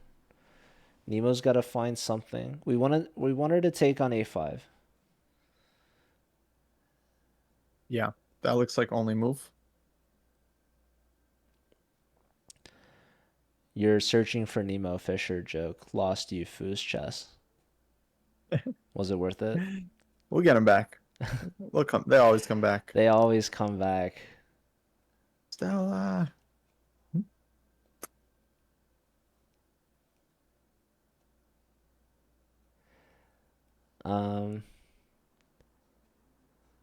B5 I'm less a fan of, because you leave black's a pawn on the board.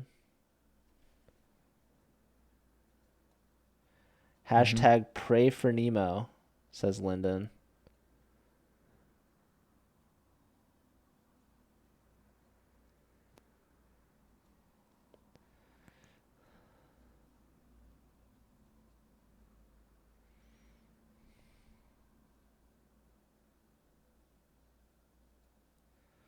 Now it's Nemo who's looking stressed out. She's leaning forward over the board. She's looking. She's taking a breath here. I think she looked up at Anna like, are you serious?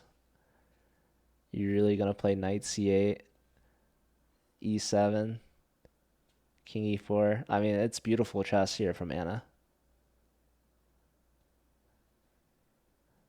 Yeah, Anna playing like a boss.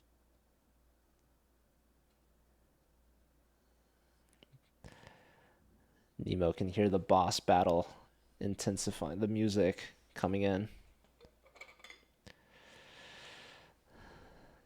Anna's secret ability. Once she gets under a minute on the clock, her elo goes up 100, maybe more.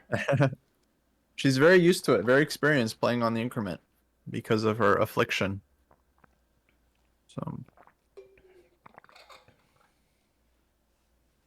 can Nemo find a way to trick her? Nemo has to take this pawn. Yeah. And, I mean, yeah. After it takes, king takes e3, the moves kind of playing themselves a little bit. Mm-hmm. That's why it's rough. King e3, f pawn starts running.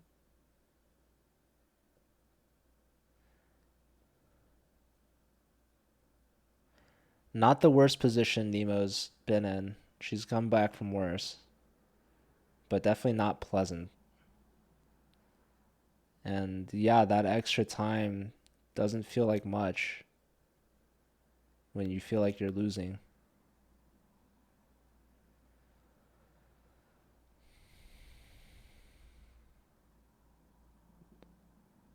Yeah, absolutely.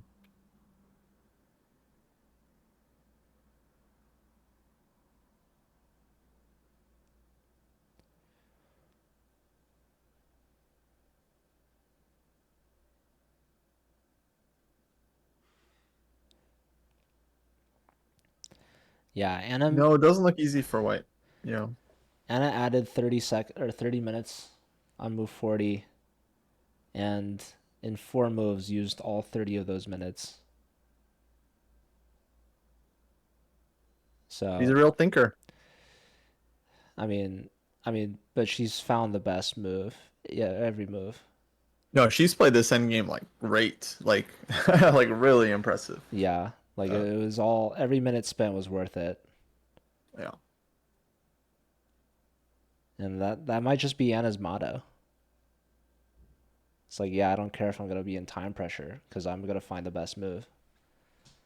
So all the extra time in the world is not gonna save you. So Nemo's using the time now, and she needs to find B takes A5 to have a minus 1.7 eval. Anything else and it's gonna collapse.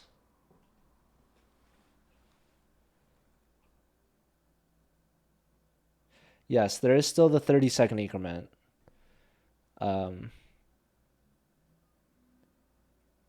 That would be very different if Anna didn't have that. Well, yeah, be a very different situation with no increment. And yeah, Nemo held a draw down a piece against Alex Botez thanks to an outside pass pawn, which she could create right now by taking on A5. And that is how she's going to get the most compensation here. She might not be able to stop Black's pawns, but maybe she'll sack a piece. Like that might be the necessity. Yeah.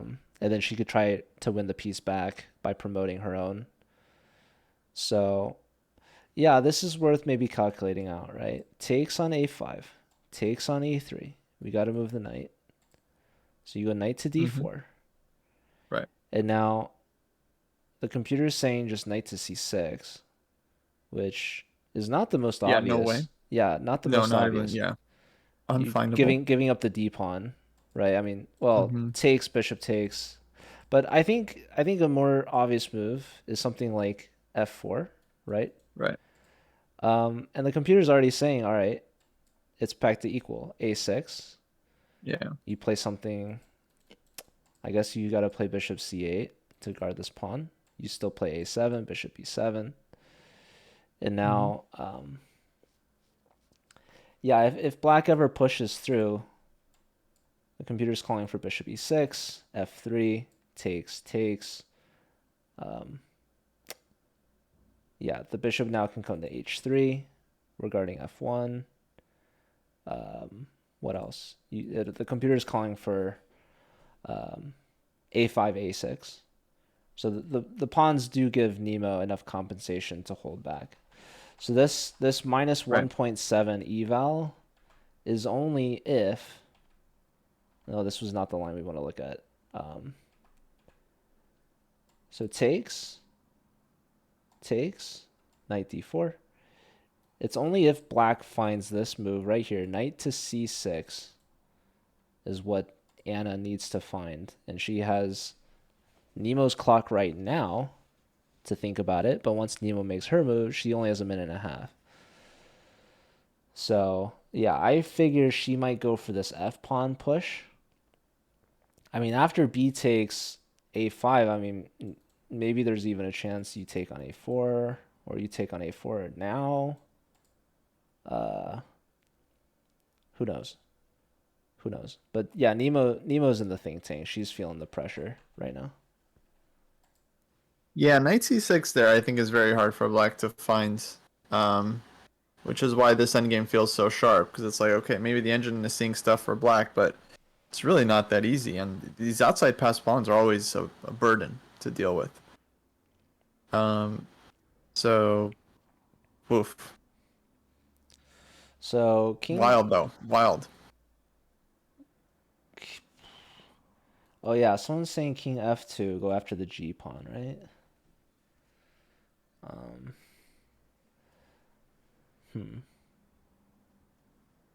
I think white's just gonna try to keep pushing their a pawn after that.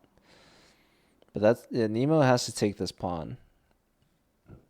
She's now down under 30 minutes.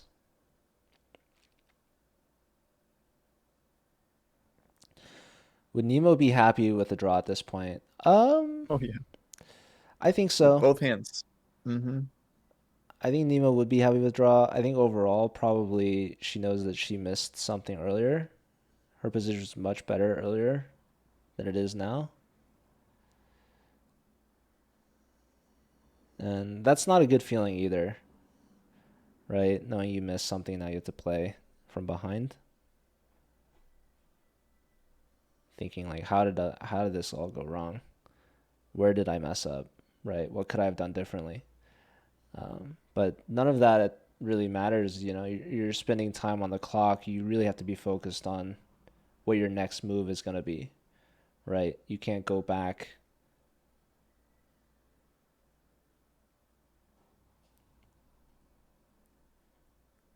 Joe, I've got some bad news. I've got a meeting here over at Dojo HQ, and I gotta run.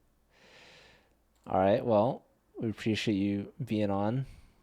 Maybe you could join afterwards and still will be here, but no. If the game's still going, maybe I'll hit you up. Yeah, actually. No I'm worries. sad. I wish I could see the game. I feel like actually it's gonna be like very sharp in the next couple moves. Yeah, Like we're gonna have I some think drama I'll unfold. make a prediction. I think the eval bar is gonna shift a lot in the next couple moves, and I'm gonna call it. I'm gonna say it's gonna end in a draw. I think draw is the most likely result. Yeah, draw makes a lot My of sense prediction. for sure.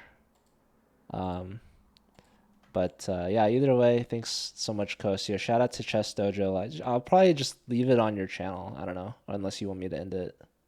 Oh no, yeah, keep the stream All going. Then right. you can just end it whenever. Sounds good, Kostya. Thanks again for being here. And who knows, maybe you'll be back tomorrow.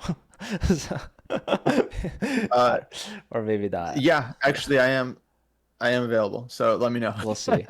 All right. Thanks again, dude. Take care. Absolutely. Cheers, everyone. Sorry I got to bail, but yeah, enjoy the rest of the game.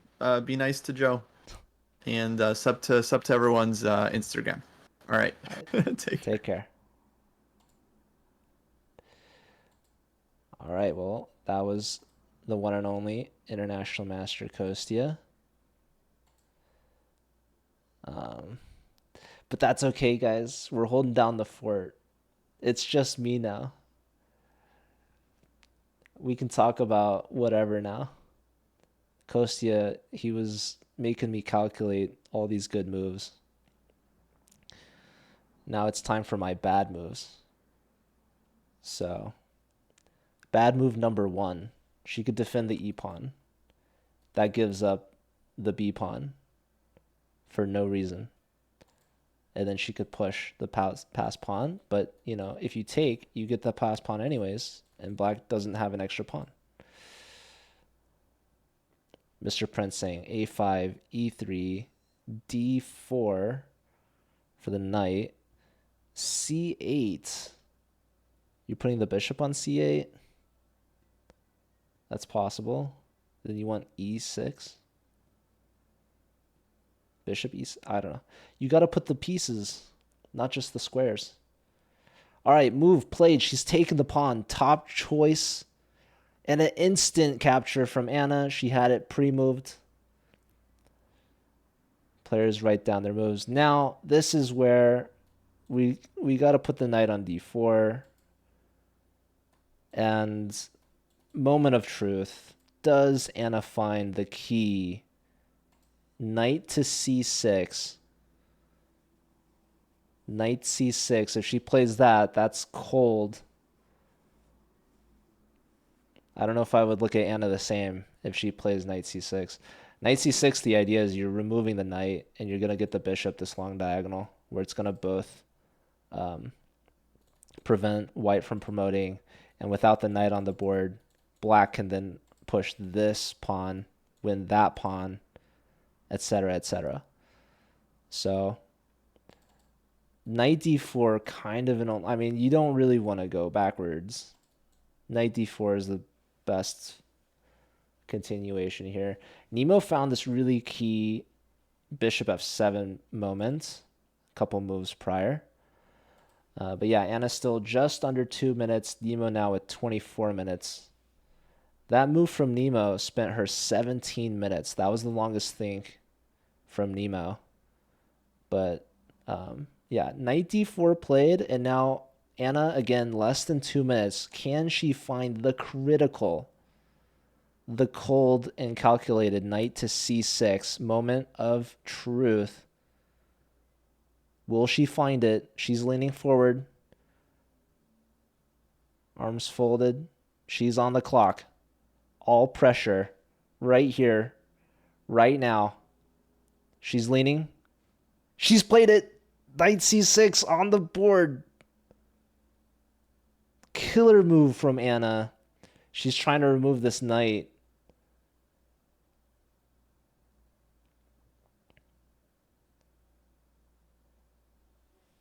The computer says the best continuation is just keep pushing that A pawn.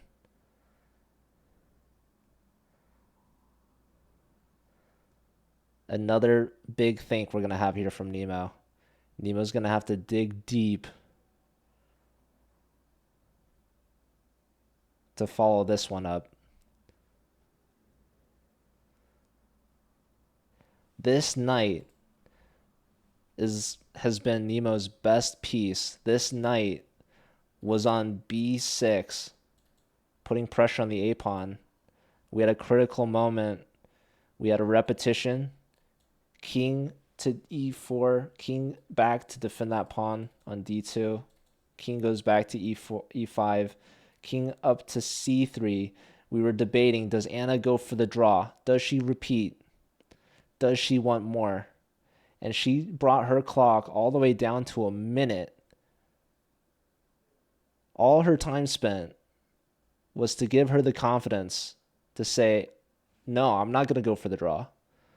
I'm not going to take the easy draw with the black pieces against Nemo, the number 3 seed, 200 elo, higher than me. I have the confidence and the belief in myself to play for more, to go for it, to send it, to bring the knight back to c8, to attack the bishop. Nemo having to find bishop f7, and then capturing on a5, capturing on e3, that isolated e pawn that Nemo took with the f pawn earlier, as opposed to taking with a rook. And now that unleashes the gates for the c and f pawns. Nemo's last defense, the knight on d4, putting immediately to question with knight c6. This is the star move so far.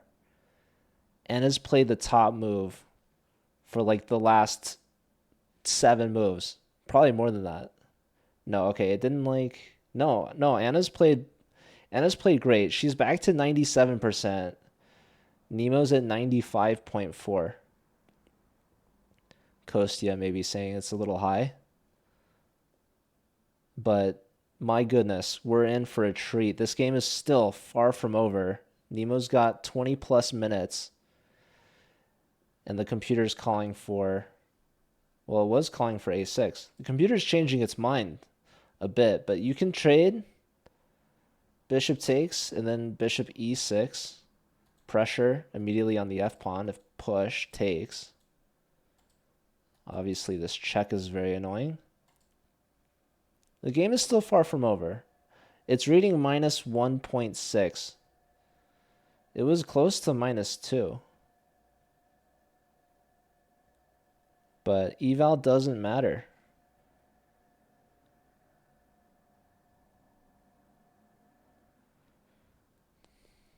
Anna's definitely making Nemo sweat. We see this is the most lean forward Nemo's been all night.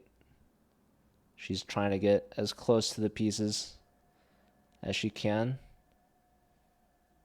She's searching deep. You could trade knights. Yeah, pushing the pawn is very dangerous. A6, you're sacrificing a piece. After knight takes, you would take on d5. The idea being that your bishop is helping promote that pawn. But yeah, trading the knight is definitely best. Here we see Jennifer Yu getting a glance at the position. Nemo's fixing her hair.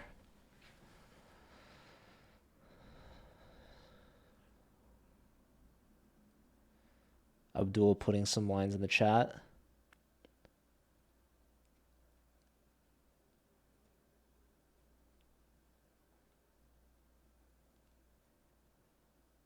Looks like Jin Yu has it all figured out. I don't know. She just started looking.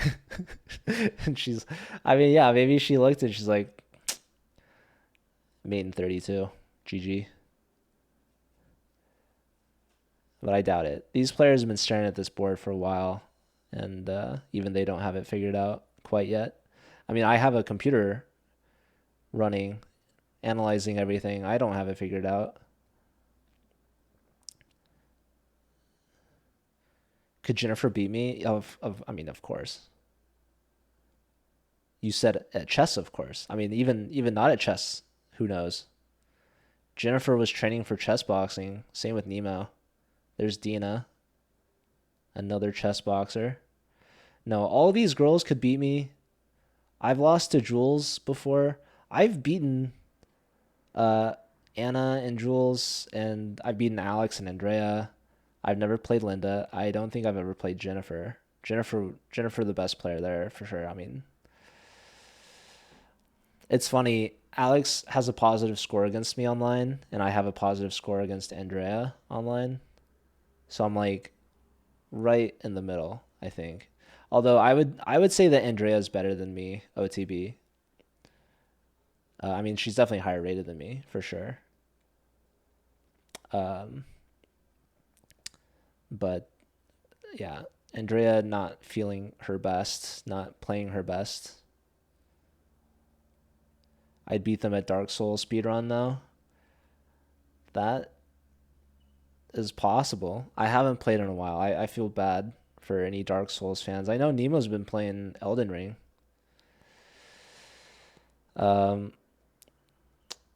Yeah, my engine depth is at 20. I don't know how good that is. You never know, Michael. Anyways, yeah, knight c6. This is definitely an exclamation point move. Exclamation point in the game. And now, I mean, this moment is critical. We thought b takes a5 was critical. Every move, the stakes just get higher and higher as the players get 1 inch closer to the ultimate conclusion of this battle between two brilliant minds. This is a very picturesque moment. They're both leaning right over the board, calculating deep. And Anna's using Nemo's time. It's critical to do so at this point when she has less than 2 minutes on her clock. What if bishop to e5?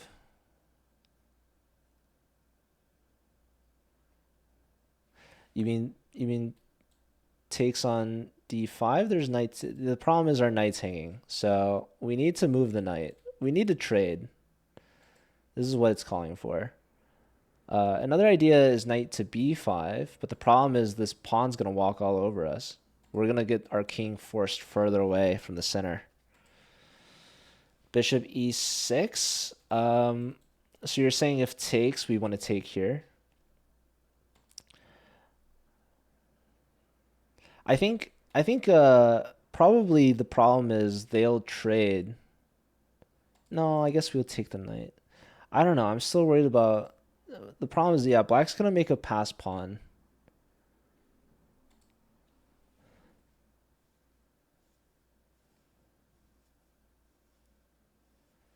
Knight b5, d4, king takes.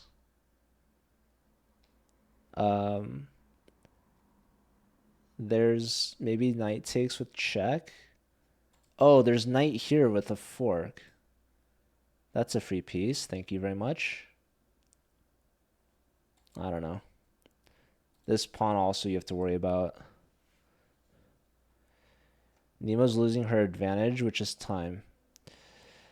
The thing is, the extra time that you have is not going to help you if you don't use it to find good moves, right? Like, yeah, maybe Nemo could play something fast and try to flag Anna, who has 2 minutes. But the 30-second increment is huge. Like, you're not flagging anyone with 30-second increment. And Anna, it doesn't matter how little time she has. She's been finding the top moves, right? So Nemo kind of missed a chance in the time pressure originally. Here, we're in the second wave of time pressure, and Anna's improved her position over time. It's reading -1.5, which, like, technically it's not really enough to win. 1 pawn difference. Like, all the draws that Nemo's had so far, she's defended down a pawn. I mean, she's even defended down a piece, which oftentimes is not enough. But if Anna can realize the potential of the position and win a pawn, that could be the difference in promoting. It all depends on how Nemo defends here. So Nemo could find the best continuation. She could also blunder, and then Anna could try her best to convert,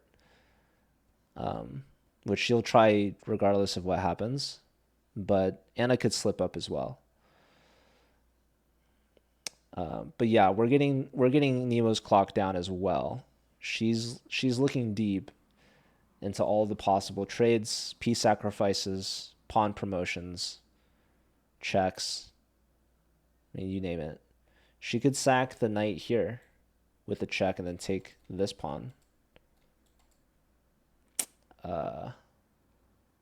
But giving up a piece is a last resort try. And Nemo had to do it against Alex because the other line was pretty much just game over. So, and she found it too. There was this crazy c3 pawn check hitting the king and defending a rook. And she had to avoid that by giving up a knight. If you missed that game, go check it out. That was wild. Alex was at an eval of over 6.5 in her favor, but was unable to convert. Nemo holding it to a draw. But yes, in this position, Nemo needs to trade the knights. She needs to capture on c6, bishop takes on c6, and then the computer wants her to play bishop to e6. But there's so many ways to play that we've been talking about, and Nemo's trying her best to go through all of them. She has to go through each line in her head, look at the resulting position, and ask herself, can I hold this? Can I equalize? Or is Anna just going to walk all over me with her pawns? With her king right here in the center, boxing her king out, right? Am I going to lose this pawn? And this guy promote. Can I promote my pawns? Not if the bishop's here. So do I really want to trade? Can I not trade? Can I avoid that?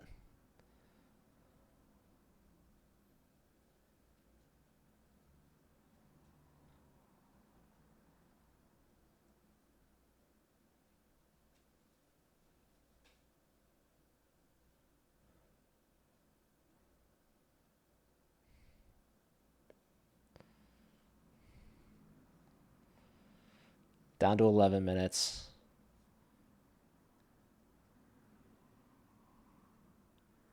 If both players get into time pressure, really anything could happen. But it depends how many more moves can Nemo put up a defense. This could be Nemo's first major mistake. If she does anything besides taking the knight, the evaluation reads -3 for Anna. That's a piece.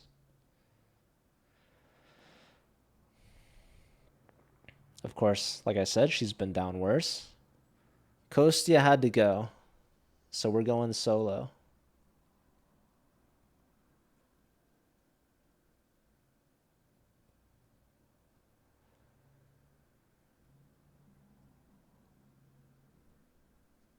Some maybe would call it Jolo, but that's a different streamer.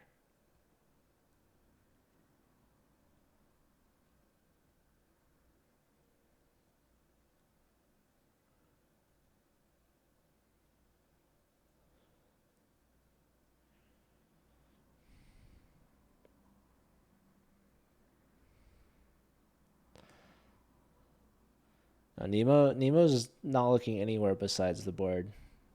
There's no imaginary pieces at the ceiling. I checked.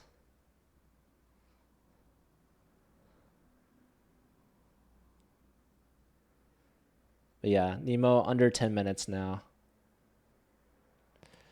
It's still a draw if Nemo plays perfectly. If played perfectly according to the engine, Anna will have a 1.5 pawn advantage. So that's if both sides play perfectly. It's not just if Nemo plays perfectly. Anna would have to follow that computer line. So even that is not obvious, right? Even winning a piece, Anna still would have to convert. It's the computer we've talked about so many times. It doesn't really matter, the evaluation, because it only matters if that's what the players follow, right? So pretty much all throughout the game, players have deviated, gone down different lines. It just so happens Anna has been playing the top move for like the last 10 moves. Nemo's had a couple inaccuracies or mistakes along the way, which adds up to this minus 1.6 eval that we're seeing now. Still maybe not enough to completely win. She has been on this move for quite some time. I don't think half an hour. But yeah, close to 20 minutes. Here she goes. She's done the best move. Knight takes. Anna had bishop takes. And yeah, eval is reading minus 1.2 now. So even the computer between moves. Okay, back to minus 1.6. But again, key moment here. She has to play bishop e6. Now the computer is liking it even better for black. It's brutal, guys. It's brutal out here. So that move cost Nemo 17 minutes.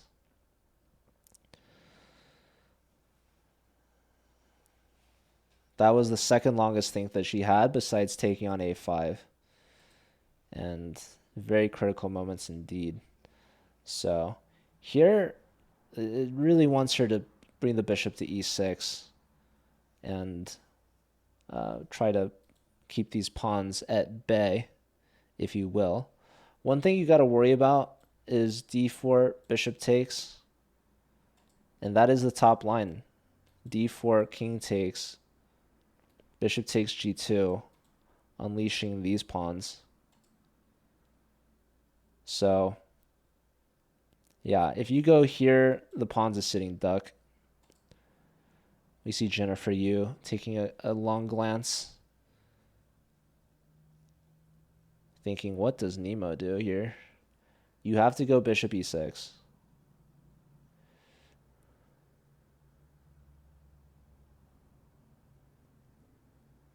It is not over till it's over. It's not over until I say so. And at that point, it's not only over, it's Jover.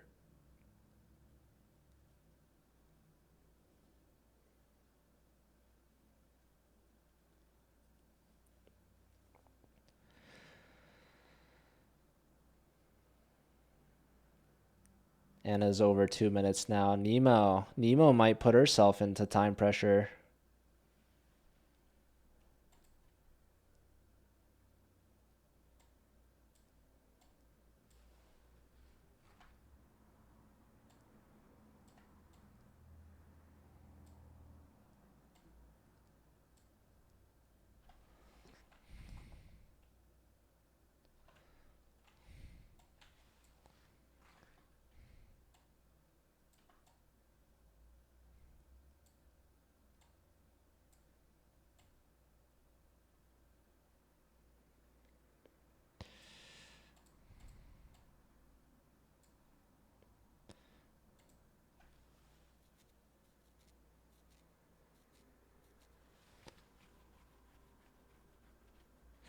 The underdog overdog joke. Yeah, that was a good one. Okay. Listen, guys, it's not over. It's not over. Nemo needs to find bishop e6. Even if she doesn't play bishop e6, Anna's been playing the top move every move for the last dozen moves, and she's got a minute or less on her clock. I mean, guys, Anna might be playing like she's the Terminator right now, but I can tell you she is not a robot. She is a human. And if she pulls this one through, major props to her. But she's made mistakes. Anna was up a piece against Dina. She was up a whole piece, and she drew that game. Anna messes up for sure. And Nemo has to put herself into a position to allow her these opportunities. Now, this isn't that position, so it's looking rough. But it is far from over. This is exactly what she had in her game against Alexander Botez when she was able to bring it back from down a piece. She had that outside pass pawn, bring the king up, and neutralize the threat, right?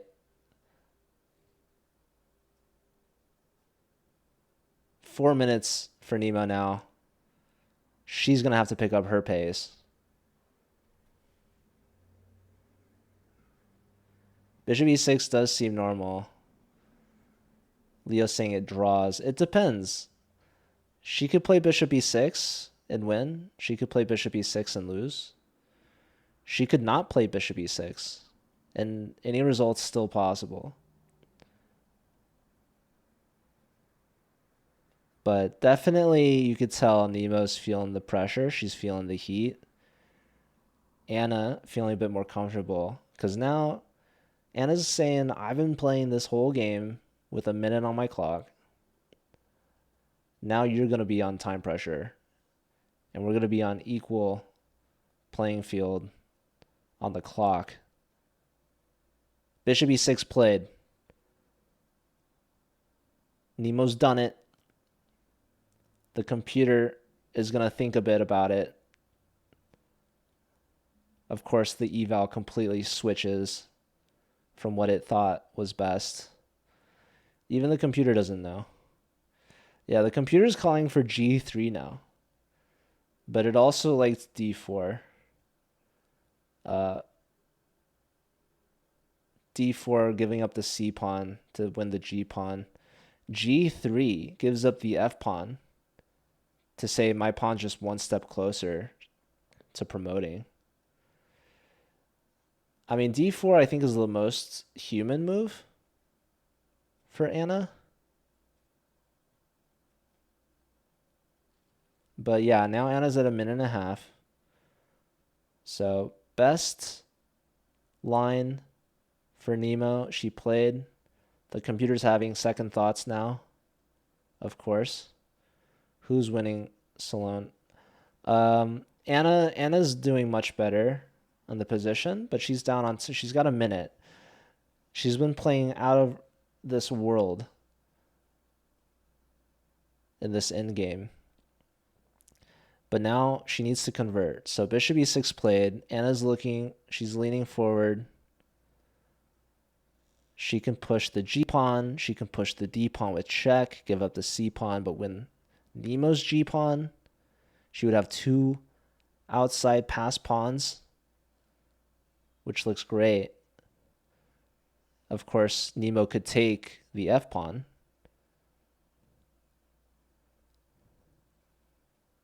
But then the G pawn starts to run. Nemo has an A pawn of her own she could push. 20 seconds. Anna could flag. She's going to get her hand up. She knows it's time to make a move. Does she go for the check? She plays G3. She's saving D4 check for later. The computer said this was the best move. It said this is the best move, and now it's like, I don't know. Was that a mistake? Someone turned up the sass level on Stockfish. Stockfish like, just kidding. You messed up. I lied. No, honestly, all the moves were good. How good? Stockfish isn't sure, but we know they're good.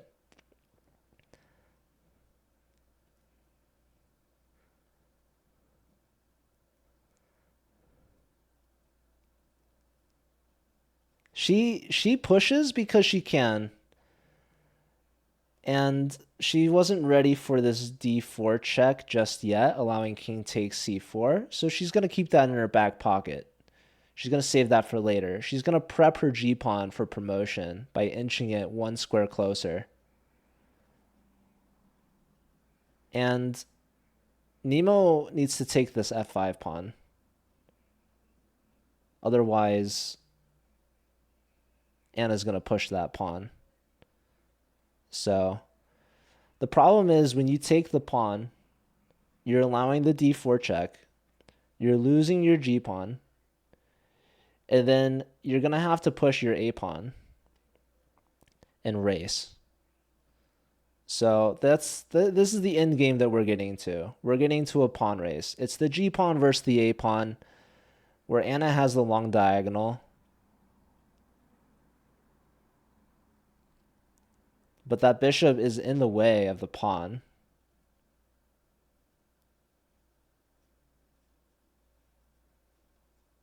But yeah, it's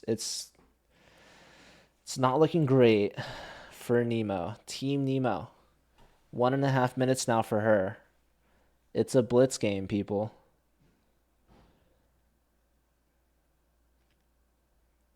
She didn't take. She's pushing the A pawn. And now black can push the F pawn. The computer's saying it's the only winning move. Yeah, kind of not sure why we wouldn't take the F pawn. But I mean, it's difficult. Life's rough. I like to say blunders come in pairs. This isn't classified as a blunder, it's classified as a miss.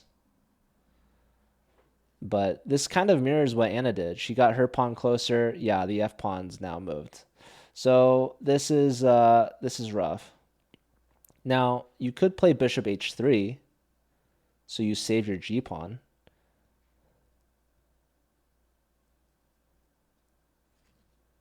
"30 seconds for Anna. She let her clock to get down to 6 seconds. Yeah, these players, their heart rates have to be at a maximum right now.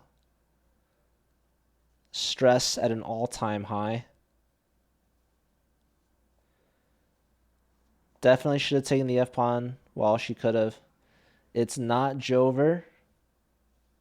It is not Jover. It's not Jover until I say it's Jover. Give us the analysis. She should have taken the F pawn while she had the chance. She pushed the A pawn, and now the F pawn gets into the party.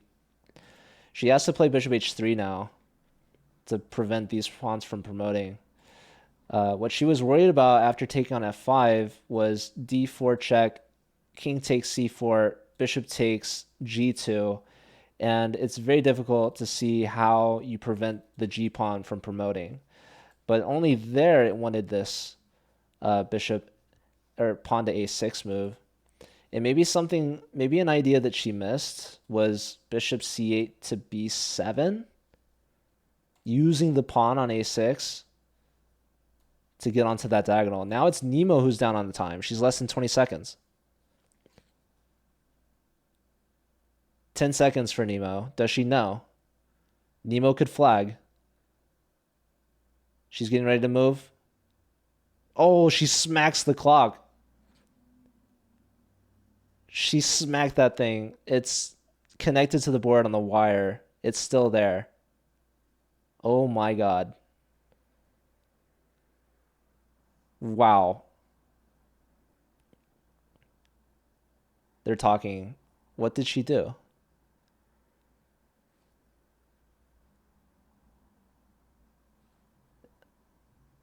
Did they pause the clock? Are they going to call an arbiter?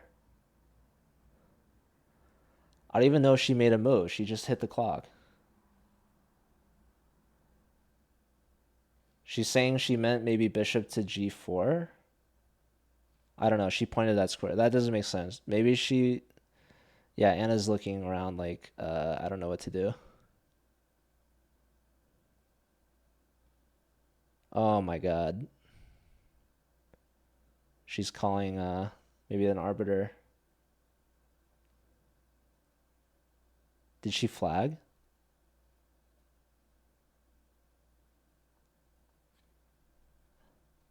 Why do I hear moves? No way it's a draw. We might need the slow motion replay. Why does the computer think it flagged?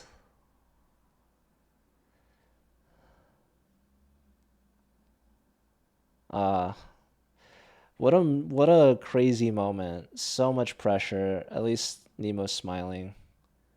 This is definitely one way to slow things down. She smacked the clock, knocked it off the table. Like, these tables are fairly small, by the way. But, like, I don't know if she made a move. Because when... I guess some pieces got knocked over and she set it back up to where it was, not where it was moved to. Oh.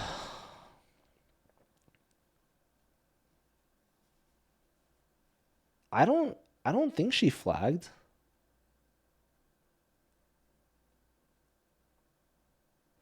No, if she makes like an illegal move and hits the clock, I think there's probably they would have some sort of time penalty.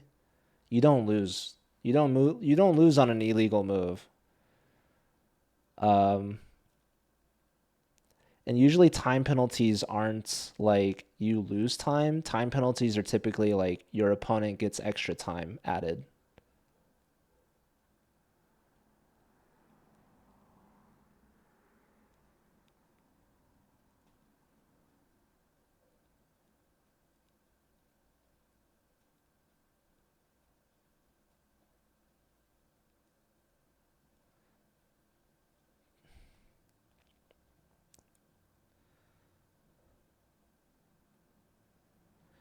Yeah, I don't know. They're definitely trying to figure it out. So, but yeah, it looks like to me it looks like she reached for the bishop for some bishop move. She missed this idea to take on f5. I mean, she probably didn't miss it. It was a dire situation, regardless. So, when you don't have a lot of good moves, it's hard to make any move, and that's how Nemo got into pressure.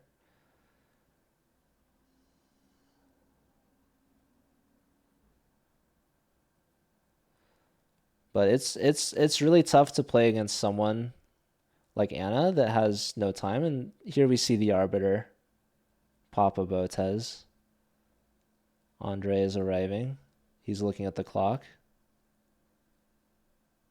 He's checking it out. They might be looking at some control center, maybe slow motion replay. Maybe they needed to know what time was left on the clock. I don't know. Did Anna get flagged? No. If anything, Nemo was lower on the time. She smacked the clock, knocked it off the table.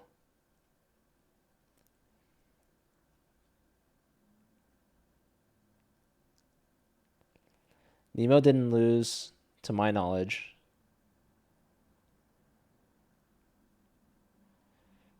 The prediction's still going.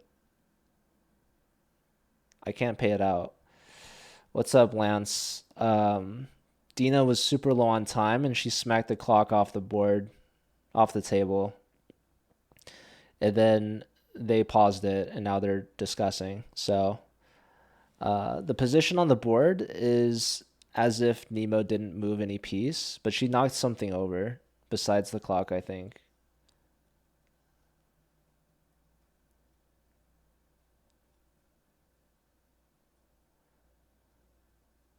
Yeah, Papa Botez is the arbiter. Oh my goodness, dude.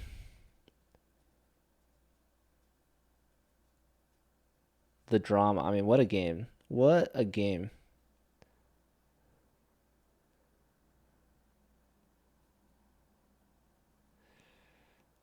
I'll go back to from the start, show you all how this game unfolded while we're waiting here. So Nemo's got the white pieces. We have a Sicilian, an open Sicilian. Pawn to d5. Yeah, Nemo played bishop e2, maybe something that Anna wasn't ready for. And yeah, early on we saw time pressure already from Anna. This move I think alone took her close to 20 minutes. And yeah, this capture alleviating some pressure. Anna had this isolated queen pawn that she was defending for vast majority of the game. And there was an interesting moment here. I think that you probably don't want to go for the rook trade, or sorry, the queen trade. The computer likes knight a4 as a move, but you're putting the knight on the edge. Rook b4 is the second best move, which is what Nemo did, allowing this trade. And here, probably taking with the rook. Instead, she takes with the e pawn, leaving herself with an isolated pawn, but helping block the d pawn, potentially using this pawn to attack the d pawn later. She doubles rooks. The kings enter. One trade of rooks, two trades of rooks. And this essentially set up this in-game structure that a vast majority of the game was being fought under. And Anna had super serious time pressure going into this. Nemo with like close to an hour, pretty much. And this move right here was where Nemo had her best opportunity. This pawn push right here allowed for e4, and this capture would really strengthen this bishop. You would trade here first and take here. This is a very serious position that Nemo could have had, and here we see the players are coming back to the board. Instead of this, we had the bishop go back, and this is where Anna had a very serious push with king e4, king back, and then knight c8. This is what catapulted her to a winning position, remaneuvering the knight, hitting the bishop, entering with the king, trading off knights, and now this is where Nemo faltered. She needed to take on f5, instead pushing, allowing f4 from black. And this is the move that she said, I believe, is what they're putting on. Maybe, or this might be my analysis. I'm not sure. But a6, f4, and that's where Nemo got into time pressure herself, smacking that clock off the table, bringing the arbiter, who's now resetting the clock. They're still going over it. And yeah, we're still going to see what the ultimate conclusion to this game might be. Imagine they play the next move and Nemo resigns. No, we're not going to see that. I'm I'm wondering if they did add some sort of time penalty. I don't know why they would. If they're saying that Nemo played an illegal move and has to remake her move, that is a possibility. When you touch a piece, you have to move that piece. So I don't know if they're calling it illegal move, adding time to Anna's clock.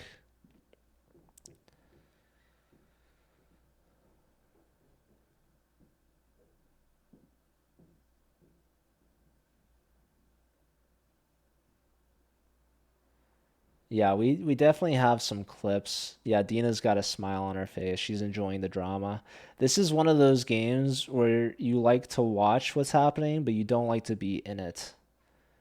I mean, Nemo and Anna, I think, had a couple smiles, maybe some laughs, but definitely the pressure's going to be back on. They've sat back down at the table.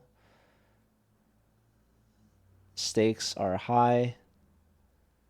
Both players now basically getting some extra time to calculate. Dina's helping the arbiter set the time, it looks like. So, what's going on here? All right, clock has been set. Anna's not sure whose turn it is. Neither is Dina. I don't know.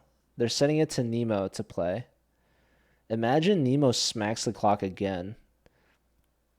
I've seen that. Have you guys know that clip I'm talking about where like some kid is using like both hands and the person like tells him to stop. So then they reset it and he's got like 1 second on the clock and they had to reset it like a third time. Anyone know what I'm talking about? Maybe if Kostya was here, he could help me. Can I send the clip? I don't remember it. All right, so Nemo given the chance, she's played bishop to g4.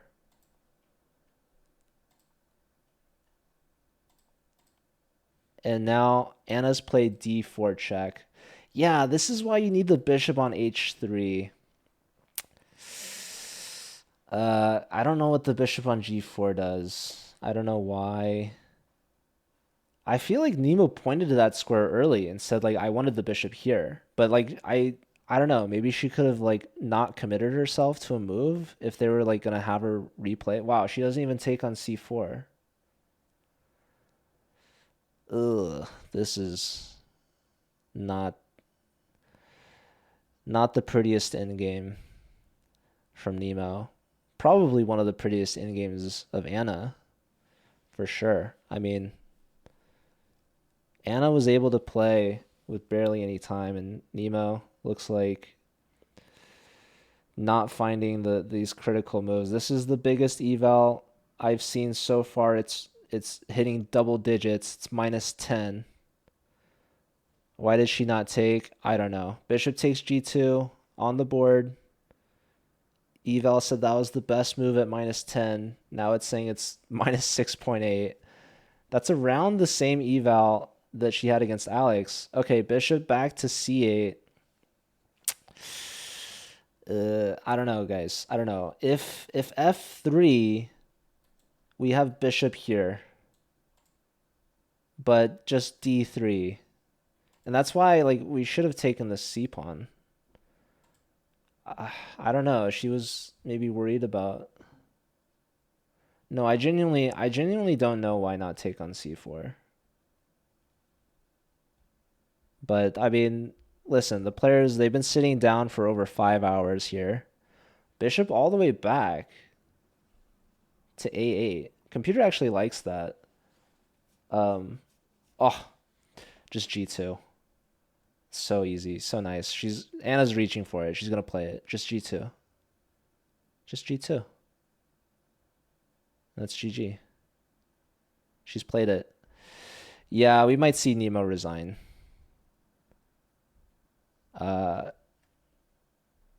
If you take on g2, you're never promoting. Yeah, she has to take the bishop, and her hope. She allows black to queen. Queen on the board. And now Nemo's going to try to push the a pawn, but it's just.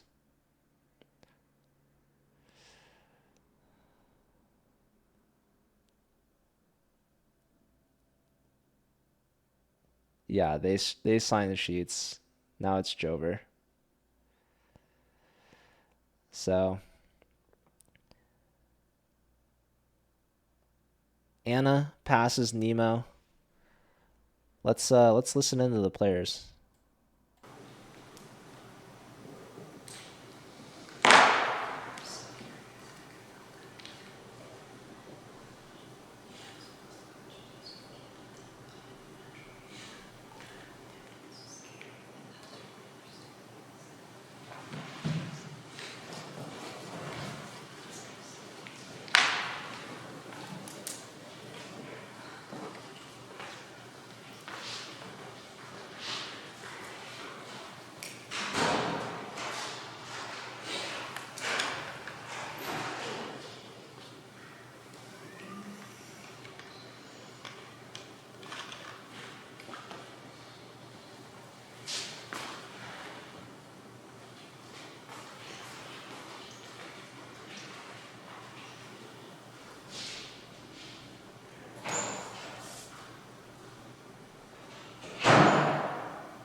Well, the players left. I guess I forgot there's other games going on, so they don't really want to talk right now, which makes sense. So yeah, I don't know if that's gonna be it for today. This could be the end. Probably no interview unless she wants to move and do it somewhere else. But yeah, an unfortunate end to this for sure.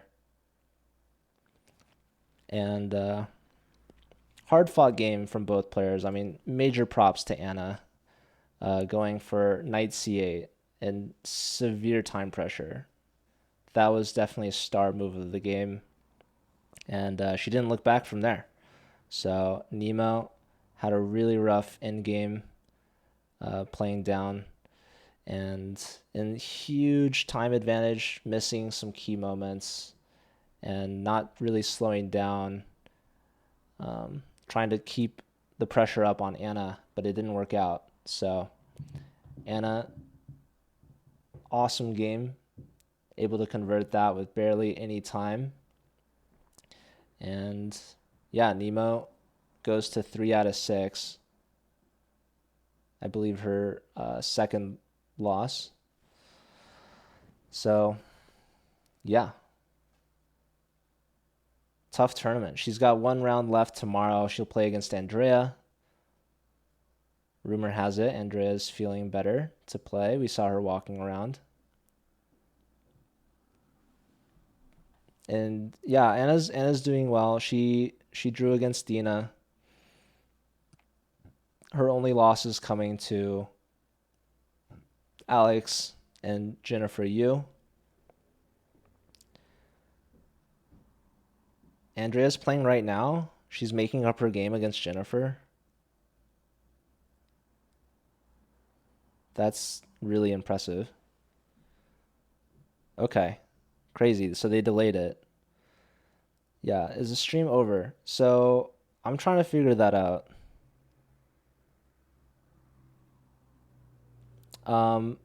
Someone asked, what are the accuracies? So Nemo ended with 90%, and Anna had 95.9.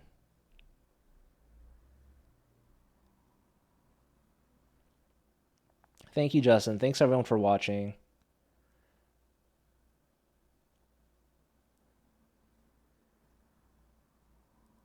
We're going to have to figure out if Nemo's still around for an interview or if she's done.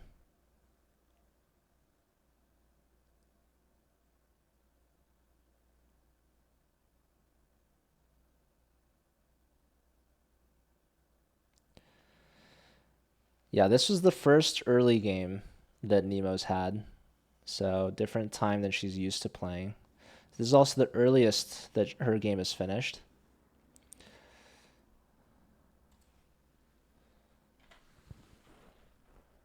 I think Andrea and Jules already happened. I think Andrea lost.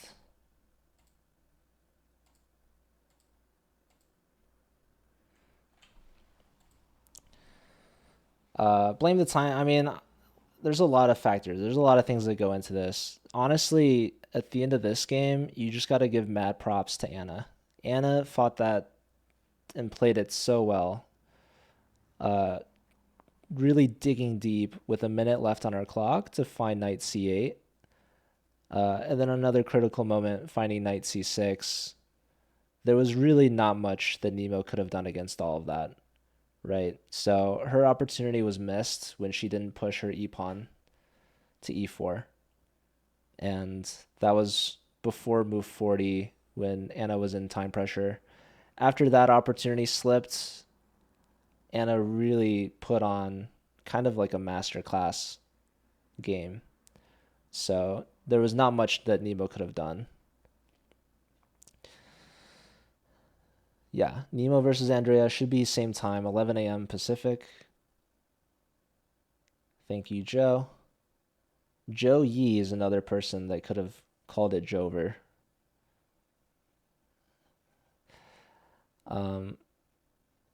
Was she DQ'd? No. So they reset the clock and they played it out from there, but it didn't last that many more moves. All right, I'm receiving word. So Nemo will do an interview. So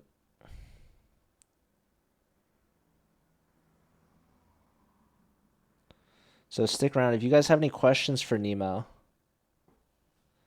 let us know.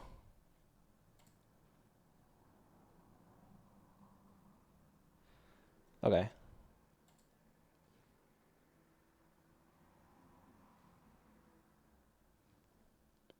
Hello.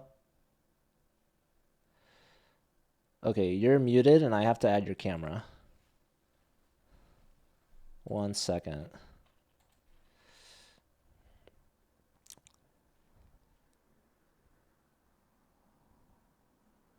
Let me see. Oh, we're getting there. I got something going.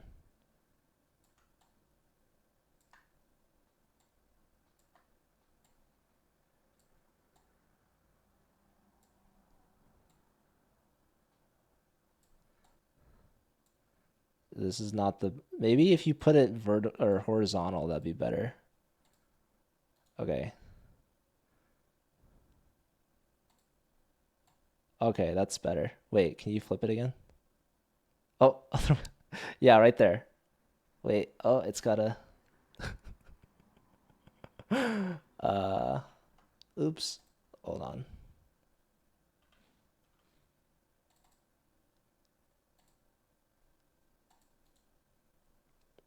I also still can't hear you.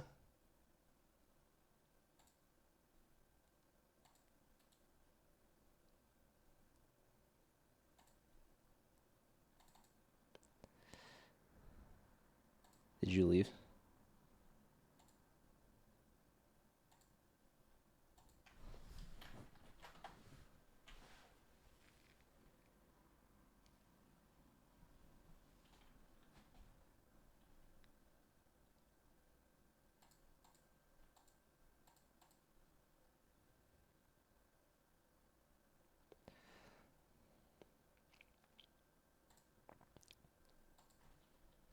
We're looking for Nemo.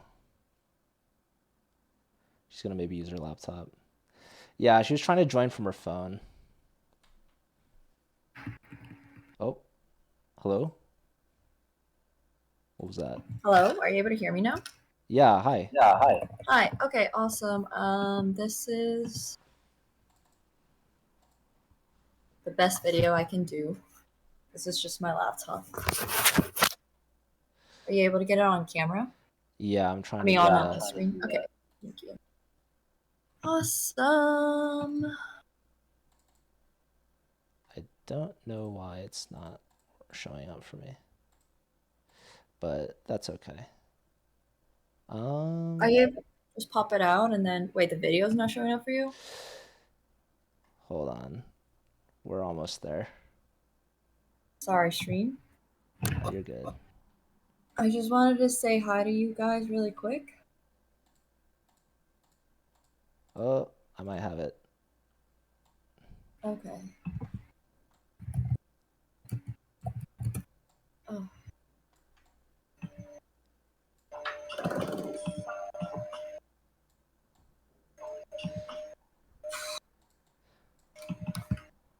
All right. Hello. Hello. All right, so All right, awesome. Okay, cool. that It's was like really. really rough end of the game there. Walk us through as we saw you hit the clock off the table. What happened there? Oh yeah. So actually, what ended up happening there was the I was trying to play bishop to g4. Like I knew my bishop was really lost, so it doesn't really matter. And I was trying to play bishop g4, and then what ended up happening was when I tried making the move, I like hit the clock, and apparently the bishop didn't actually land on g4 where I thought it was. It landed on g5, so I got a penalty, and it was an illegal move instead, which is fine, honestly. Like it didn't really matter at that point. Yeah. Yeah, that was a rough end game. Anna was obviously in huge time pressure. I think at one point there was maybe a potential repetition that you could have had where your kings were like on e4 and d2. She goes back with the king, you go back with the king, and that's where she plays knight c8 with a minute left on her clock. So what was going through your mind at that point? Honestly, I kind of like the fact that she wasn't going for a draw. I kind of wanted to play the end game and see if I could maybe win that because I wasn't really happy with the draw either. But honestly, like I think I just got super careless, I guess, with the end game. Like in my head, a draw was not going to be an acceptable result regardless. So it was one of those games where I was like, yeah, I'm gonna push this no matter what. So I'm happy if she pushes for a win. Of Yeah. course, runs the risk of her actually winning the game, which is what happened. But I didn't really mind that at all. I actually feel like I played like pretty poorly most of this game, and I just kept trying to find like ways to win in a position where I probably shouldn't have, and that's just the style with which I play chess, unfortunately, because I'm not used to classical games anymore. And so at some point, I just have to be like mentally like I know this is a draw. I should play this game for a draw, but I don't really like playing like that. So, anyways, yeah. Yeah, that's I totally feel like I fair. had a really good position out of the opening. Like, not necessarily good, just comfortable to play. Yeah. So, anyways, Yeah, I think yeah. you definitely had a good position out of the opening. Can't understand why I didn't take either of the pawns towards the end. Which ones? Oh, I mean, after like d4 check, I Yeah, like guess you I had said, king a lot of c4. it could have been a draw, but I don't know why. I just thought that I could win the game. Honestly, it was so dumb. I think it was gonna be really hard to Oh, sorry, Joe. draw. I can't hear you. Oh, Yeah. hello? Hello, I can hear you now. Hi.